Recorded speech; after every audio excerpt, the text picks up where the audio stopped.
it so that you can be able to know what it is that you're having.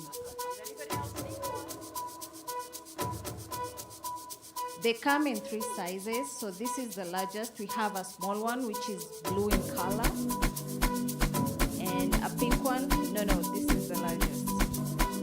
Yeah, I mean, our vaginas are expandable, so you're able to put whichever size. So this is made from medical grade silicone material, BPA free, that is good for your body. Okay? It's good for your body. All of us have had milk from a bottled teat, right? We never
Iko sawa?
to come here in 2027?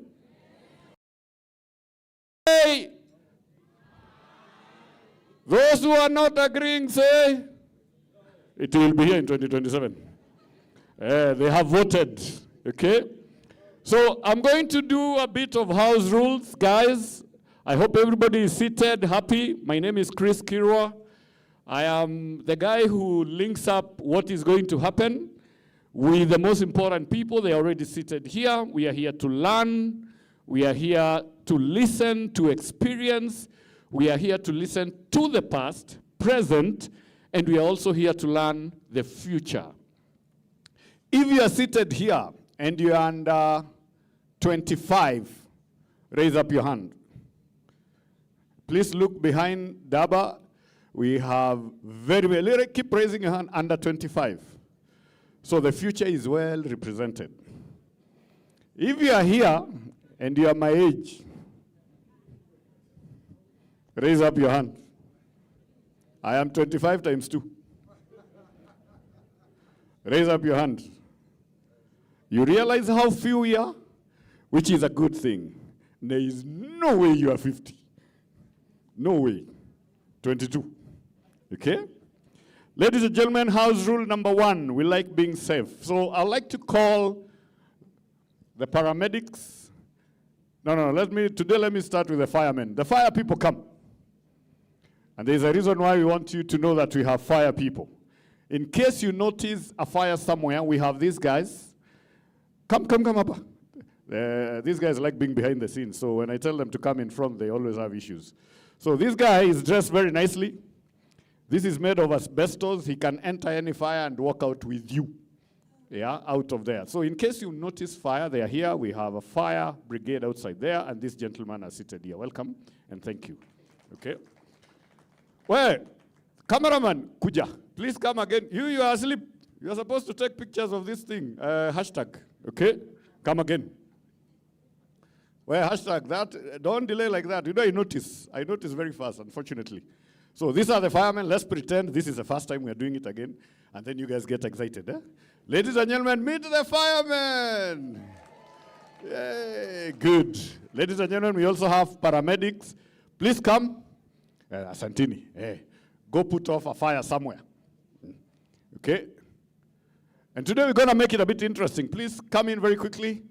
The ladies and the gentlemen, come next to me. Oh, there are some on this side. Okay, you come. Yeah. Now, I have a question. If you're a guy and you're under 25, raise up your hand. Please come. Come quickly. I'm going to ask you a question, and then you come. Come here, hey.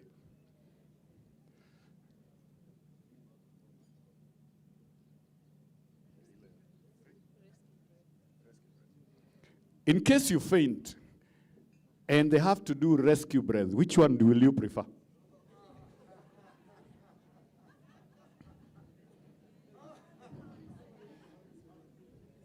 Okay.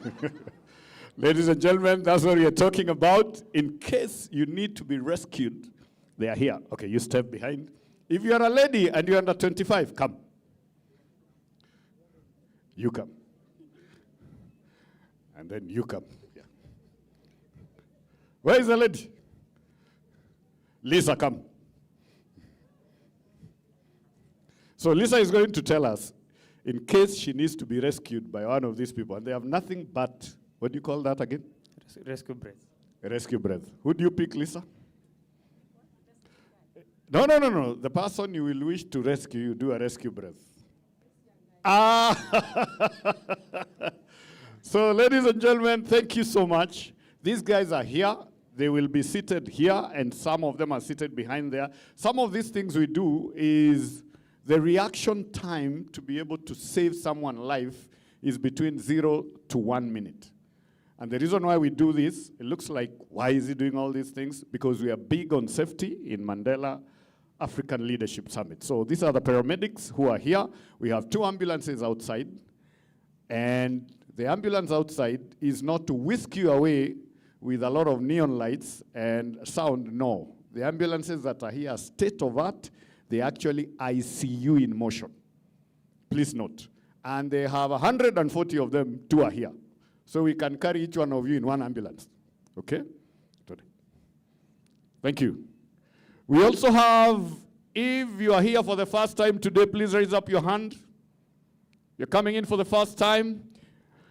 We have washrooms up here, but they are a bit limited. But we have, behind the exhibition center, we have like 8 mobile washrooms in twin sim, meaning one can be used by 2 people. So in case you need a bathroom break, that is where you go. During lunchtime, this is lunch area. During tea break, this is tea break area, okay? In case we have an emergency and we need to evacuate and do a head count, because when you evacuate from a place, don't evacuate and run home. You will give us stress because we do not know whether you are still here or you went. So the reason why people sit silently waiting for a head count in an evacuation zone, which will be at the parking, is to know that each one of us is safe, and then we release you to go. We are good up to there? Now, hashtag, raise up your camera. I want you guys to look at that guy, all of you. If you leave this place and this guy has not taken your picture, you didn't attend this summit. There is a group here, and I'm gonna, I like mulikaing people. There is a guy here, this one, he was here yesterday. Then he's telling me, I need to tell these guys to take pictures of him. As in, he can see him, but I'm supposed to go and tell this guy to take pictures of him. With that in mind, please make sure you take a picture with your friends, with the panelists, with the hosts, because we'll put it in a link, and that link will be shared, so you're able to download great pictures, 4K, not those ones of your phone of 2 KB. We do not want anybody underrepresenting this summit. Any quality of pictures and videos being posted has to be high resolution. We are clear up to that? Great. So now, technical team, I hope we are on standby. We are going to start with the national anthem of Kenya, and then we will do national anthem of South Africa. And then after that, I will guide you on what needs to happen next. At this particular time, I would like all of us to be upstanding for the 2 national anthems of our beautiful 2 countries.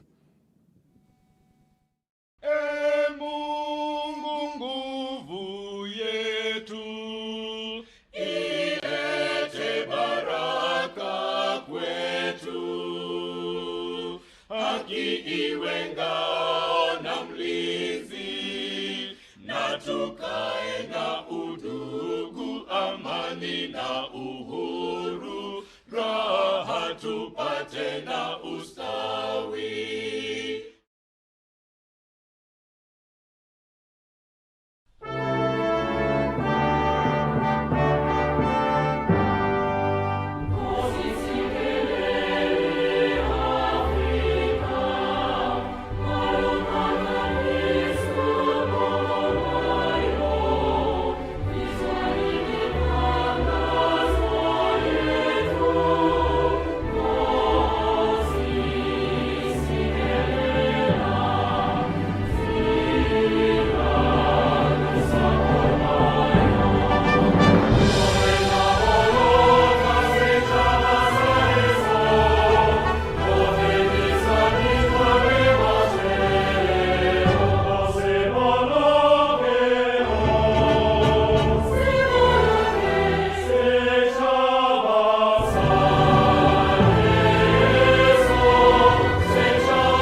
Of applause, you can have your seats.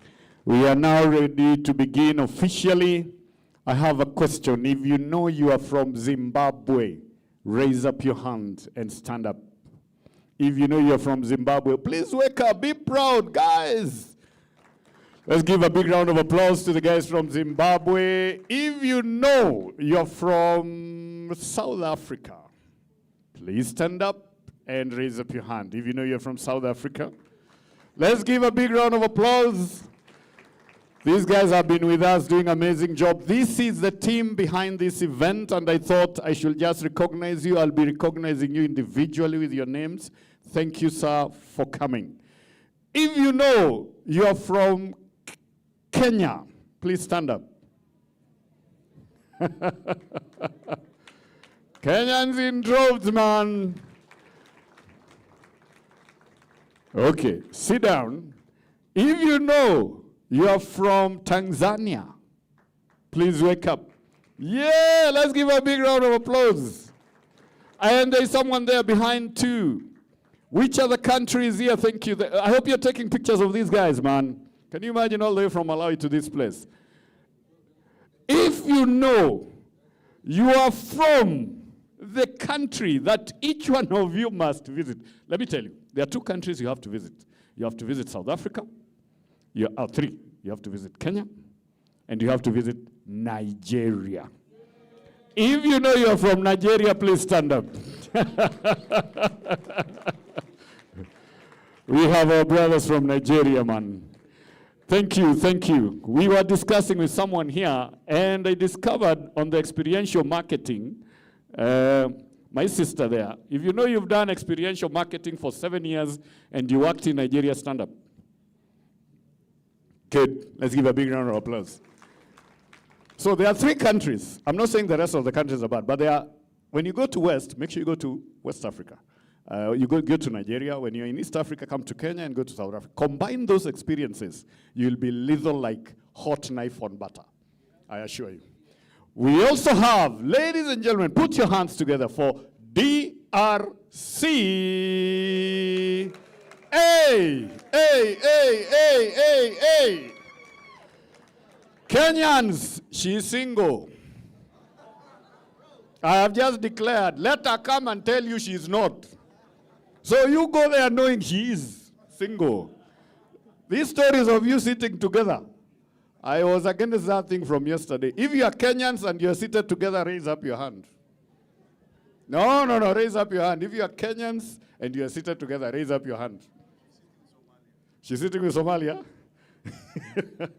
This is the thing. Yesterday we were very clear, guys. You can't come to a summit like this and the only thing you have in your phone is the same guys that you came with, the same people that you've been working with. Doesn't make sense, okay? So I've been told I'm taking a lot of time. And now, ladies and gentlemen, I'd like to invite Sikoli and Tony and Lloyd there. Please raise up your hands, the 2 gentlemen in black t-shirts, the guys behind the scene. Thank you for guiding the program and assimilating all the pressure to make sure this event works. Charles, my brother from another mother, I've been told to hand over to you. Allah? Who? Oh, wait. Okay. I thought you should be the one. Okay. Ladies and gentlemen, put your hands together for the brains behind this summit. The man who sat down and said, guess what? Transfer of knowledge must happen. We have, a brother of ours yesterday asked us a very tough question. Why are we just consuming anything that is coming from the West? What happens to our values as Africans? Are we blending it, or we are just doing AI things without necessarily I'd like to invite our host. Thank you. Karibu sana. Please tell us your name. Some of them might want to know your status. Hello, everyone. My name is Diane Aldaka. I'm the creative director of the Mandela African Leadership Summit. So, firstly, good morning, distinguished guests, honored speakers, partners, delegates, and friends from across Africa and the global diaspora. On behalf of the Mandela African Leadership Summit, it is my absolute honor to welcome you back for day 2. of the Mandela African Leadership Summit 2026. Firstly, we want to extend our deepest gratitude to each and every one of you for joining us yesterday and to contributing to such powerful, meaningful, and inspiring conversations. The energy, the wisdom, and the spirit of collaboration that filled this space truly reflected the purpose of this summit and the legacy that we are trying to honor here. Yesterday reminded us that leadership is not just about position or power. Leadership is about responsibility. It is about service. It is about courage, integrity, creativity, and the willingness to imagine and build a future that serves generations beyond ourselves. We gathered here because Africa stands at one of the most important moments in its history. We are a continent rich in talent, innovation, culture, creativity, and possibility. Yet we also recognize that transformation requires intentional collaboration, requires ethical leadership, and bold thinking that bridges the past, the present, and the future. The Mandela African Leadership Summit was created as more than a summit. It is a platform for connection, a platform for dialogue, a platform for solutions, and most importantly, a platform for action. Guided by the values and legacy of Nelson Mandela, the summit asked the important question: what kind of leadership does Africa need now? And what kind of leadership must we become to build the Africa that we envision? Today, we continue that conversation. Day 2 invites us to move deeper into innovation, partnership, youth, empowerment, creative industries, governance, entrepreneurship, and the role that each of us plays in shaping Africa's global future. We encourage you to continue engaging openly and connecting deeply and with intention. Some of the most important partnerships and ideas are often formed in conversations outside of the panels, in shared spaces, shared meals, and shared moments of inspiration. So to our speakers, partners, sponsors, media, and delegates, and all of you here, thank you for believing in this vision and for helping to bring it to life. And to our young leaders and emerging change makers in this room, this summit is especially for you. Your voice, your ideas, and your courage will shape Africa's next chapter. So as we move into today's program, let us carry forward the spirit of Ubuntu. I am because we are. Because Africa's future will not be built by individuals alone. It will be built through collaboration, shared purpose, and collective leadership. So thank you again for being part of this historic gathering. Welcome to Day 2 of the Mandela African Leadership Summit. And now, I ask you to put your hands together and give a warm welcome to our keynote speaker of the Mandela African Leadership Summit, Mr. Ndaba Mandela. Thank you.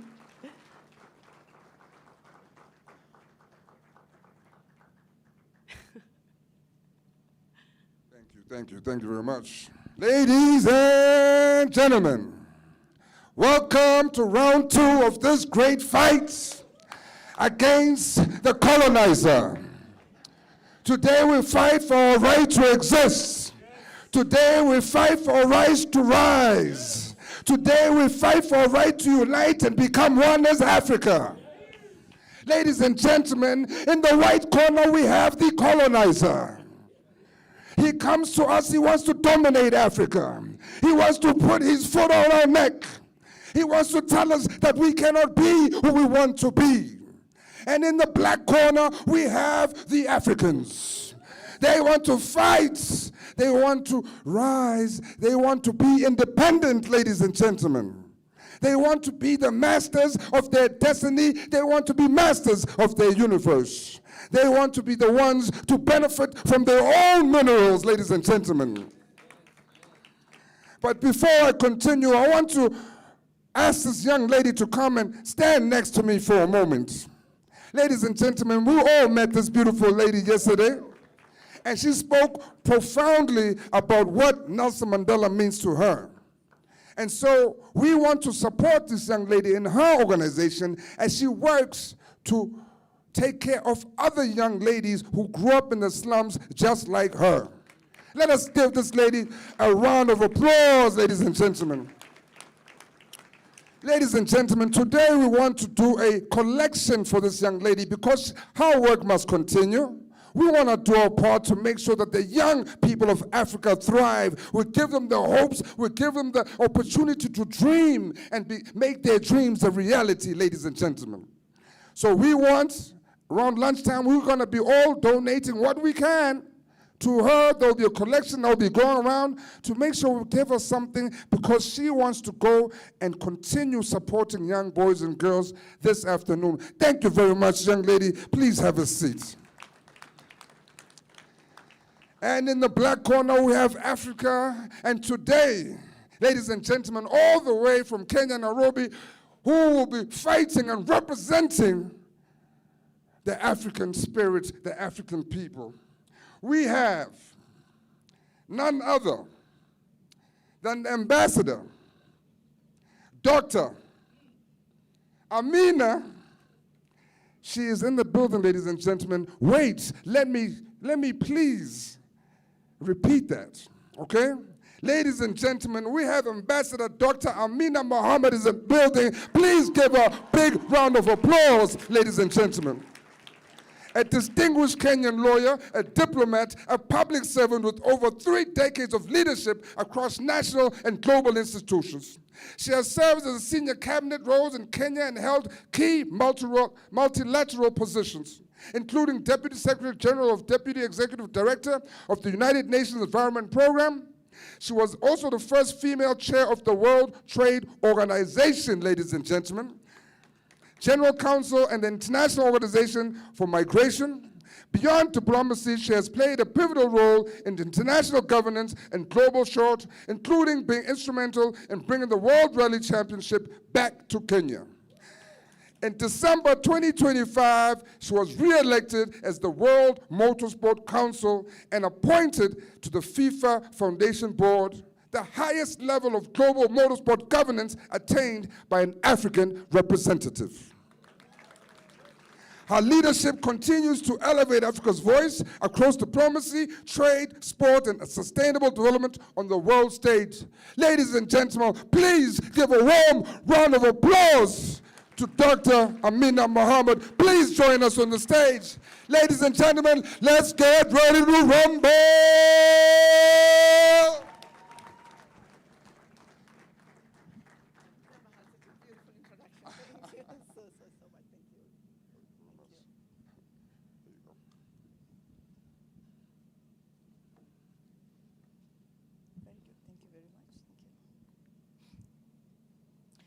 I just told Mr.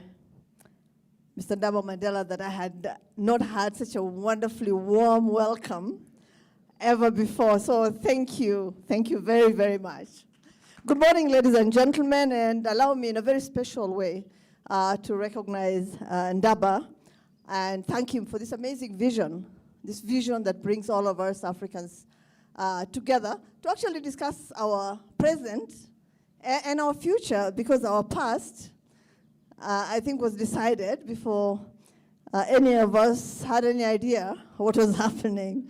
And so thank you very, very much for doing this, but also let me just say good morning to all the distinguished ladies and gentlemen that are seated here today. I just want to thank the organizers, because this is really the first time that have been invited to a gathering of the summit. And I've always wished and hoped that one day I would be allowed to come and participate, not speak actually, but just participate and listen to others, and just enjoy the creativity, the innovation, the wisdom of Africa. So thank you for inviting me. It's really wonderful that this summit is convened in the name of an African icon, an icon like no other. And I think that you will all agree with me. We've just been told about that's the spirit of Nelson Mandela, the philosophy of Ubuntu, that the belief that our humanity as Africans is bound together, and that when we actually lead well, we lift one another. When we fail to lead, though, we actually harm each other and one another. And I was invited with a clear, I think, vision for this summit. And a clear question was given to me: what does transformative leadership actually look like in a world that must become more just, must become more inclusive, and more sustainable? And I would add a second question: what does it look like when leadership becomes personal again? When it is felt in the dignity of people's lives, in opportunity that actually reaches the margins, and in institutions that can be trusted. I think you'll all agree with me that we live in a very challenging, in fact, an extremely challenging moment when the world is hungry for leadership. Leadership that's both ethical and effective. Leadership that does not confuse visibility with value. Leadership that does not treat power as entitlement, but as a responsibility, and that too has just been referred to. And I think our leader, our icon Mandela, captured the heart of this challenge with a simple truth. It always seems impossible until it's done. Transformative leadership begins by refusing to accept that injustice is normal, that exclusion is inevitable, or that environmental collapse is the prize of growth. I think we Africans know that that is actually not true. We have lived in communities, in villages, where we are able to do both, to actually grow as much as we could, but to also protect our environment and our living spaces. And so, in my own long journey, it has been referred to by Ndaba, and I was cringing as he was reading out all that, because it all seems such a long time ago. But in my journey across public service and international diplomacy, including roles that connected me to multilateral organizations, the United Nations, the trade organizations, disarmament organizations, I actually learned that the trust is the true currency of leadership. Trust is the true currency of leadership, and that it is earned when values and decisions align. When values and decisions align, then trust is truly earned. Trust is strengthened when leaders tell the truth, when they keep their words, when they accept accountability. And it's destroyed when people feel used, they feel ignored, or forgotten. So let me offer 3 commitments that define what I believe, and of course I stand to be corrected, what I believe is transformative leadership. First, ethical leadership is practical leadership. Ethics is not a lecture. It's a set of choices people can feel. Fairness is how we govern. Integrity is how we spend. Accountability is how we decide. And the courage to defend dignity when it costs something. The ability to see beyond self. Another icon, Martin Luther King Jr., warned that, in fact, injustice anywhere is a threat to justice everywhere. That is not just a moral statement. It's a leadership statement. injustice spreads. It destabilizes societies. It corrodes institutions. It feeds resentment and conflict. Ethical leadership interrupts that cycle by choosing justice, choosing it early, and choosing it consistently. Second, development must be inclusive, or it will not last. It must be inclusive, not elusive. Inclusive development means people are not spectators, that we are not spectators of progress, that we are participants and co-creators of it. It's a partnership and a collective conversation. It means investing in young people and education.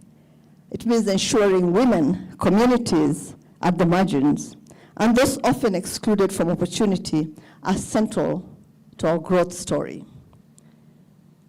Because we agree that exclusion is not only unjust, it's inefficient, it's costly, and politically dangerous. And those of us on the continent know what that can do when the youth feel that they're completely left out and they're hopeless. There's a powerful line often attributed to Mahatma Gandhi. Now, I know he's very controversial, and there's a lot about him that doesn't appeal to me, including the fact that he left our continent to bring freedom elsewhere. But he said something that resonates with me all the time, but especially today at this summit. The best way to find yourself is to lose yourself in the service of others. Leadership that serves expands opportunity. Leadership that serves builds peace. Leadership that serves leaves behind institutions that outlive all of us and every individual that has put up that institution. Third, people and planet are one conversation. They are not separate conversations.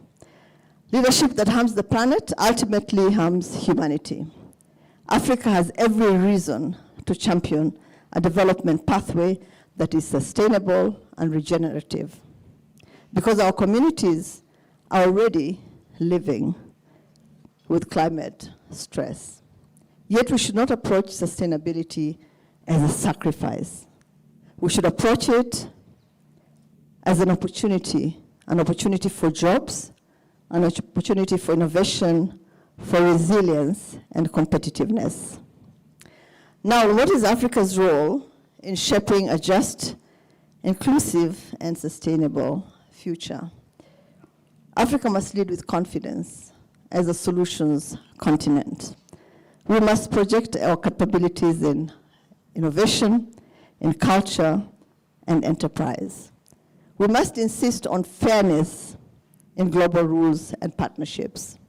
We must also treat the African diaspora as a strategic, maybe one of the most strategic assets that Africa has, and not as a sentimental connection.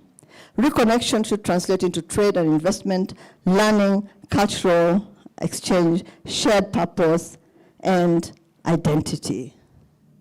We are all the same.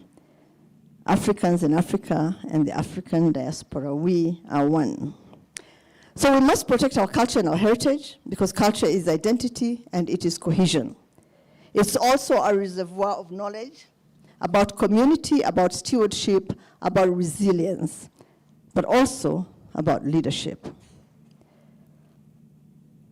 Another leader, Kwame Nkrumah, said that we must face neither east nor west. We must face forward.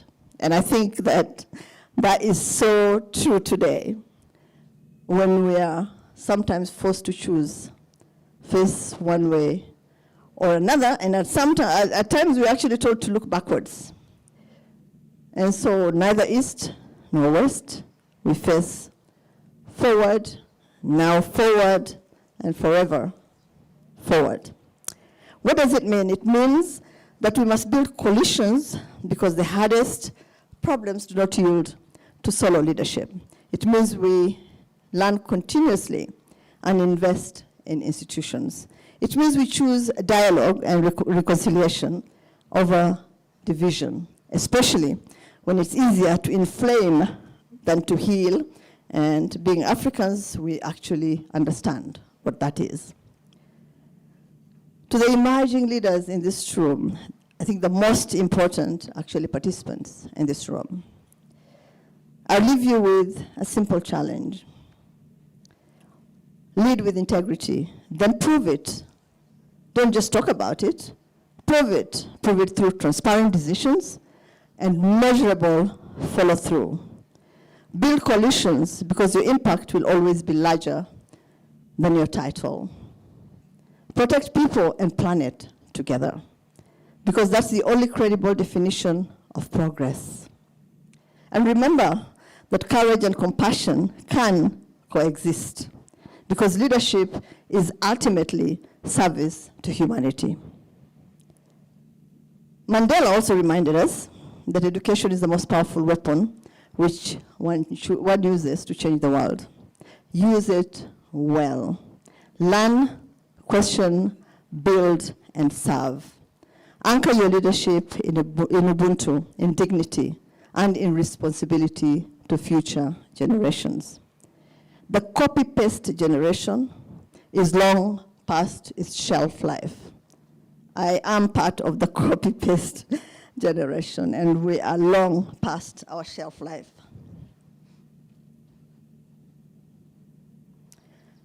Africa, and maybe this is also controversial, but Africa is truly, truly the blueprint continent.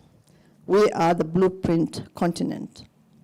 And today I think there's no question or doubt about that. So let us be bold. Let's hold our heads high. Let's keep the promise of authenticity while seeking sustainable partnerships across the globe. If we do that, fellow Africans, Africa will not only rise, Africa will help and lead the world in rising. And so before I sit down, let me just say one more thing. And that is that we have to actually stop applauding leaders who have no interest in your future. We must question them, we must criticize them, and if they're truly leaders, they will understand that criticism is not a bad thing, but it will help them understand the next generation, the generation that is not copy-paste, the generation that should believe in our continent, and the generation that must show everybody that we truly are the blueprint continent. Thank you very much.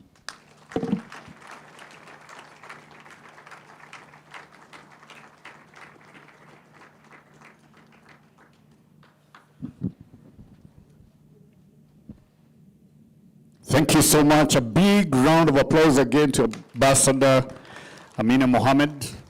Ladies and gentlemen, day 2 of our event. I mentioned that we had Tanzania, we had Nigeria, we had Zimbabwe and Kenya, but guess what? Those are not the only people that are here. Ladies and gentlemen, put your hands together for Somalia. Let's give him a big round of applause. Hashtag Somalia is in the house. And I think everybody loves their music. Put your hands together for Jamaica.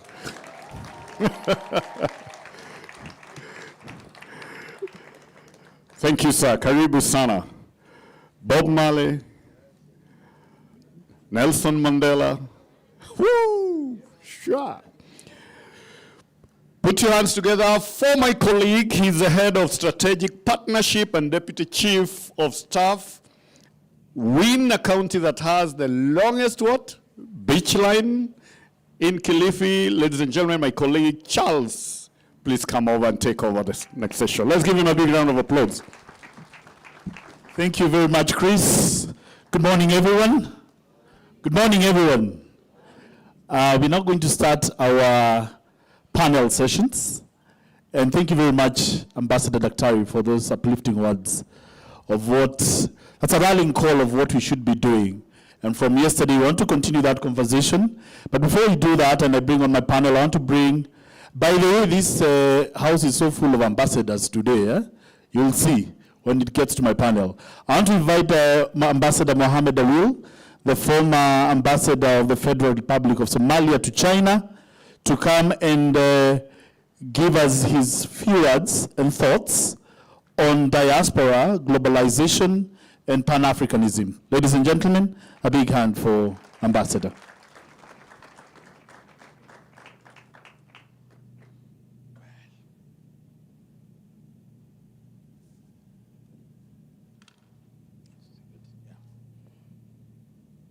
Good morning. Your Excellencies, ladies and gentlemen, I'm deeply honored for the invitation of participation in this Mandela African Leadership Summit.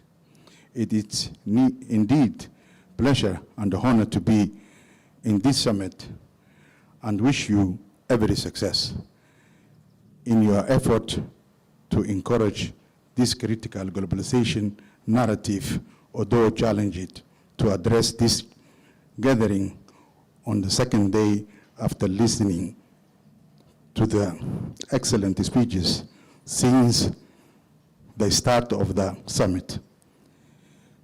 It is still hope to share some insight with you today on this subject that may prompt opinions and just maybe evoke some measures. Generally, globalization is a multifaceted, incorporates integration between the nations, social and the political system, and the markets globally. It links distant places such that events in different locations around the world commiserate each other. Therefore, it could be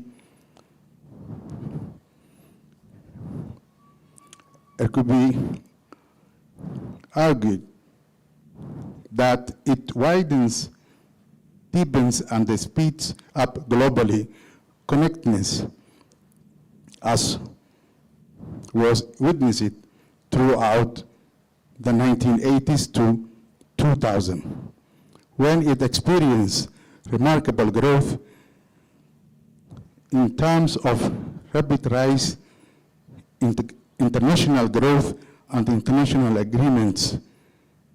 However, the process is also subject to begin slowed down or worse still reversed by the deglobalization.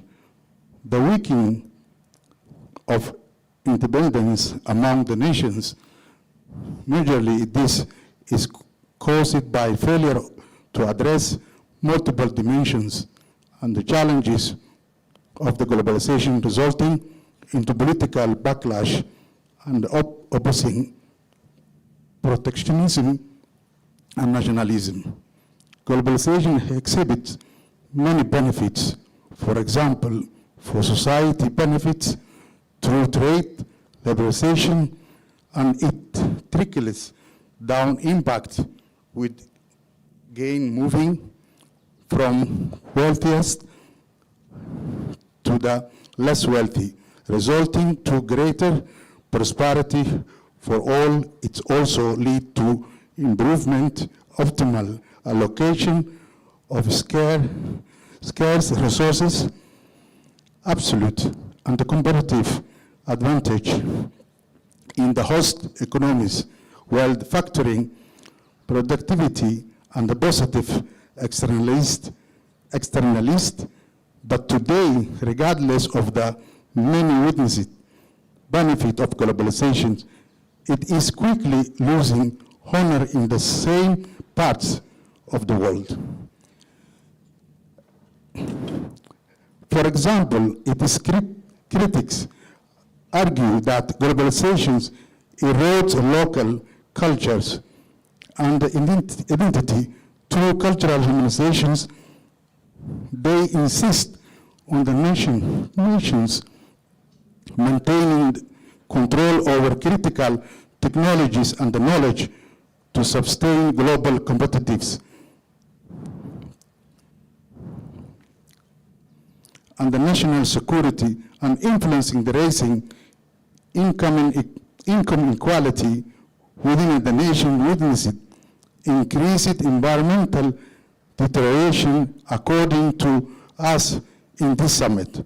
What is our take on this thorny subject? Are you as individual for the idea that free trade promotes wealth generation, technological innovation, or for free competitive?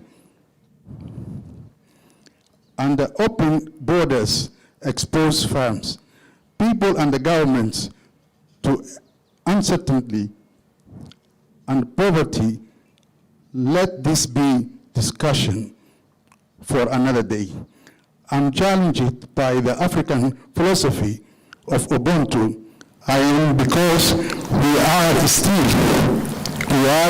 it clearly states that relationship with other shape his or her sense, to which James Ogudu, a Kenyan literary, believes that Ubuntu could be a remedy to the rampant individualism that is universal in our contemporary world.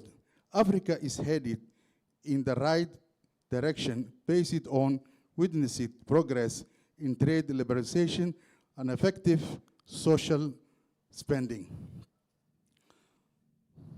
In some African countries, for example, the adoption of the common trade policy and the open customs union in the Central African Economic and Monetary Community, SAMEC, is clear indication that we as Africans are ready to move with the rest.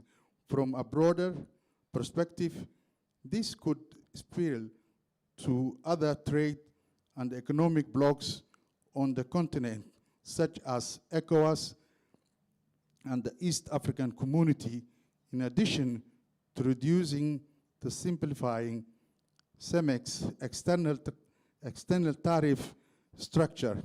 This argument is informed by crisscrossing nature of trade bloc in Africa, hence the need to rationalize their structure. Your Excellencies, ladies and gentlemen, today being the last day of this summit, upon listening to several speakers and upon opinion makers, I am challenged to pose this question: what should African policy makers to do experience benefits that come with globalization? Critically look at the governance issues, infrastructure, investment, reforms, and the legal and the financial sectors, macroeconomic policies, etc. Do they reflect our readiness as continent to move forward with the rest of the world? According to the IMF, Africa cannot be left behind if its policies are matched by the opening of advanced country market to the export of African products. That is, advanced economies should lower the effective protection on the goods of interest to sub-Saharan African countries, particularly clothing, fish, processed food, leather products, and agricultural products. More so, from the economic point of view, economic benefits are partly derived from the globalization, although encouraging change that will result in the rise and the fall of the different industries and economic activities. For example, In labor movement, it is individual who actually move. Thus, any threats in their movement raises change and hence loss of any economic benefit. This suggests that African policymakers should focus on creating policies that favoring investing in the human capital of the poor through enhances health, accessibility, education, and economic opportunities, providing the efficient social net during the adjustment process, etc. That notwithstanding, for globalization to function effectively, the international community must complement efforts by the African continent.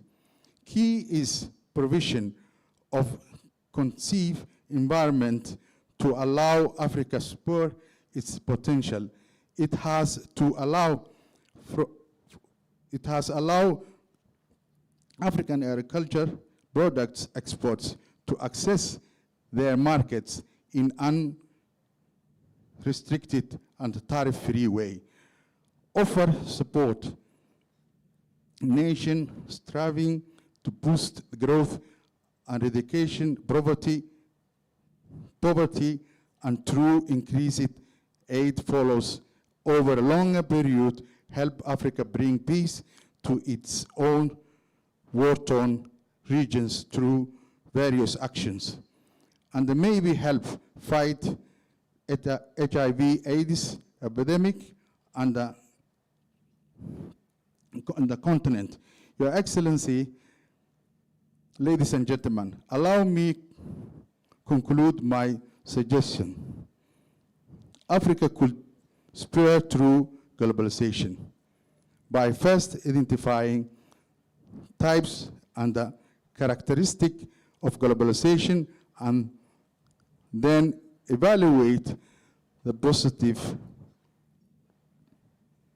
and negatives of each at all level, people, firms, and the nations.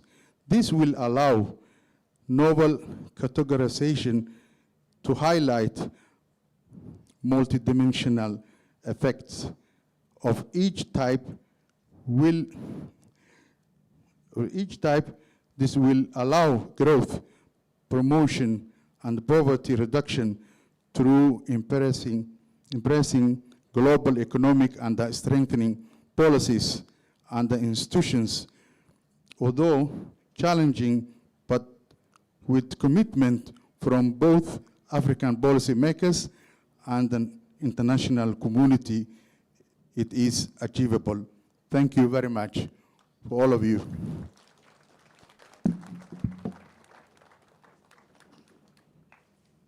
Thank you very much, Ambassador. A better hand for him, tafadhali.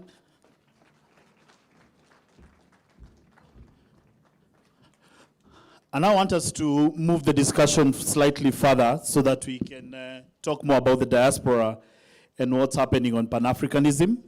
And I want to invite my panel here, joining me for this discourse. And by the way, this is the panel that is between you and lunch, so you better be attentive. First up is Ambassador Betty Mahogo, who is the ambassador to the African Tourism Board, the Diaspora region. A big hand to her, Balozi. Next up is my good friend, Ambassador Jerry Barrell, the former South African ambassador to Asian. Ambassador to Haiti, Karibu Sana, Ambassador Jerry Barrell. And last but not least, I Benjamin Adenyanju, the Chief Marketing and Revenue Officer on Alternative Energy from Gift Labs. Karibuni sana.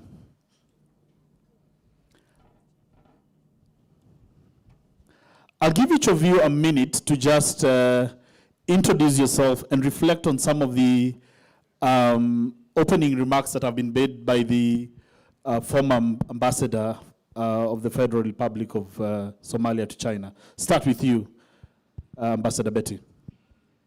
Thank you very much. I hope this mic is okay, and I hope you love my voice. My name is Ambassador Betty Mahogu. I'm in African Tourism Board. At African Tourism Board, we bring together stakeholders in the hospitality and tourism sector in all the 54 countries in Africa, the government officials and all stakeholders, so that we can unite and bring together the continent of Africa as one preferred destination for tourism across the countries of the world. We also run around policies that will give back justice to our continent. You know, you ask yourself, why should you fly for more in a neighboring country than you could fly to Europe? Those are some of the things that we are looking at. You know, why are our airways owned by another person? And those are the kind of policies that we are, you know, advocating for justice for the continent. I'm also honored to be the representative of the American Black Chambers in the region. This is a position I hold very dear because it gives me opportunity for the Africans in the diaspora Africans. That means our brothers in the Caribbean, the Jamaicans who are doing very well in technology, and to be able to come and partner with Africa and rise, cause Africa to rise. That is a position that we are driving change in matters of bringing investment in the continent. I'm very honored also to be working with one passionate white African in driving change in sports and sustainable tourism. Risa is in the house. She's a passionate white African. Risa, I would want you to stand. Let people see you. You're white but African. And we are driving change in sustainable tourism, a lot in culture, and also sports. And that's basically my introduction. Thank you. Thank you. Iben? Well, thank you very much. That was quite an introduction. Let's give her a round of applause. I think we should give a little bit more appreciations for just the roles and the things that she's done. My name is I. Benjamin Adeyanju. I was actually born in Nigeria, spent most of my early lives in South Africa, and I've been in the United States, specifically California and the Silicon Valley region for over 20 years. Currently, I work as Chief Marketing and Revenue Officer for an alternative energy company, which we are intentional about bringing the manufacturing line to Africa. We are currently in talk with the Nigerian market, in South African market, and hopefully, this is my first time in Kenya, and I got to say that I'm in love with this country, with these people. I'm getting a lot of offers to come back and just be a part of what is happening. The entrepreneurial spirit here is incredible. The country is very welcoming to opportunities, unlike any other African countries that I've been to. So I'm really honored to be here. Just to answer your question, the reflection from this morning, it's an absolute continuation of what we started with yesterday. I love what Honorable Amina was saying when she was, and I just told her this specifically, the importance of understanding that the Africans in the diaspora and Africans at home, we are one. There is this idea that, no, you don't live here anymore, or, oh, we are the real Africans. But the oneness, and she specifically said in establishing that oneness in love and in trust. That stood out to me, and I think this panel, I wanted to be able to bring and highlight to how do we bridge the gap, truly, from socioeconomic standpoint, from just from every areas of life. How do we really bridge the gap? The panelist told me this morning that he's got some gun and is coming for me, and I told them, bring it on. Let's have conversation. This is what the Mandela Leadership Institute is all about. Thank you. Jerry. Thank you, my dear brother. My name is Jacques Jerry Burrell. I'm the former Haitian ambassador to South Africa. Okay. But that being said, because I've been in South Africa for so long, because I went to school in South Africa when I was only 19 years old. So in DIRCO, Foreign Ministry in South Africa, they like to say that I'm also the South African ambassador to Haiti. Yes. So you're not completely wrong. Yeah. Well, another thing I also would like to mention is, I know my brother here was saying there are 3 countries in Africa in Africa that we need to visit. I will tell them, actually, the first country I feel that every African should visit is Haiti, because we are the beacon of liberation for black people. Mm. So Africa today, a lot of you are free because of that. That fight that those Haitian heroes in the name of Jean-Jacques Dessalines, Toussaint Louverture, they led for Africa to be free today. Further than that, Haiti was the only country that had a veto right at the UN when countries in Africa were taking their independence. The Haitian always stood by their brothers. This is why when the question comes very often, but you guys are so far. I'm like, well, so is the US. Yeah. And a lot of you wants to go to the vacation in the US. A lot of you see the African American as your brothers. Guess what? We're just an hour away, and there's nowhere in that side of the world you're gonna go and feel like you're home more than the Caribbean. And I'm also thinking of my brother here from Jamaica. Okay. When you go to Jamaica or you go to Haiti, my brother Ndaba has been with me a couple of times. You are just in Nairobi, except you're listening to Patois or Creole or Compa or reggae music. So the food we eat is very similar to yours, although ours is a bit better. But we eat mbuzi just like you eat it here, what we call it cabrit. Well, I'm very happy to be here today, and such honor for me to be in the presence of somebody like Ambassador here that I've heard so much about you through Ambassador Catherine, whom I'm actually having lunch with right after the panel. I will tell her I saw you. The reason why we talked about you is because I was talking to my brother Ndaba here. We are working extremely hard to bring Prime Minister Mia to South Africa to do a Southern Africa tour. And I know Lulu is very keen into having a whole women session with Prime Minister Mia. We would love to have you if this come through.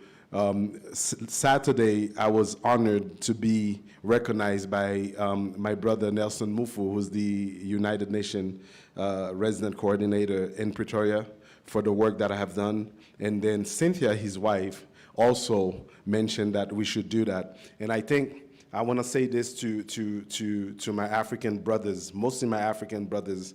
I think the one part that we are looking at is that African women, I will repeat it again, is what we also need to also understand that will change the narrative of the continent. Because African women are the strongest asset we have to change the continent. Very good. And I don't think we are talking about it enough. And I'm glad to have people like Lulu in the house, who's also working very hard to push the women agenda. And we as men also needs to do that, because we need to recognize that our African women, mothers and sisters, are already being put in the back door, so we can be the one enforcing that as well. So I'm very happy to be in the presence of such wonderful audience, and I'm happy to be talking about the 6th region. And let's get it right. When we talk about African continent, the 6th region is now part of the continent. So as a Haitian, I am also an African. Very good. Welcome home, my brother. Welcome home. Today, as we gather here and we start this discourse, the person whose legacy we are honoring reminded us that freedom is not only the removal of chains, that lies in the responsibility to live in a way that respects and enhances the freedom for others. And today, as Africa speaks more proudly about pan-Africanism and also global citizenship, we must ask the harder question: have we designed our leadership to match that very responsibility of ownership? And most often, when we look at the people in the diaspora, we normally look at them from a point of sentiment rather than shared power. We look at them in celebration mode rather than co-ownership of our own selves, and rhetoric rather than results. And today, I want this panel today to interrogate what we are prepared to change in how we govern, how we partner, and how we share power, so that Africa's global family becomes co-authors of the continent's future, not spectators of it.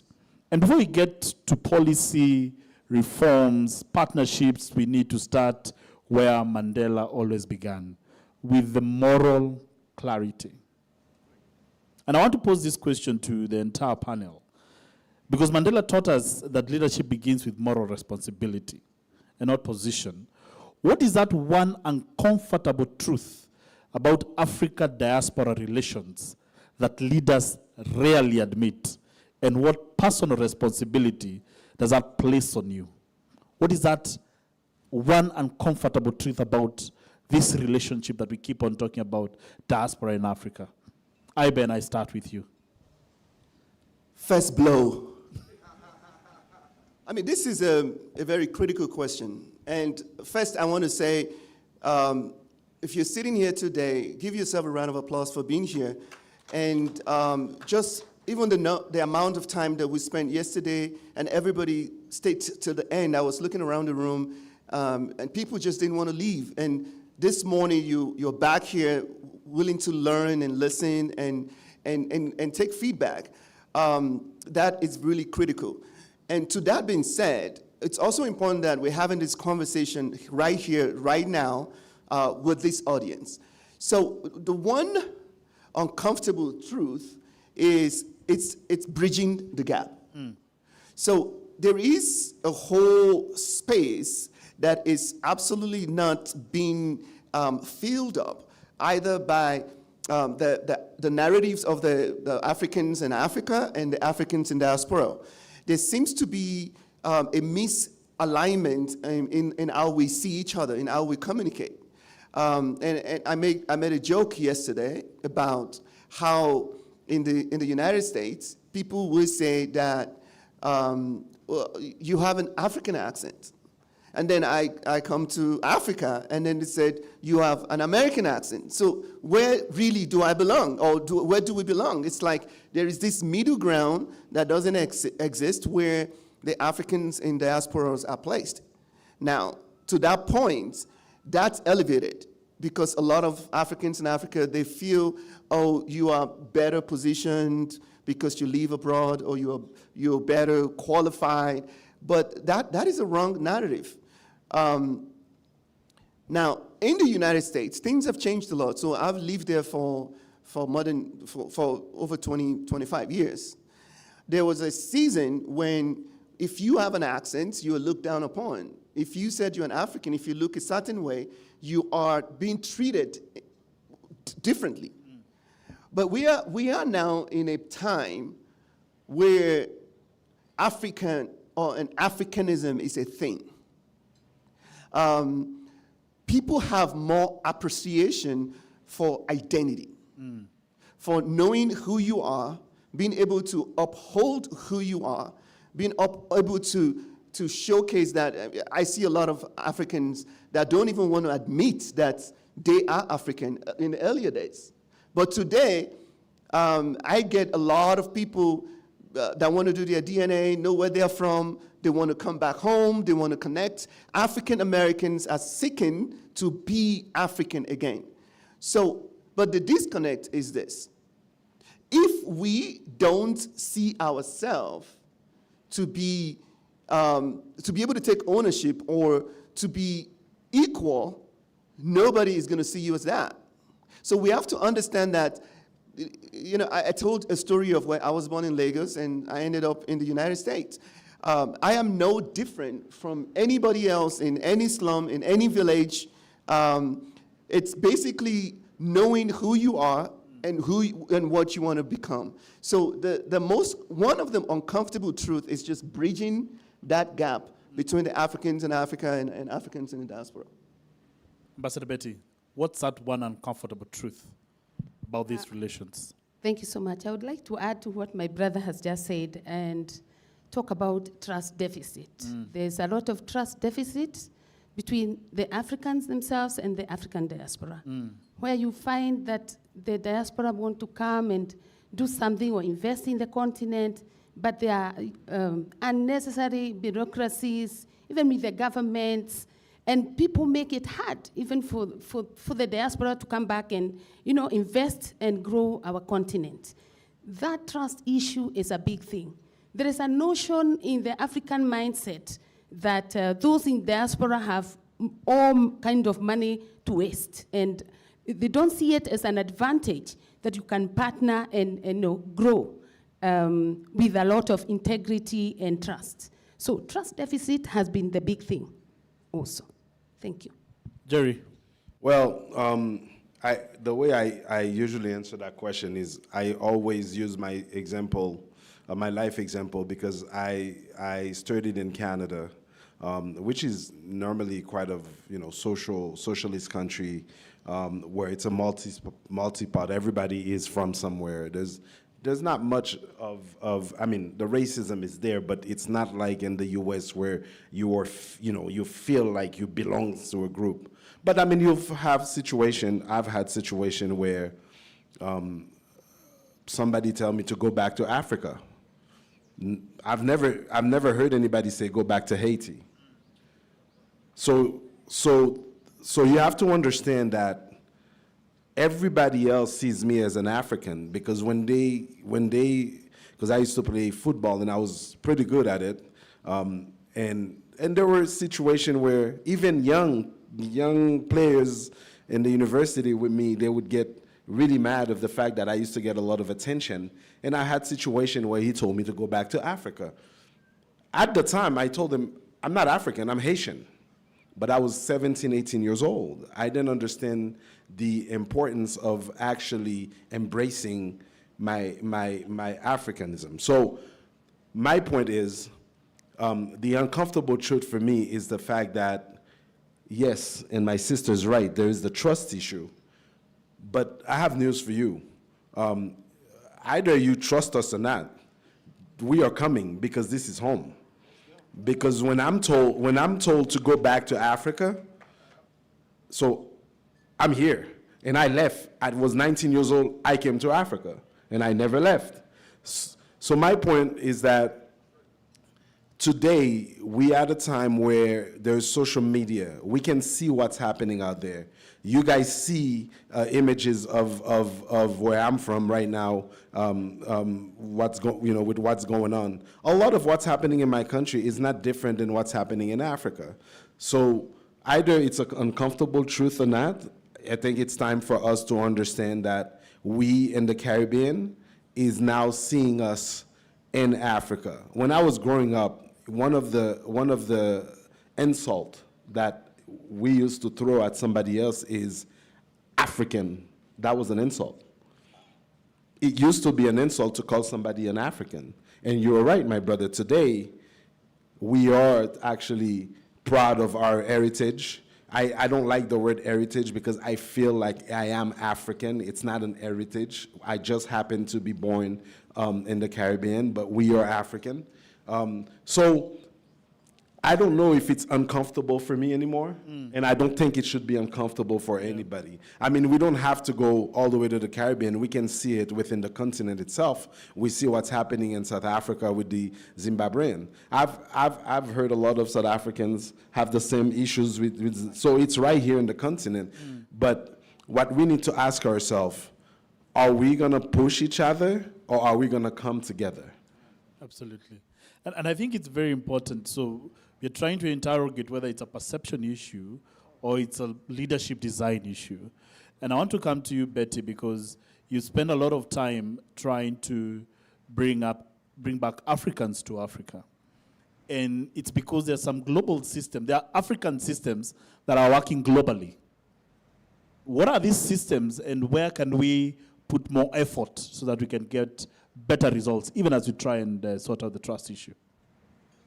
Thank you very much. Let me first begin by saying that Africa has shifted. Africa has shifted from being a subject of global discussions and conversations to a shaper of global outcomes. And we know that even out there, African diaspora are doing great. We are in huge positions of influence, and we all feel African, like our brothers have just said. Wherever you are, even the Caribbeans, our brothers in Jamaica and Haiti, we are Africans. Everybody with the skin is African. And there are those institutions which are already in place by Africans, citing one, Black American Chambers, which is an African institution that is already in place, and they are more than willing to come back home. They keep asking, why should we allow, sorry to say, Chinese to take over the continent? Why should we allow the Europeans to come back again and recolonize Africa and take back what is left of Africa? And every African want to come back home. They count many years when, during the slave trade, when they left the continent, they all want to come back to the continent. And so institutions are necessary, and they are in place. It is how we embrace them, is how our government embrace those institutions, so that even us who are in Africa, we are in the government positions, we encourage that these institutions become part of the planning of what must happen in the continent of Africa. And again, those institutions help us to trust. The trust issue is now covered when we work within those already structured institutions. Lenjo, I can see you jumping here because I want you to come in. I'm a very big believer in institutions and systems thinking as we try and build onto this. And you, in a very big way, you're planning to come back to Africa, to develop Africa. I want you to speak on the issue of institutions and what they need to do to prepare for this return. Absolutely. And I'm going to create, this is a very important conversation, and I'm glad you are coming from a place of authority and subject matter expertise. So it's a conversation that we should definitely have. I'm going to create just two perspectives and use specific case studies to be able to explain what it used to be and what it is now. And we'll be able to identify the challenges from what it used to be and the challenge from what we're experiencing today. So several years ago, probably it's over a decade now, I took a camera to downtown San Francisco. I put it on private on YouTube, but it used to be actually out there. So I took a camera to downtown San Francisco, and I asked non-Nigerians two simple questions. What do you know about Africa or about Nigeria, and what is the first thing that comes to your mind? Non-Africans. It is crazy. I can find the footage and show it here. Some of them said lack, poverty, and gold, and soccer. There was a kid that said, oh, maybe soccer. And, just a lot of wrong impression of what Africa really is. But I have to tell you, nothing that is happening in Haiti or in Nigeria that is not happening in San Francisco downtown. It's probably worse over there. You can get jacked. They can pull a gun on you and all of those things. But the reason why I brought that up was it's time for us to begin to tell our own story. Because if we don't tell our own story, somebody else is going to tell our stories for us. So I took that and took it over to a state in Nigeria that I won't mention and met with the Minister of Information. And they said, let's collaborate to create a reputation management systems so that we can get more investors from the United States to come and invest in your country. This is true story. And the whole idea was stolen. Back then, it was stolen, funds was received, And I was invited back to help to implement the idea that was stolen. So this is my first experience of trying to go back home to do something significant. So now, of course, I went back to the US and forget it, right? But over time, I realized that there were several relationships that was birthed in South Africa from working with some of the people that were here in the room that begin to create a renewed energy and concept you cannot be conclusive because of one experience, right? And we were able to collaborate and do a whole lot more things from a place of trust and integrity, and we got things done. Now, when you want to come back home and there are no structure and institution in place that is built on integrity, that can help you want to move further, you're discouraged from doing that. But that was over a decade ago. So now let's talk about what is happening today. So today, our company created a product called AquaBoost, which is basically generating electricity from just salt and water. And I think I'm going to do a live demonstration of the product here today. And I mentioned yesterday, even Ndaba Mandela is one of our ambassadors here on the product. And there are several others like Sanisha and Krishanta that we're working with to bring the product to Africa. Now, I will give a tale of two different countries. In this case, I'm going to be specific, South Africa and Nigeria. So we're talking about institution that is put in place on how we're able to do business. And now all the executive in the company, I'm the only black and the only African. Now, all the executive intentional about bringing manufacturing to Africa. We want to do this. This is where we believe this product needs to be. And we've traveled together and met with government officials. We've met with state governors and presidency to be able to establish this. And we realize in a country like South Africa, it's just almost difficult to cross all the dotted lines to be able to do business as a foreign company. I have incredible understanding and respect for the reasons why those affirmative actions were in place. But sometimes it makes it really difficult to be able to cross that line, that boundary. And then we go to Nigeria, and everybody's like, what do you want? You keep 100% of your company. How do we get this done? And then we are now saying, how do we overcome the corruption on this side to be able to do business there? Now, believe me, corruption is everywhere. I have lived in the United States long enough to know that there is deep corruption in the United States. I experienced it first. The only time that I've ever been fraud in my life was in America by Americans. So let's just take that out of the way. But we have to begin to understand that the uniqueness of the systems. Now, I was told that Kenya is very inviting and very welcoming to foreign investors.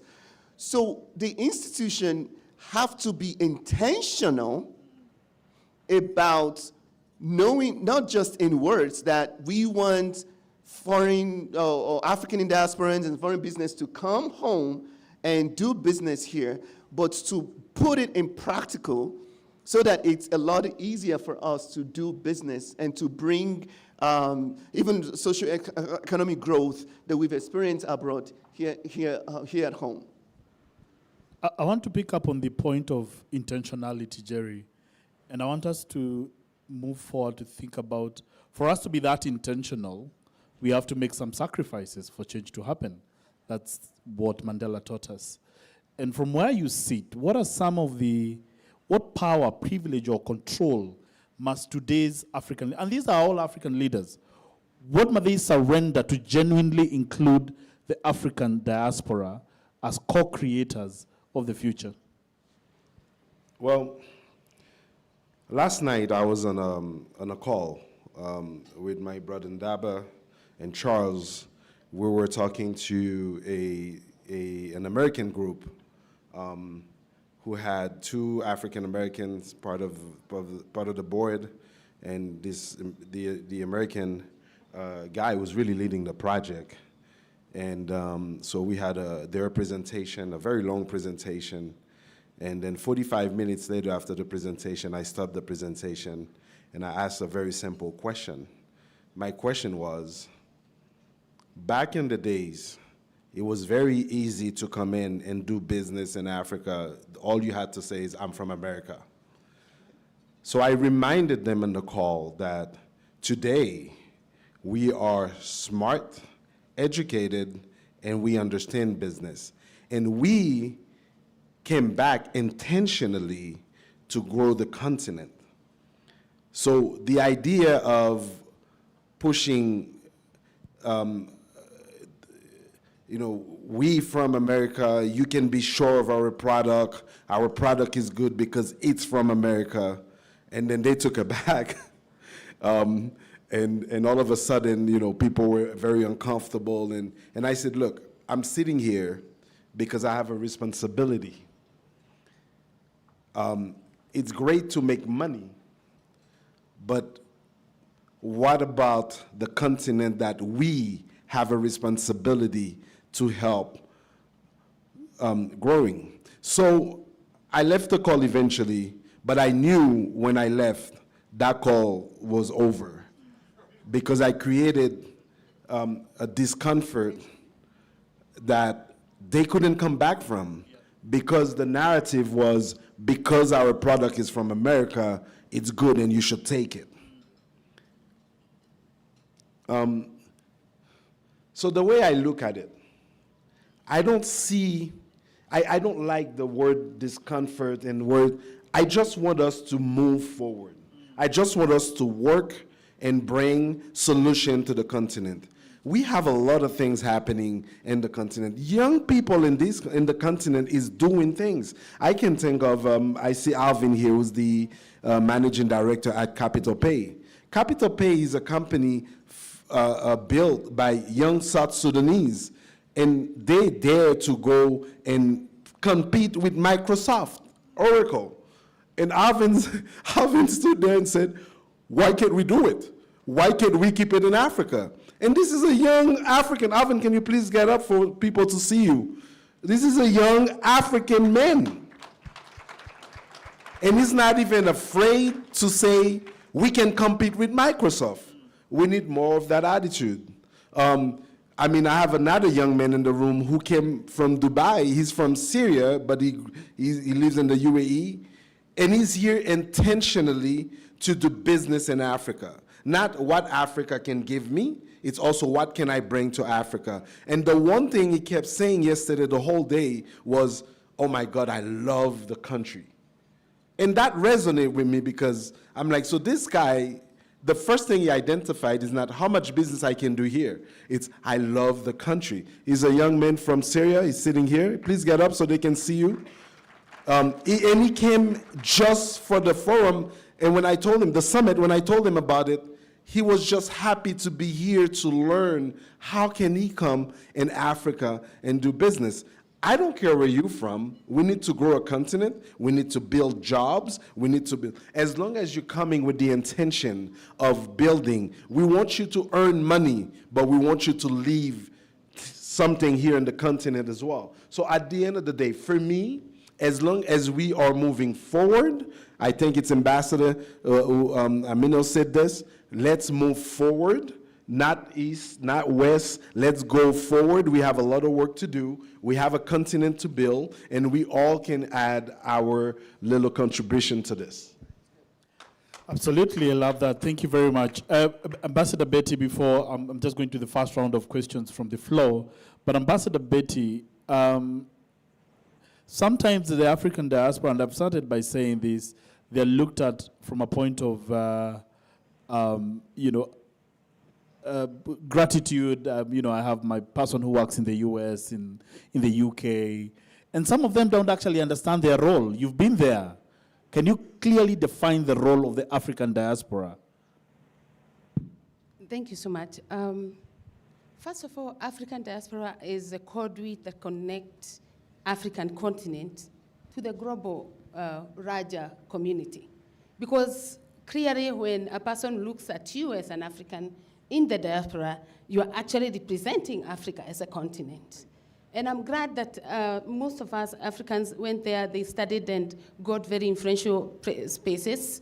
And so we are influencing in the space where we are working. And of course, Africans now have education. So we have good education. So we are not a letdown for the continent at the global platform. And the role of the diaspora is more than influence. It's more than remittances. It is more than that. It is much more of telling the world what Africa is and ensuring that that world is giving Africa what is just. And I think that is one of the major roles of us Africans in the diaspora for the continent. There is more to that. There is, of course, we are policymakers, and we need to be able to sit in places where policies are being made in favor or in just for the continent, and also making sure that what was extracted from the continent, because the colonial masters extracted from the continent, comes back to the continent in one way or another, in skills, in expertise, in global best practices. And I think we need to start doing these skills, best practices,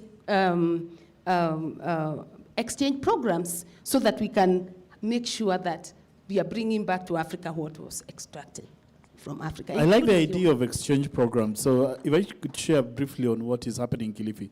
A group of diasporians from quite a number, I think about 3 continents, are now investing $10 million.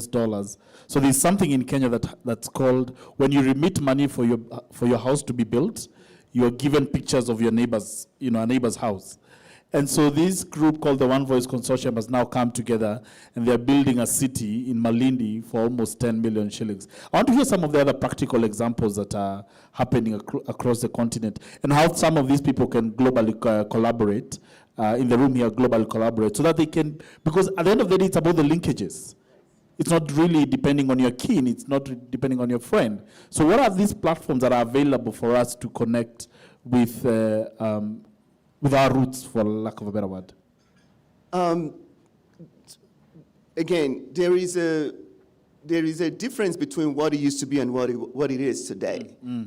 And to kind of buttress Jerry's point, in the name of moving forward, things are completely different today. There are due diligence that have to be done for a product or a business to be done anywhere. There is no exemption in Africa. As a matter of fact, we are currently doing work with Rural Electrification Agency, and every time we have technical meetings with some of those guys, the American engineers will clearly say, those guys are way smarter than us, without exemptions. And these are guys that didn't even study abroad. It's not like they were trained outside of the country and they come back.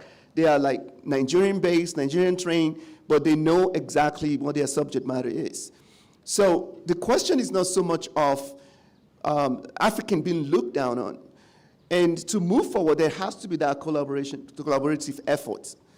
And again, I will refer to what you said, that it doesn't really matter where you come. If your interest is to love the people, to love the country, and to be willing to contribute, you're either a taker or a giver.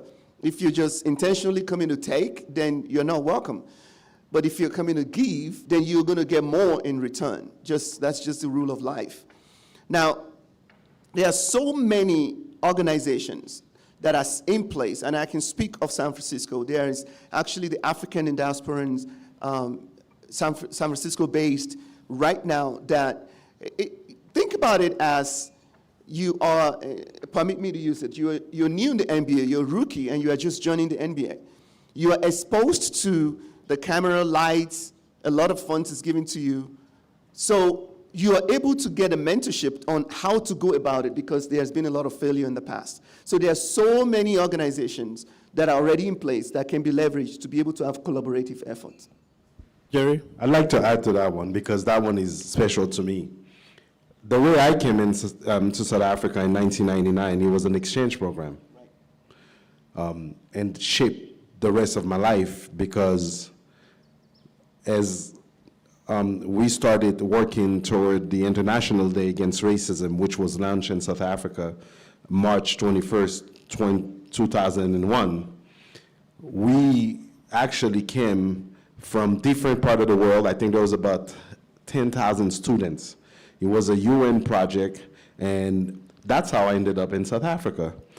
And I was very lucky in my first 3 months to meet Ndaba's grandfather. So that's when I met Madiba.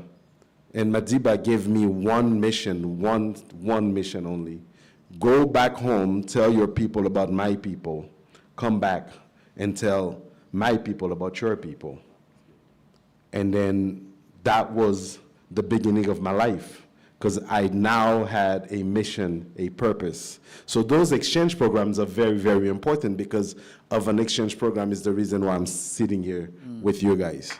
So yes, I will say with the people of influence in the room, Ambassador Amina, anybody who have that level of influence, yes, this is something that we need to push by giving back to the youth. And I think it's the responsibility that we hold to give back to those young people, for them to be confident within themselves, after that to go and do whatever it is that they are doing. From that one experience, I've traveled now 89 countries in the world.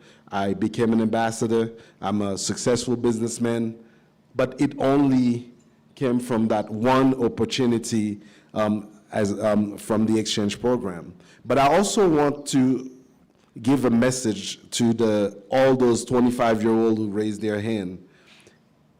It's also your responsibility to go and get what you think is yours. We can sit here and tell you everything in the world and how important it is for you to take your education seriously, for you to take your life seriously, but you have to do it yourself. All we can do is to help. All we can do is to provide the tools for you to actually learn from it, but it's for you to do. And one thing I can tell you, up till today, you will realize that my brothers here call me Jerry. And the reason why, even though I have the title as an ambassador, I always tell them, the woman who raised me, my grandmother, had no title. And she did everything to make me who I am today.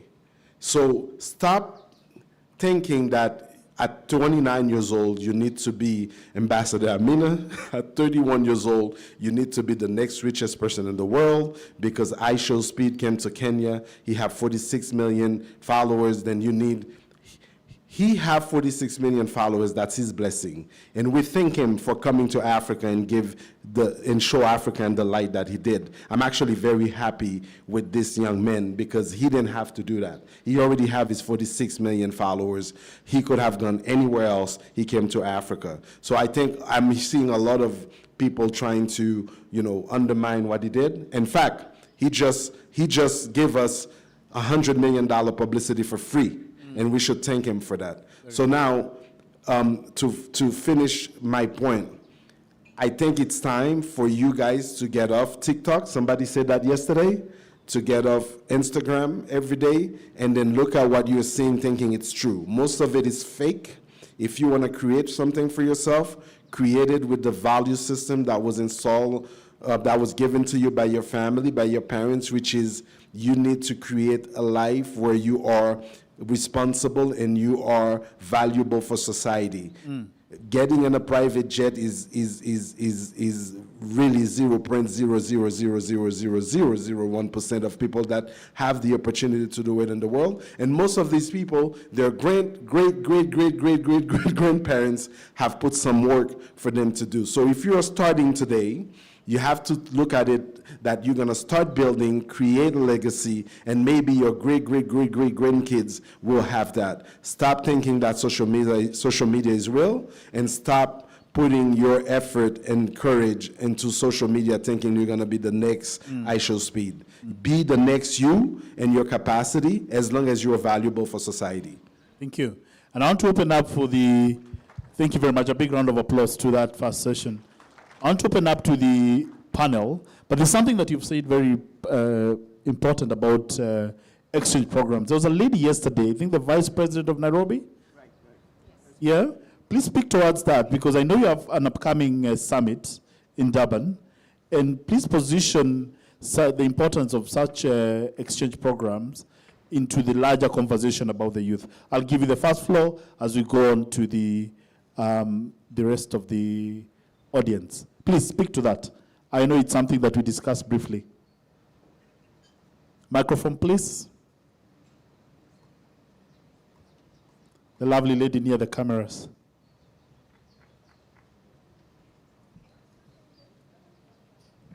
I'm extremely honored for the opportunity to speak.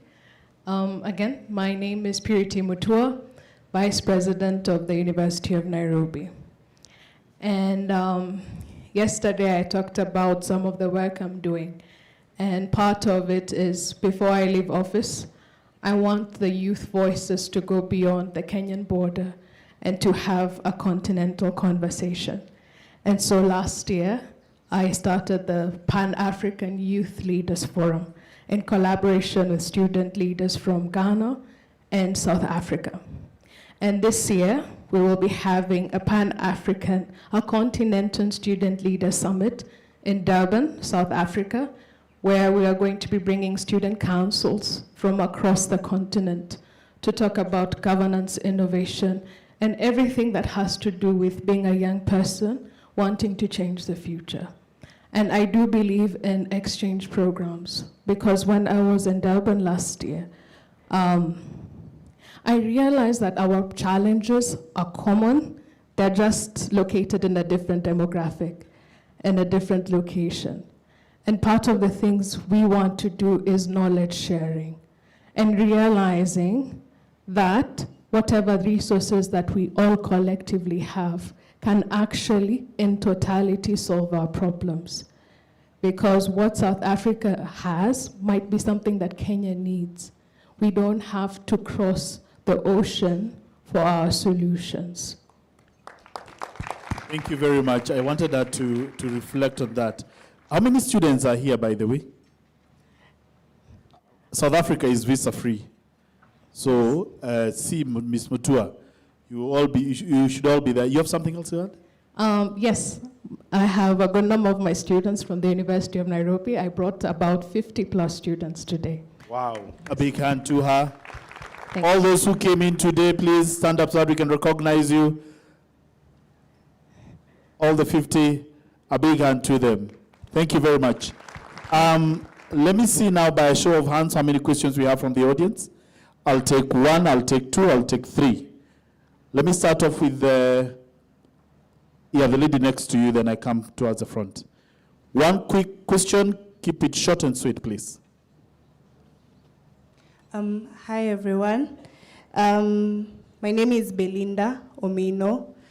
I am a scientist, and I'm also a community leader.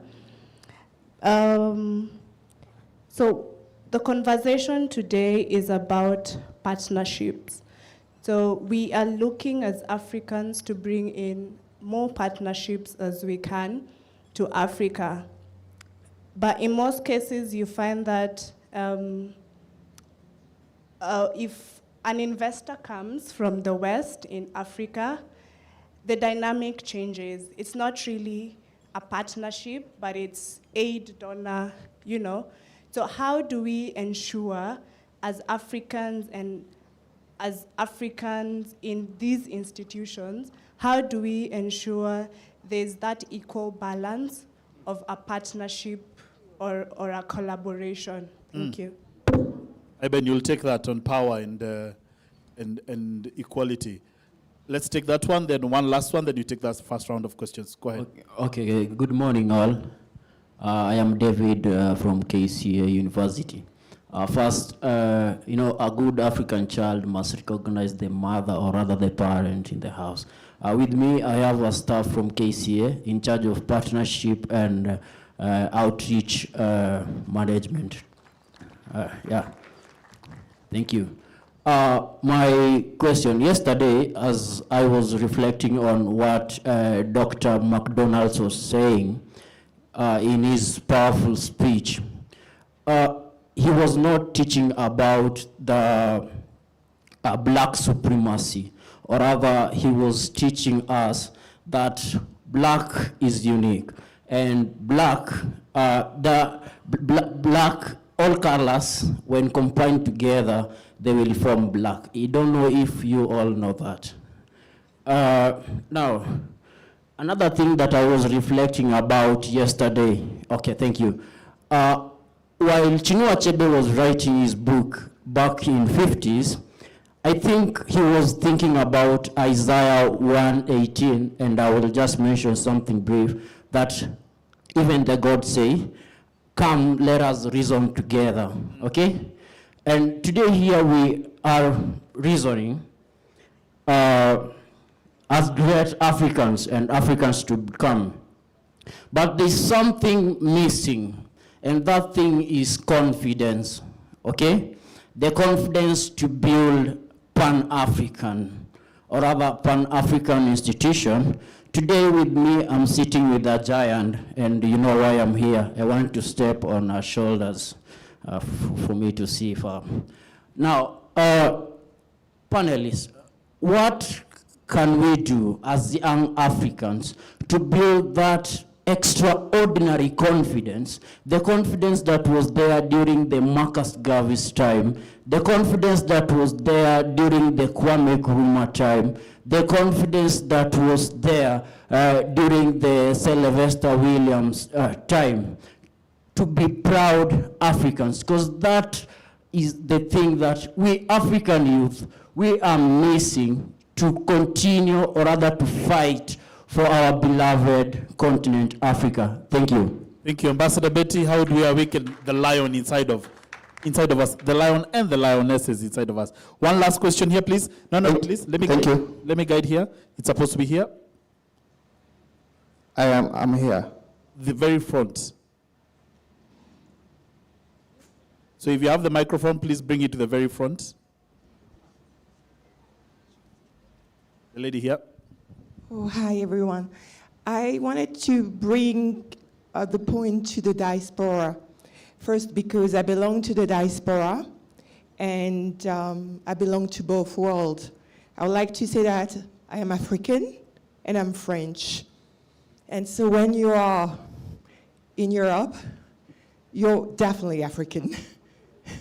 And then when you are in Africa, you know, in Togo and Ghana, where I come from, they call you Yovo, white. In Senegal, they call you coconut. And to be honest, it's not that. We just African and French, African and European, or African and American. We just happen to be born in Africa, raised in Europe, or born in Europe and raised in Europe, but spending a lot of time in Africa. Our holidays, our parents are black or African, we have the whole culture. So telling us that we are not African enough is not true, because I feel 100% African, but I also feel 100% French. So, and I want to own that, the happiness of belonging to both culture, and to say to the people who manage France, for example, that I want to sit at the table and I want to decide for the future of France, but I want to be able to come back and say, I want equal power for the African and a seat at the table, wherever it's the UN Security Council or just leadership in UN organization or NGOs. Global South has to be at the table where decisions are made. I remember as a young girl going around and putting, you know, things on the wall for Jacques Chirac to be elected, and I was in my 20s, because I knew political representation, political power, speaking truth to power was important. And I want to be able to continue to do that, and I want black kids, African kids, wherever they're from, Caribbean, you know, Africa, to be able to do that. So fighting for decolonization, a seat at the table, all this is very important to me. Entrepreneurship and business, we want CEOs to be black, to be African origin, to be powerful. And, humanitarian, women empowerment, we want women of power taking leadership wherever in the world, but we want to see it at the table. So, and same with digital power. So to come to that, there are so many young people in Europe or the US, haven't got a clue what it means to be Black or African. So talking about exchange program, I have an idea of creating a program called Ubuntu Retreat and bringing African American to Africa. And so I'd like some advice on making this a success. Ubuntu Retreat. Let's start off with Ambassador. Ambassador Betty, the lion and the lionesses. Where do we get this courage as young people? Thank you so much. Today we are celebrating our blessed memory, Nelson Mandela, and I'm glad that we have his grandson, Daba Mandela, in the house, a young person that is already driving change and speaking from the legacy of our own Nelson Mandela. We need to change the narrative of that Africans, we are second-hand in matters of what to bring on the table. And we need to realize that some of the most sophisticated and mind-blowing technologies and innovations are coming from Africa. They hail from the continent. And that this continent is a continent of continents. This is the future, this is the current. And we need to be proud of Africa first, so that we are also proud of ourselves as Africans. When you stand as an African, you are not in the presence of the global audience, you are not a second class, you are first class. And so you need to have that mind change. So there has to be a paradigm shift on the African mindset, that we are not second class, we are first class. And we have a lot to bring on the table, and so we can speak with confidence because we have something to bring on the table. So that has to be in our mind, that has to be in our heart, even as we follow our predecessors and those who went ahead of us with a lot of confidence, speaking that Africa time has come. Nelson Mandela put it so well, and I think it well described this moment and this time, that the time for Africa has come and the time is now. And so Africans, we should be able to stand with confidence that we have a lot to bring on the table. And I think... So it's all within.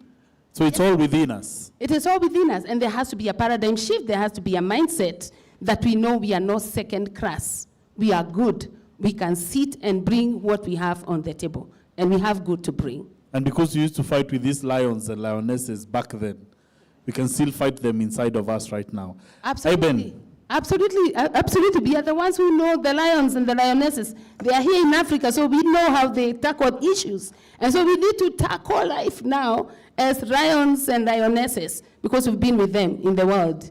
And when we are born, and I love the way the president of, our own Traore, President Traore, is doing it. He's a young person. And the way he's doing it, I think we need to buy a leaf from what he's doing. He's doing quite a lot in the country, the small country, as an example of what an African young person who has a mindset change can be able to achieve. So it begins with knowing that we have something, and knowing that also that we are not second class, and knowing that we are the people who have been with the lions and the lionesses. And so confidence comes from within you, and from the knowledge of that you are good. And you are not second. I've been building on that because we need that then to handle the power dynamics, right? Well, thank you very much for that. I want an offering basket for the lion and lioness. That's just really powerful. To answer your question, I'm going to be very brief. I have incredible appreciation for everybody that sat on this panel yesterday and those that have spoken. But there is an incredible power and knowledge in the audience. Among the audience, everybody sitting here, there is twice, triple, 100,000 folds of power and energy and wealth that is sitting, that if you choose to have influence over any of us that are sitting here, you have it.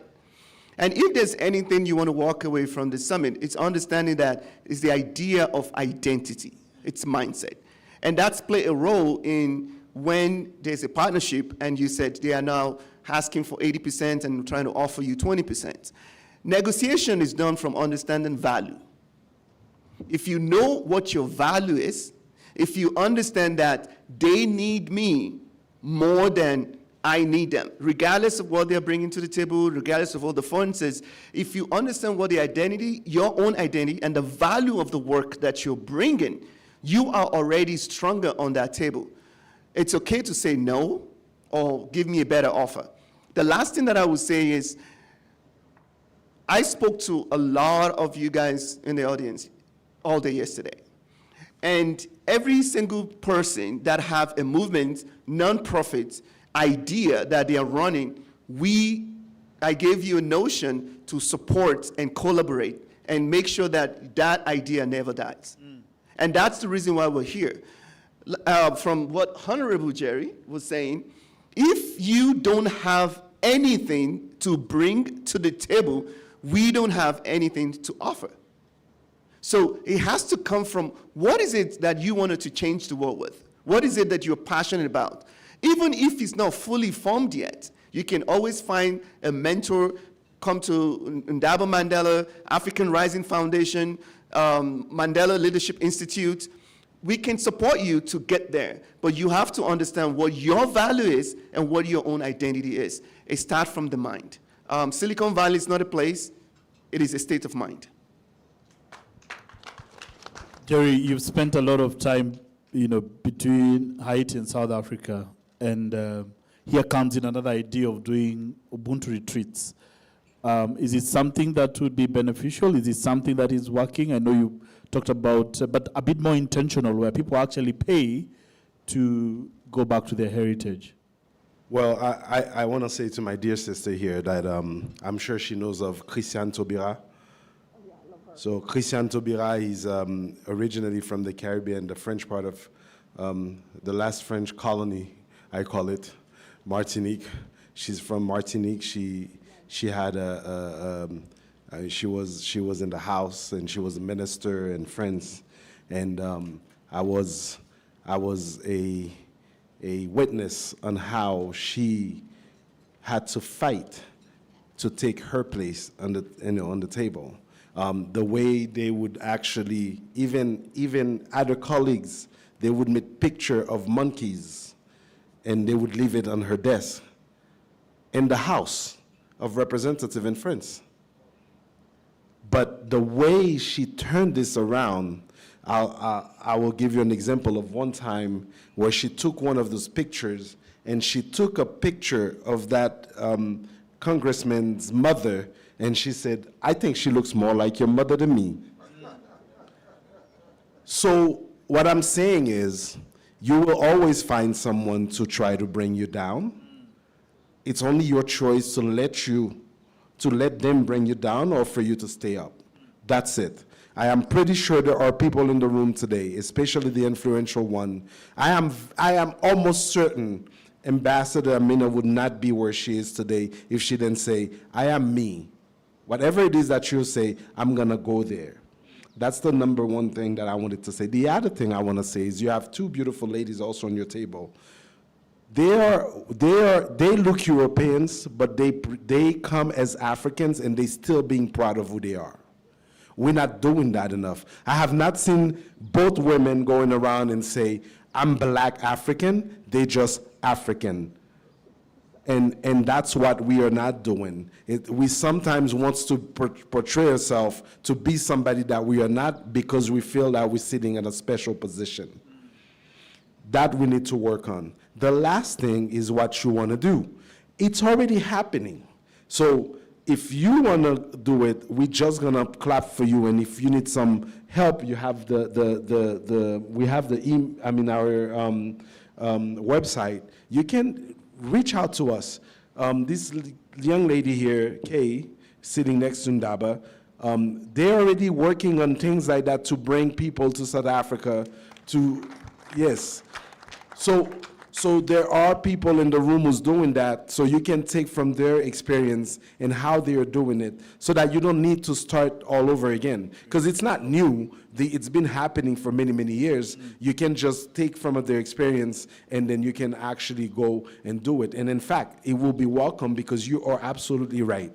There are too many of African American or people from the Caribbean who does not understand the importance of coming to visit their continent. And their main excuse is, oh my God, it's so far. So is Dubai. You go to Dubai.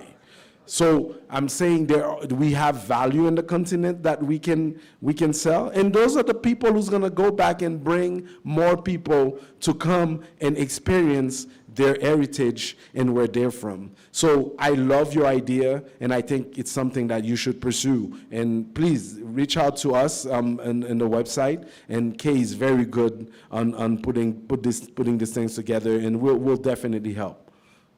Thank you very much. And the other thing is also to sort of niche it. For example, in Kilifi County, you're working with a very specific group niched towards training women to be extremely good footballers. So that's a talent that is out there, then you just have to bring it. So at least also niching is something that we can do. I want to take another round of some questions. Yes, the gentleman who just shot up your hand. I hope you didn't speak yesterday. I want someone who didn't speak yesterday. Yes, the gentleman who is actually standing. Let's start with the gentleman who is actually standing, and then we will get, then we'll come to you, and then we'll come over there. The microphone to the gentleman who is standing, and then there's a lady on this table. Please make it extremely short and sweet. You are between us and lunch. As a descendant of slaves in America, I see Mandela as a man of the people who was in prison for decades. And while the issues here in Africa are different than the US, there are issues. We have ancestors who are publicly traded assets on the stock market, and I hope that you pray for them at least. We have a sense of unity as Black people through shared trauma. What are your thoughts about how we can influence? If you recall, Malcolm X came to the UN, about how we can influence for the people who cannot be here and speak for themselves if they wanted to today. Thank you. Coming from a point of shared trauma, how can we help do that? There is a lady, quickly, let's just keep it very short and sweet. It's teachable, yes, sir. Yes. Good afternoon, everyone. Afternoon. My name is Leon Abonyo. I believe I'm the only Kenyatta University student in the Mid-East. I'm a final year student pursuing analytical chemistry, and I'm also a founder of an initiative called She Rises with Him. So from what you know about Nelson Mandela, he loved peace so much. And I think it's a norm that is all over, that we need to, because we have been discriminated in the past, and it's still happening in those countries, the whites and all that. I think many people, because even when I try to share with my friends, they're like, we also need to stand up and defeat and defend ourselves. So this is my question. How do we intentionally shift from a narrative of racial competition to one of meaningful collaboration between the blacks and the whites, without erasing history, but also without being trapped by it? Because in as much as we want to rise as Africans, yesterday we were talking about AI, and to be honest, the ChatGPT and everything, it started from there. We are also trying, in as much as we want to come with our ChatGPT and AI and everything, there's some information we are borrowing from there. In as much as we are against the technology, some of the things that are affecting us, the funds started from there. This education is what, it is what that has brought us here, and we are able to grow because of what we got from there. So how can we not fight and collaborate, but again, remaining authentic in our own space? Thank you so much. I ban authenticity. Then there's this lady here. Oh, yeah. And then that lady. There's a gentleman here. Go first, then the gentleman will have gotten the microphone. Good afternoon. Afternoon. As Miss Africa Kenya and a youth advocate, I work closely with young people, and I've seen firsthand how talent and potential can be held back by lack of opportunities.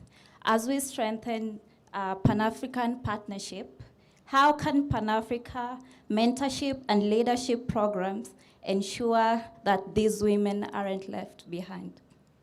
Betty, the importance of this programming towards that. The gentleman, the incoming MP for Garsen. Actually, it's him. Okay. The one in blue, yes. Yeah. Thank you. Viva Mandela, viva! Viva Mandela, viva! Thank you so much. My name is Kijana Victor Miso. I'm a leader, and I'm happy to be here. My two questions will be directed to Jerry and Iben. How do we bridge the gap? Because we're talking about African diaspora coming back to Africa. So how do we bridge the gap between exploitation and investments? And here is the context. In the diaspora, we need countries in diaspora do sanction African countries. Like, you can check the exchange rate. The dollar is rising, the pound is rising. And then the African Americans or the African diaspora want to come back to Africa with billionaire monies from neo-colonialists to invest back in Africa and take the profit back to the diaspora. So how do we ensure that the exploitation, the African diaspora do not come the new day neo-colonialists, but partners? Thank you. Thank you very much. Let's start with you, Betty. Let's take those questions before we come to our final remarks. I love his question about second colonialism by the diaspora, and I'm sure my brothers will answer very well. I want to address the issue of mentorship and partnerships, and I'm so happy that we have the biggest population within the room, the youth and women, and we have so many of such mentorship programs, and currently we have our brothers from Jamaica who are super good in technology, and they have established here in Kenya some digital hubs.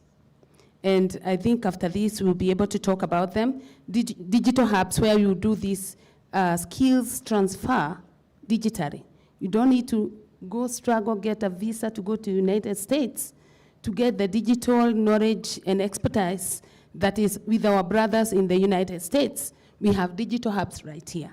So some of those things are the ones that you hook up to, and I'm sure there are others coming up with also cybersecurity hubs. All these things are there because our brothers in the diaspora are intentional. We want to be change makers in the continent, and we want to be part of the Africanizing. So there is a lot of such mentorship happening, and we'll be able to hook you to them. So they say knowledge is power. You just don't know that they are existing. You just need to know, and I'm sure you are very, of course, through your social media, you're able to see some of those things. And again, we are here that you can speak to us, you can speak to the Mandela African Leadership Summit as we were directed, because we are here to guide you to where you go. And I, like I've said, I don't want you to imagine, I can't get a visa to US. Maybe some of you have tried a lot and you are denied. US is here. That's why diaspora has to come to the continent. Thank you. Iben, your question? I think a lot of these questions have already been answered, honestly speaking. So the question around exploitation versus investment is very critical. And I'm going to be absolutely frank. There are a lot of things that cannot change in terms of the value, when we begin to look at the financial markets and dollars rising, and unfortunately, the leadership in Africa are making negotiations today that are putting on in a position where our currencies, it's continually getting devalued. Now, having said that though, I want you to understand that with every challenges that we face, that we find ourselves, it can also become a pedestal for you to move into what is next. Absolutely. Nothing can stop you unless you stop yourself. There are so many others that are going through the same challenges, the same limitations, the same weaknesses and strength that they have, but they're able to go through. A young lady came to me yesterday and shared an incredible idea and was seeking for mentorship outside of the country. And my response to her is, first, find the resources that is available to you right here in Kenya. Because there are so many resources, there are so many individuals, there are so many organizations that are already in place, but we wanted to just ignore all of those things and find something that is unreachable. The time is for us to recognize that we have what it takes to become all that we are called to be. And when your value is lifted up, those guys in the diaspora, they will come to you and seek you out. But it starts from you taking, making sure that you have an identity and believe in yourself and leverage the resources that is available right here for us in Africa. Thank you. Jerry, leveraging on shared trauma? Yeah, well, I want to go, that's a very important question that I want to, but I do want to add to the exploitation part. Ambassador Amina mentioned, we also need to stop applauding for our politicians just because they're showing up with a entourage. That's also part of your responsibility, my brother, to make sure that you have the people who represent you accountable for the job that they took to be in office. They were here to deliver to the people. It's your job and every other Kenyan's job to make sure that their political leaders are there to push for them. And Ambassador said it very well. Let's just stop applauding for people who are not delivering. So that's part of the responsibility you have so that people do not exploit you. But I really want to take that question from my African-American brother in the back. First of all, thank you for that question. And also, man, what you're wearing is dope. As you can see, we're making sure that people understand that we are Africans. So the thing about trauma, I want to say to you, we can't share the trauma because they are not the same.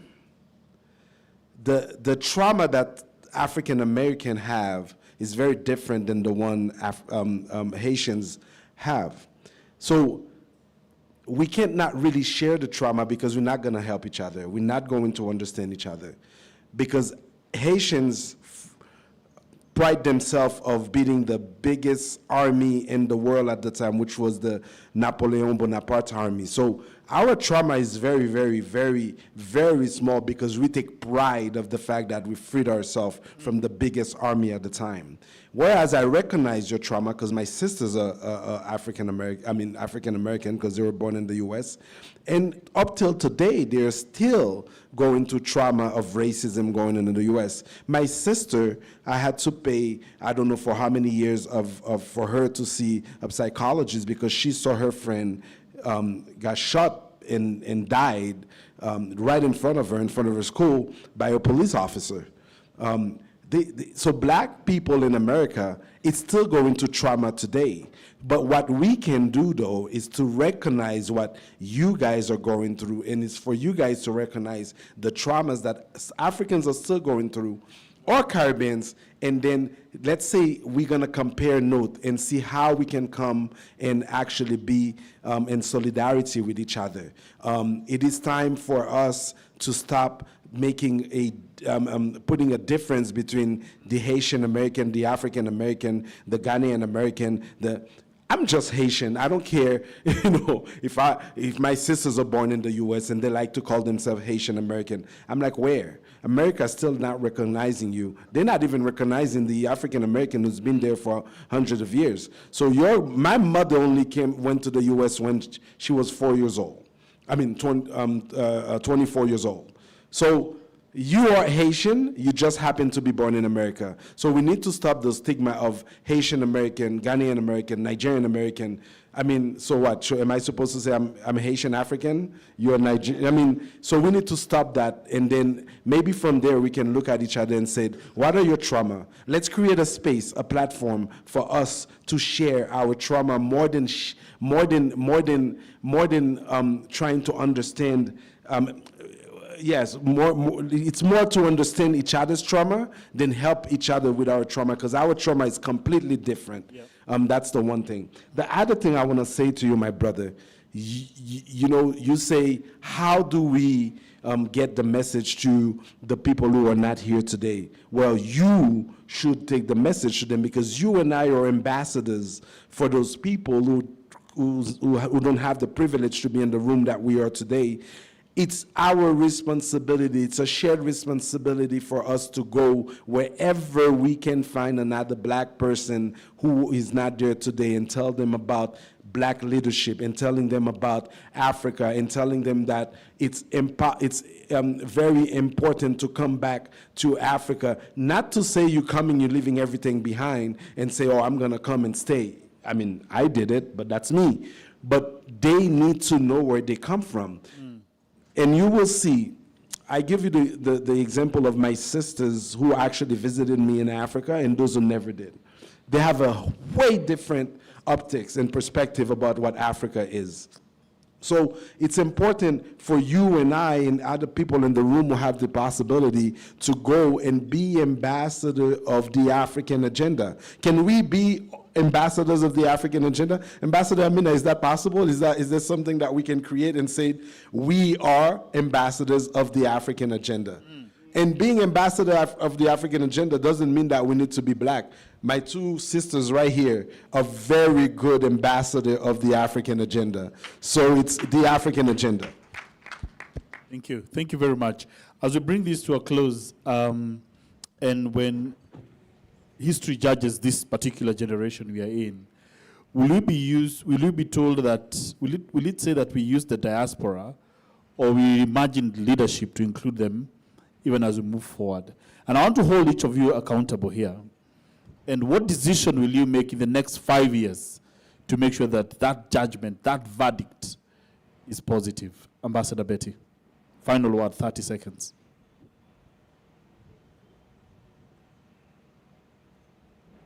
Thank you. I want to start by saying that, as our brother has just said, it doesn't matter whether you are Haitian, American, or what you are. We are all Africans if you came from Africa. Whether you came from Africa 400 years ago, we are Africans. And I was encouraged by a number of young people, some of who were my tax drivers in the US, and they were young, and they told me, we are, like our brother has said about trauma, we hate the fact that we have no identity. And some of the things that people see us doing here in America, even behavior and all that, is because we do not have identity. And I told them, you have identity, you are African.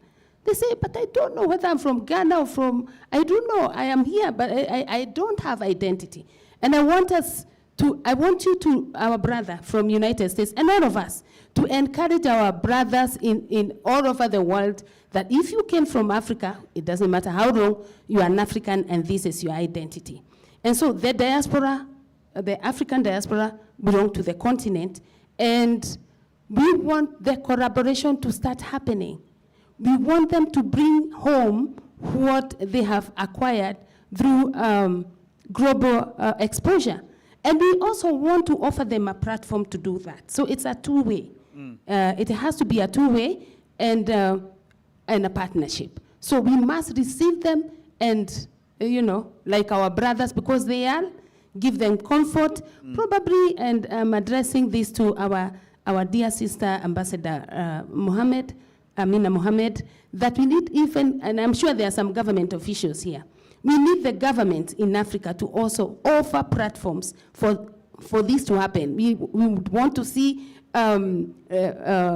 pathways to residences, dual citizenships. If these things happen, then we are going to have a smooth running of the diaspora becoming a blessing to the continent. Thank you. And I think in the end, we are not going to say that diaspora did not So for the next 5 years, you'll participate. continuously champion for the platforms and institutions that give this. Absolutely. Thank you very much.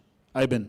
In 30 seconds, we have to understand the strength of Africans in diaspora.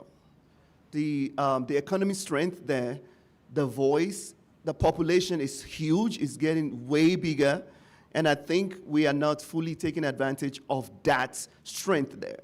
Those advantages are being taken by the politicians. They come when there's election time and raise a lot of money. I have sat in some of those meetings and hundreds of millions of dollars are raised yearly, and they take that money to come and win election back in Africa. We have to understand that there is a strength there that should be leveraged, and there has to be a constitution around the governance of the African diaspora. It's happening now, it's big, and I'm beginning to be a part of that conversation. And until we're able to leverage that and create a bridge among the diasporan power and impact of that in Africa, we still have a long way to go. But I know that the next 5-10 years is going to make a whole lot of difference because we're beginning to see the reality of that strength that is over there. Next 5 years, you're going to help us understand what critical mass we have and how much you're going to be able to leverage on that. Thank you very much, Iben. Ambassador? Well, for me, I think what I want to do is making sure that we stop calling each other African and diaspora, because now we are recognized from the African Union as part of the 6th region. So we need to change the way we talk about ourselves. I'm no longer an African in diaspora. I'm African because I'm part of the 6th region. That's the number one thing. The other thing that I want to make sure that I do is what I'm doing today. I left office. I'm not here in an official capacity. I'm here contributing to what I believe it's right. I believe it's important that people who held positions like mine, we are able now to give back to the ones who actually aspire, like this young lady, to be where I'm sitting. And that's my responsibility. And to finish, again, I want to say I have absolutely, I don't need anybody to welcome me into Africa. I'm going to come because I'm an African. Ladies and gentlemen, Ambassador Betty from the African Tourism Board, Iben from the Gift Labs, Ambassador Jerry, former Haitian ambassador to South Africa. Please, a round of applause to them as we bring this to a close. I have some gifts for you. I have some gifts for the panel. Please be upstanding as you receive it. We would love you to count down. We count down, okay. With your moderator. First and foremost, we take a picture, a great picture with you guys. We do it here. We take a picture with them first, and then we do the gifting. Yeah. So.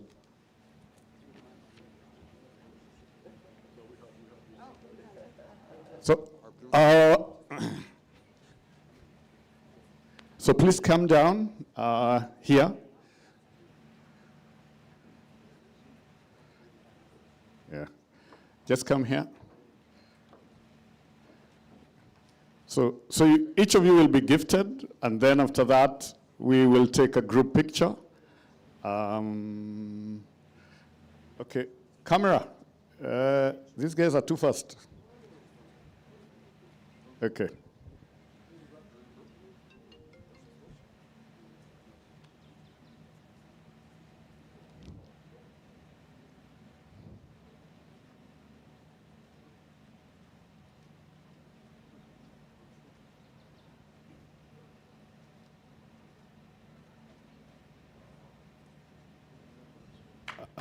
Okay, thank you.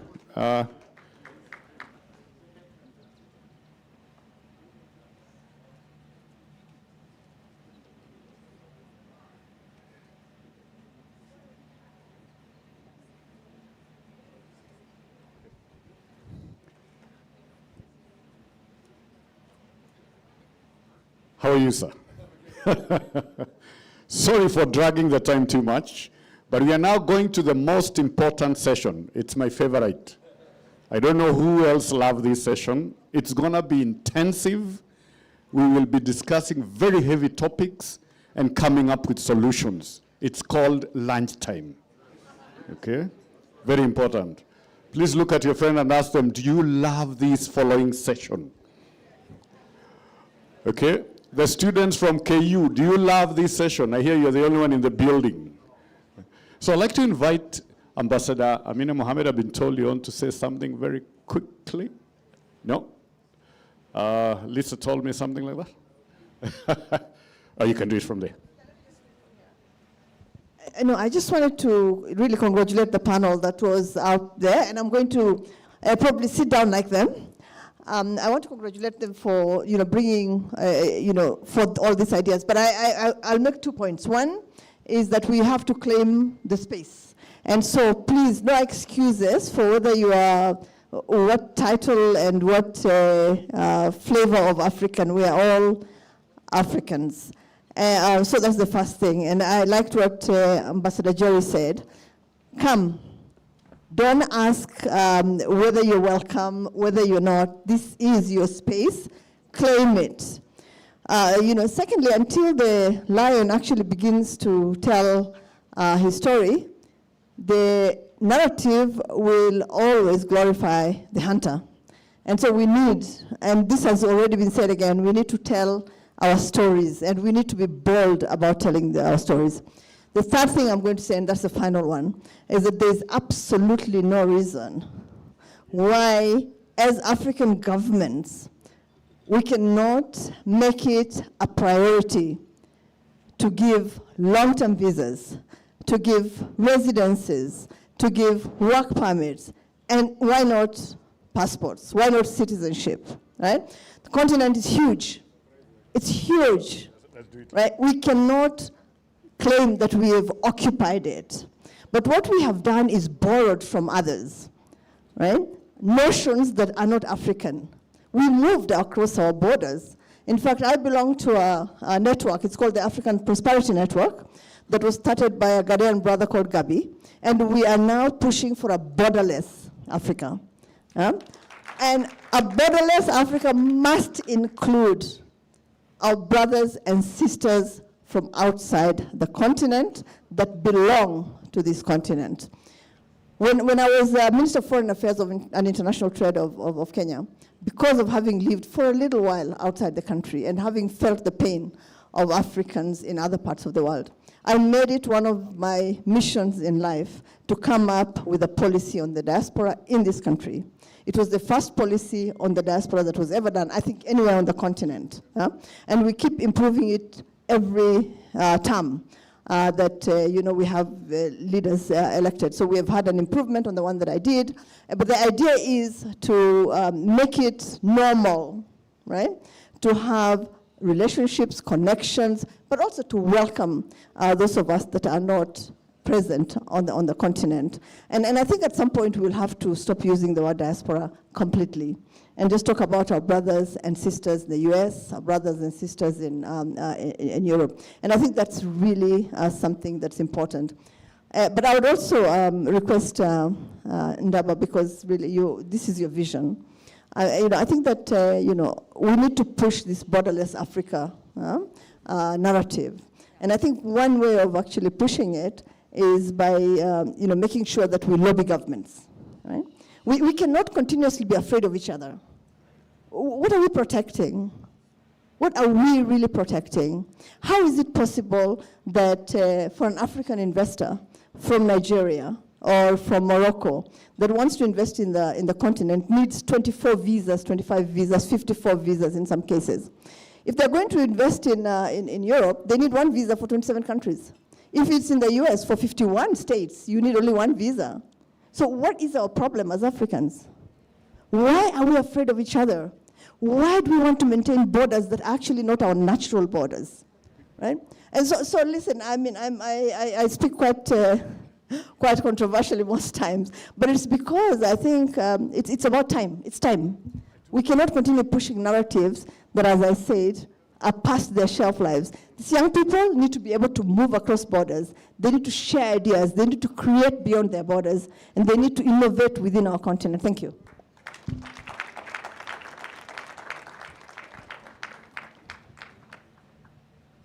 Thank you. Thank you so much, Ambassador Maha.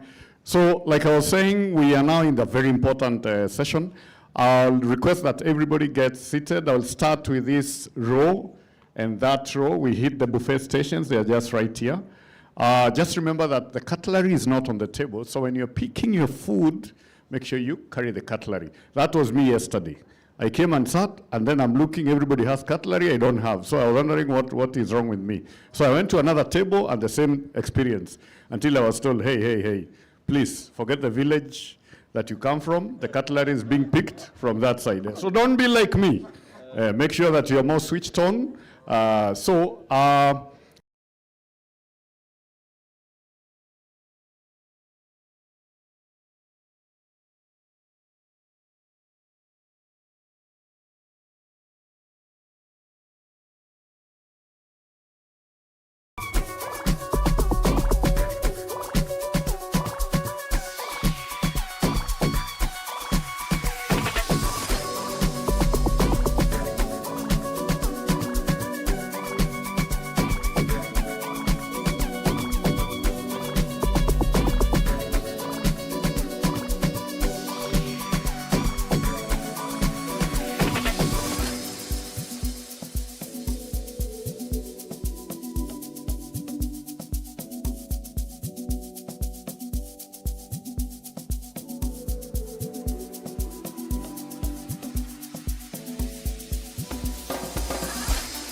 Ladies and gentlemen, now everybody settle down. We are about to begin our afternoon session. Thank you for coming. If you are walking in for the first time, welcome to day 2 of Mandela African Leadership Summit. The next session that we are going in, there will be 2. They will be very, very, very interesting. But before I do that, we've had people who have been part of us. So if you know you're part of the people who took up exhibition stands outside, I would like you to come in front. It is very important for us to recognize the fact that you came in and participated as an exhibitor. So exhibitors, kindly come and stand next to me very fast. I want to give you an opportunity for people to know you. I'll give you exactly 1 minute to introduce yourself. You go past 1 minute, my sound man, mute. Yes, Hollywood style. We start playing music. You know how that goes. I can see 1, 2, 3, 4, 5, 6, 7, 8, 9, 10, and I'm only seeing 4 people. I need to see 10 people here. Where are they? If you know you have an exhibition outside there, kindly come stand next to me. It's very important for us to recognize you. You've done an amazing job. You've been here since yesterday. Okay? Camera team, I hope we are live. I hope you're going live after that. Remember, good, thanks Kibet. So right now we're introducing the exhibitors. After that, I'll be introducing a special guest. So technical team, this is for you. There is a special guest that will be introducing, and you know what you need to do. Yeah, so let's be clear. Okay. Oh, so you are around, eh? Oh. So don't come 2 of you for one company, please. Only one person. Only one person. 1, 2, 3, 4, 5, 6, 7, 9, 10, 11. I have 11 people. No, yes. I just need 10 people. Okay? So let's have a good picture. I would request our host, is Daba around? Is Daba around? Kindly, sir, these are the exhibitors. I would like you to take a pic. Let's go this way. It's very important. This is a very good picture. Yeah. It will be New York Times, Sky News, Al Jazeera, SABC, KBC, Citizen. I hope you're capturing these moments. Hashtag, I don't like you being late. I want to capture these moments. Ladies and gentlemen, let's give a big round of applause to the exhibitors. They took up the stands outside there. Make sure you visit them. Right now they are taking a picture with our host, Mr. Daba. Look at the camera. Look at the camera. Don't look at your paperwork. Please look at the camera and smile. Smile. In all the exhibitions, events you normally go, nobody gives you this chance. We are special like that at Mandela Leadership African. Thank you so much. You can sit down, sir. Quickly, 1 minute. 1 minute. Oh, I have to start. Oh, okay. No reading. 1 minute. Hi, I'm Edmund Cheno. I am a French-Irish entrepreneur that came in here to do some knowledge transfer. The name of the brand is called Lulea. We specialize in leather products of premium quality. One of the main parts is to actually train people to do quality product, and also to see how we can assist, to make product out of Kenya or Africa in general, exportable to the wide world. Thank you. Big round of applause for him. Thank you, sir. Hi everyone. Hi everyone. Hi, good afternoon. I go by the name Amani Cornelius. In South Africa, Amani means Kariso. I'm a founder of an organization called Usaili Art. We actually create art from waste materials.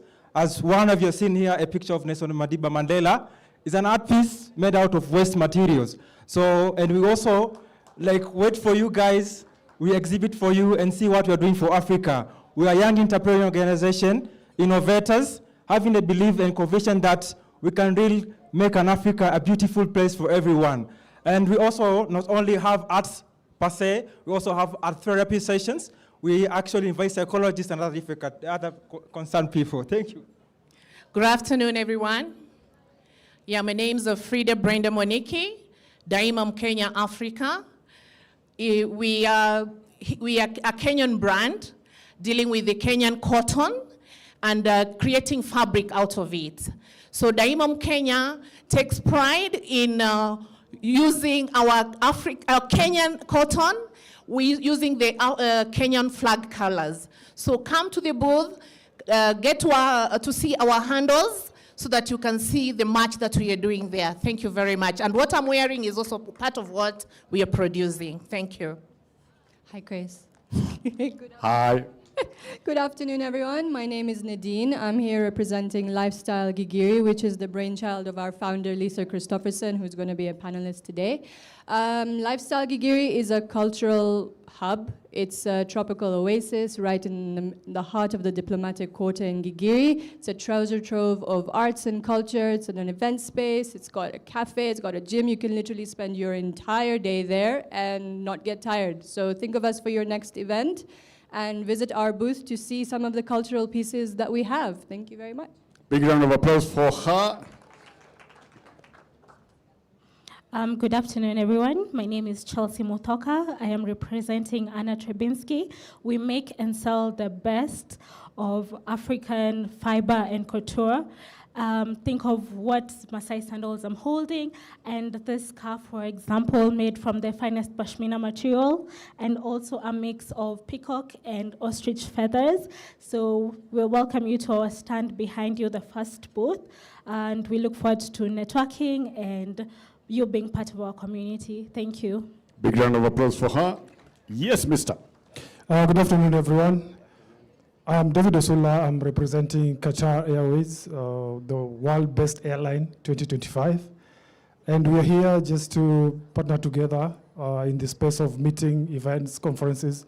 We come in with the brand of corporate travel, which is called Beyond Business, to take care of your travel solution. Now, we are not here to sell tickets, though that is one of our core businesses.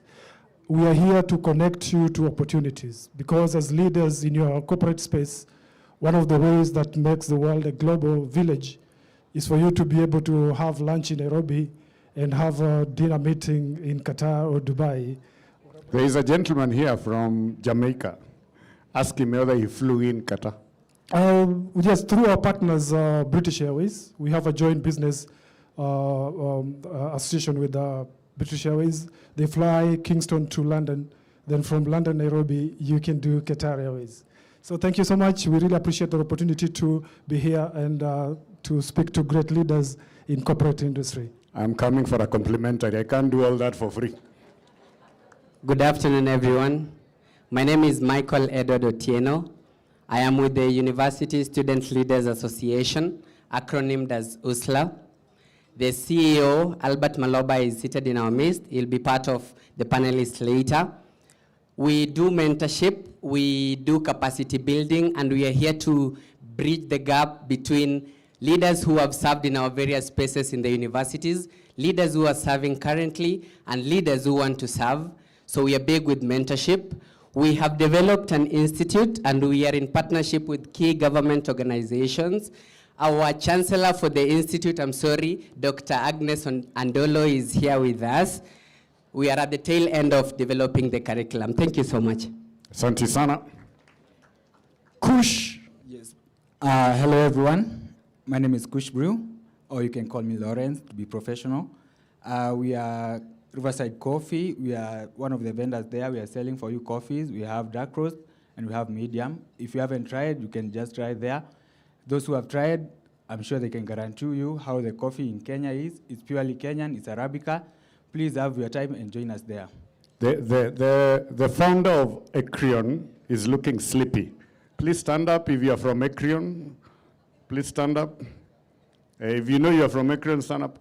Those two need coffee. They need coffee. For that, I'll give you coffee on the house. Good. Hi, good afternoon, everyone. My name is Tabitha Wangari. I'm with Centum Real Estate. We are a real estate developer. So we have property here in Two Rivers Mall, I think about 6 minutes away, and then also in Vipingo Development and in Entebbe, Uganda. So please visit our booth for all your real estate solutions. Just a minute. That gentleman there from Jamaica, Please explain to him what Maguta Maguta, Furoti Maguta Maguta means. It means very, very, very fertile land. Ebu say then again, what is Maguta Maguta? Very fertile land. That's what we call land in Kenya. Furoti Maguta Maguta. Hello everyone, my name is Morgan Mburu. I represent Yakwetu Africa. It is the biggest distributor of African content in Africa currently. It is your one-stop shop for everything you want to watch, animation, movies. We're bringing audiobooks, but we are centered in African content. So if you want to support your own, if you want to build your own, please visit Yakwetu Africa. You're not gonna regret it. What's your good name, sir? Morgan Mburu. Let's give him a big round of applause, guys. Please, the issue of coffee is not only for Ekrion, Martin, and Daphne. Even that table, I can see you're a bit sleepy. That table, yes. That table, you're a bit sleepy. So please take some coffee. Right now, ladies and gentlemen, I would like to introduce someone very special who's been with us for some time before I go and introduce the panel. So, I've realized.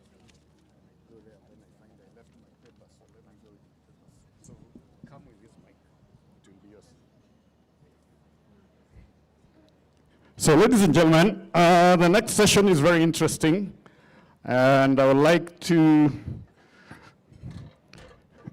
do this. So, I hope the technical team is ready.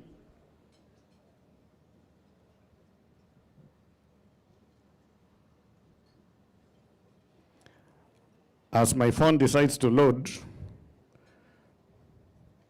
Good. So, ladies and gentlemen, when you host an event of this magnitude or an event of this nature, when somebody sacrifices their time outside the boundaries of his country or outside the continent where he resides from, it's very important to recognize them. So right now, ladies and gentlemen, it's our pleasure to welcome one man who is from Ogochinyere, one of Ekoba ancient kingdom, an influential community leader, entrepreneur, and entertainment pioneer.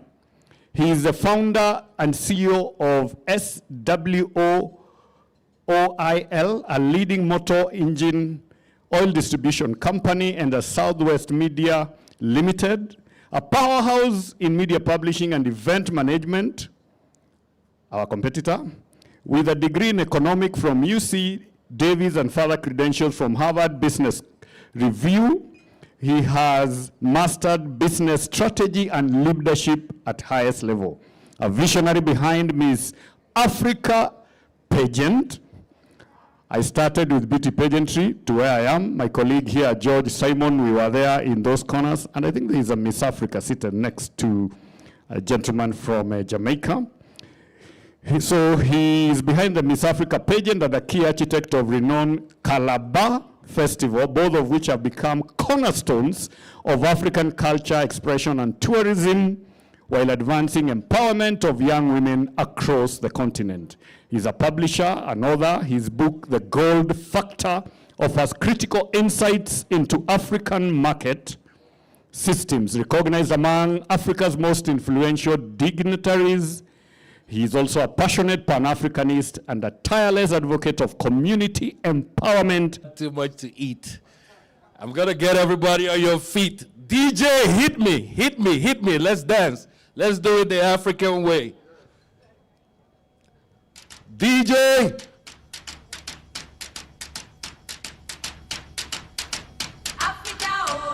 Everybody get up. Africa, Africa, Africa. Are there Africans in the building? Are there Africans in the building? Okay, let's dance. Africa, Africa, Africa, Africa.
After all that food, ladies and gentlemen, I'm very happy to be in Kenya.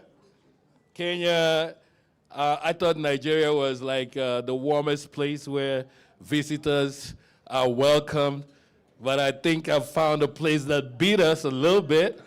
I'll accept it. Kenya! Kenya! Are there any leaders in this building? Are there any wannabe leaders in this building? If you're a leader, put your thumbs up and say, yeah! Yeah! All right. Good afternoon, everybody. I want to thank my friend and brother, Ndaba Mandela, for this vision that he's put forth. It takes only, we were just sitting down there, I said, can we calculate how much miles we're up with to be here today? Some people from California, some people from Silicon Valley, well, it's in California, some people from France, from London, from Cape Town, I'm from Nigeria, from Congo. Only Ndaba Mandela can do it. Can we give him a round of applause, please? All right, I think a lot of stuff that I put together have been touched on. So to move it on quickly, I'm going to just rush some of this stuff because the Honorable Minister touched on it. So many things I wanted to talk about today, and I believe we've received that message. And where's my Nigerian brother, Ben? You've made me so proud. You know, we Nigerians, we have a lot of stigma, you know. Today, he put that stigma to America, not us. Today, we are free from corruption. It's America that is corrupt. So, my brother, you've done a good job by putting the attention somewhere else. So, you know, for people who have been put us in slavery, took all our stuff, all of a sudden, corruption belongs in Nigeria. Anyway, that's a topic for another day. I want to touch on something that is really important to my heart, especially for the young Kenyans and Africans that are here today. I want to bring home properly what this summit is about. It's about leadership.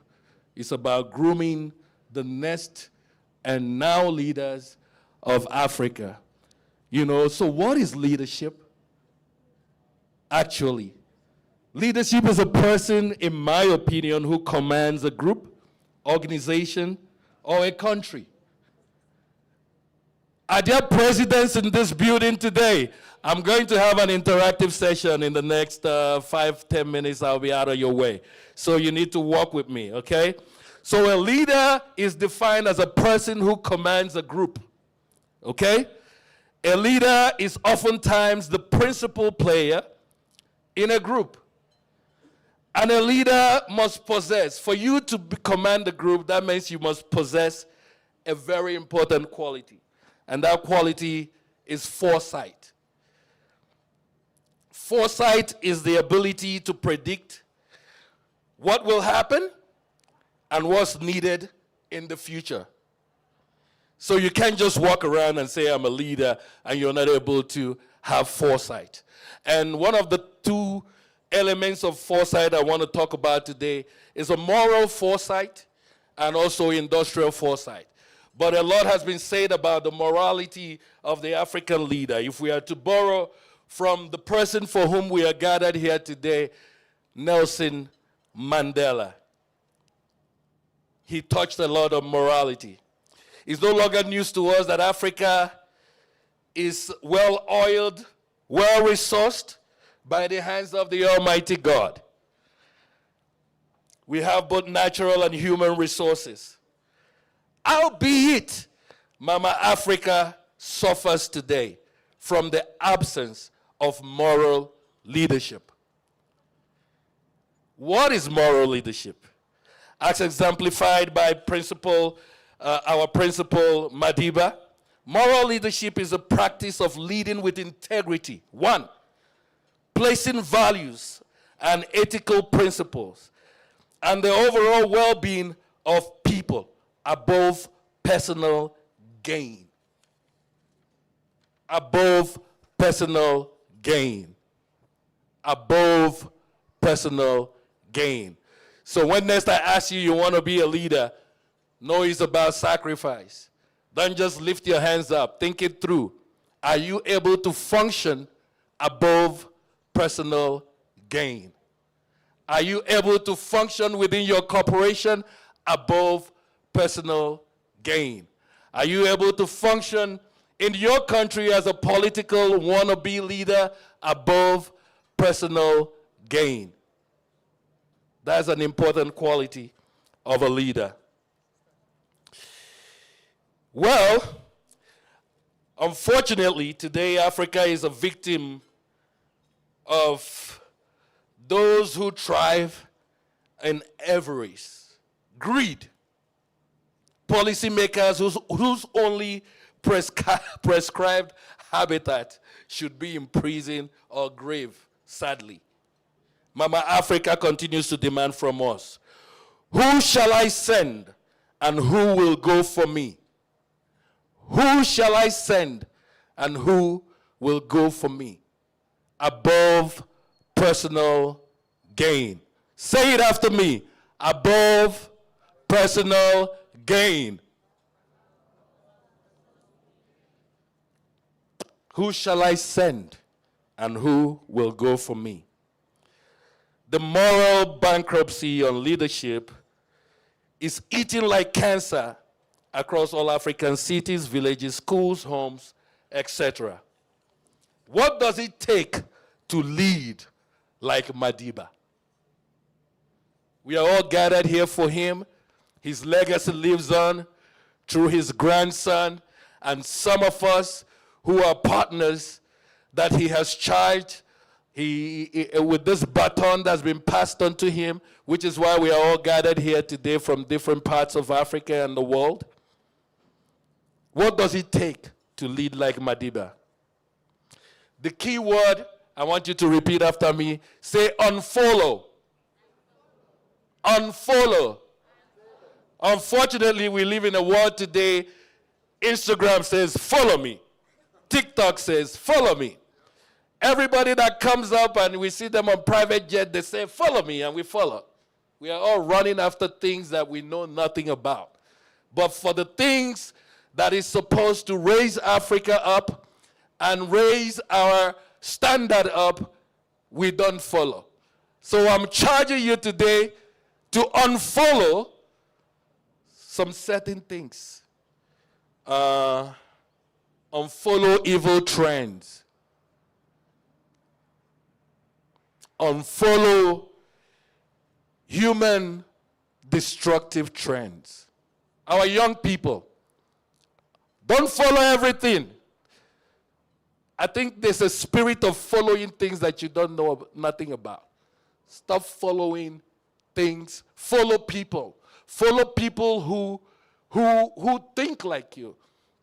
Follow people who you want to be like. And I hope the people you want to be like are not just the slay queens and the slay queens and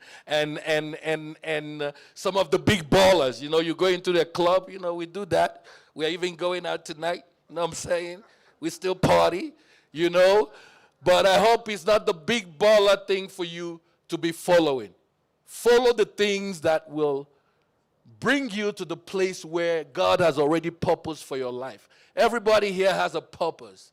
And the fact that you're here, selected amongst your group as a wannabe leader or a leader already, I guarantee you that there is already a purpose for your life. So say with me, unfollow. Madiba unfollowed popular. That's why his legacy stands today.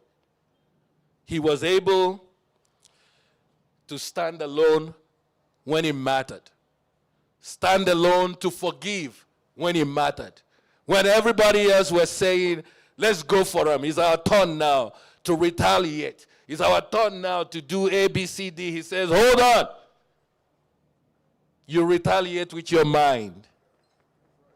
So, those are the basic principles that I believe we should learn from Madiba. Be ready to stand alone. You must add an identifiable flaw to your character. A good flaw, by the way. Okay? In order to stand out, to become a focal point. That's what a leader does. You need to become the focal point. That's the foresight. That's leading from the front. Be a focal point. When everybody is going this way, you think, what is needed? What can I do? What can I add? What flaw can I add already to this character of this world that will make me a focal point? In the corporate and political space, a leader must have industrial foresight. A leader must have deposits of engineering and managerial foresight. You engineer to manage so that you can lead. Some people are comfortable just managing our already established stuff. But we are talking about true change makers in Africa today. We want true change makers. It's not just sitting down and saying we are leaders, we want to be leaders. We must have industrial foresight. We must look into the future and determine for ourselves, stuff for ourselves. Yesterday, a lot was said about our conversation. After yesterday, I questioned what AI, what African policy is on AI. Why are we? Well, I got a call from I don't know how they saw that stuff, but my brother Ndaba got me on a call with this big corporation in the U.S. that's AI, and I threw the same question at them, and I was like, "What is your environmental impact policy in Africa? How do we gatekeep what you are coming to do here in Africa?" And as the ambassador said, they got really uncomfortable. They realized that the stories change. It's no longer about money, money, money, money, money. It's about us creating our own narrative. It's about us leading from the front now, not things being dumped on us. And I charge African youth here to have industrial foresight. You must think beyond the times. You must think ahead. You must think 10 years ahead. That's the leader we want to see. Okay? For example, in Africa, we are importing tomato. Can you imagine? Tomato that just you throw it on the floor and it grows. We have arable land, and we import tomatoes. Is that not shameful? Nigeria, we drink palm oil, and we eat palm oil. We eat it. We have arable land to have palm trees all over the place. And we have a deficit of 450,000 metric tons of palm oil. We have to import palm oil from the people that came to take our seedlings and go to plant it just because they have the foresight to process and to produce. African youth, wake up. You must see the need to have industrial foresight. Industrial foresight allows you to identify what is needed in Africa. Everybody here can be a billionaire, a millionaire. Everybody can do better than anybody else. You have to figure out, stay consistent, be resilient like Madiba. In every cause that you have chosen, you need to have the foresight to produce. I said yesterday, we must leave consumption. We must now make Europe consume, not extract, consume our byproducts. We must make America consume our byproducts. We must make the rest of the world consume our byproducts. Not come here, extract our raw materials, come back and make us consumers. Is that fair? Young leaders, talk to me. Is that fair? All right. So, it's your time now. Okay? It's your time. So, I'm going to tell you what my company did about this deficit in Nigeria about palm oil. We looked at it. We started thinking hard. This is solution time now. It's not just about telling you what the problem is. We looked at it, and we said, hold on. If we can cut down, it's 450,000 metric tons. If we can cut down, if we can even do 2,000 metric tons a month, if we can do 5,000 metric tons a month, that means we are helping out. That means we are employing people. That means we are becoming richer. So you see, we bought a piece of land, and we started doing a lot of research. We went and put our piece of land in Akwa Ibom, proximity to a lot of palm trees. We are not interested in planting more palm trees for now, but you know what we're doing? We want to produce and process what's already available. And that's what my company is doing. That's why I'm a startup too now. I'm a startup. We just started Chibozo Palm Produce. That's what I'm doing. What are you doing to get us more tomato instead of importing tomato? What are you doing in the technology space? What are you doing in the creative space? They're about to have a session on creativity. What are you doing in your creative space? By the way, I was sitting here. I'm the founder of Miss Africa. I founded it in 2017. I met Governor Ben Ayade of Cross River State, and I gave him the proposal. And today I saw a woman here that says she's Miss Africa Kenya. That's my byproduct. Can you clap for me? And I've not been managing. I've not even been to Miss Africa since it started, since 2019. But now I'm sitting in the audience, and something that I created is still functioning. Okay? That's leadership. That's leadership, African youth. That's leadership. So I want to charge you all today to begin to think solution. What will you do? What will you do for Africa? What will you do for Africa? What will you do for Africa? Some American politician said, it's not what my country can do for me, it's what I can do for my country. And now I charge you all Kenyans. There's a lot of Kenyan youth in the building. After this summit, we want to begin to see some testimonials coming out of this. We want to begin to see questions coming out of you. How do I do this? How do I do that? We want to see that fire lit up. We didn't just come here to sit, eat, and do another summit. There are so many summits in the world. Ndaba's vision is that the Nelson and the Institute's vision is that we are able, after every summit, to create about 100 to 1,000 young millionaires, 1,000 young politicians, 1,000 young entrepreneurs. Imagine in the agri sector. Africa must feed itself, gentlemen. We must feed ourselves. We can't be importing food when we have bright heads here. Technology is helping. Technology is everywhere. What is your AI gonna? AI, by the way, I heard yesterday, they told me that whether I like it or not, AI is coming. So AI is gonna be one man doing 1 million people's job. Where do you fit in that? You are all getting out of school now and you want to go get a job. Where do you fit into that? Are you imagining the future for yourself when AI is going to be taking 1 million people's jobs? So are you going to depend to work for who? Wake up, Africa. It's time to produce and not to consume. Thank you very much. Let's give him a big round of applause. Thank you so much, sir. Thank you, thank you, thank you. As they settle down, we are now going into our session for this afternoon.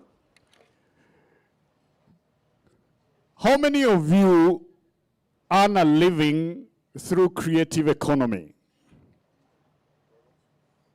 If you are here and you don't think this is creative economy, then you do not know where you are. Okay, I ask again. Creative economy, guys? Okay? There is something I always say, and this is my quote. Even me, I have quotes. I do not understand why we are still teaching our children on a curriculum and syllabuses that in another 10, 15 years, those jobs won't be existing. And I'm happy that a lot of you here are from different campuses, KU, you name them, okay? So it's very important for you to listen to this panel that is coming on board. They are so varied, and I would like to welcome them. Please, my panel, please come over, and one of you, Mike Strano, make sure you carry this mic. Just come. I'll be introducing you once you're seated. Let's give them a big round of applause as they come. Where is Maloba? Mike Strano, you are part of events industry, a senior in that, so you carry this mic. Lisa, I don't want you to sit next to me. You'll distract me, so you sit here. Yes, yeah. She wanted to sit next to me. I refused. Maloba, sit here. And I'm trying to balance this panel. Masharia, come here.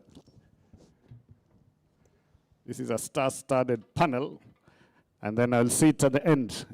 So I can see Masharia might not be having a mic, so Maloba, you will be kind enough to be sharing. So you can give the mic to Mr. David Masharia.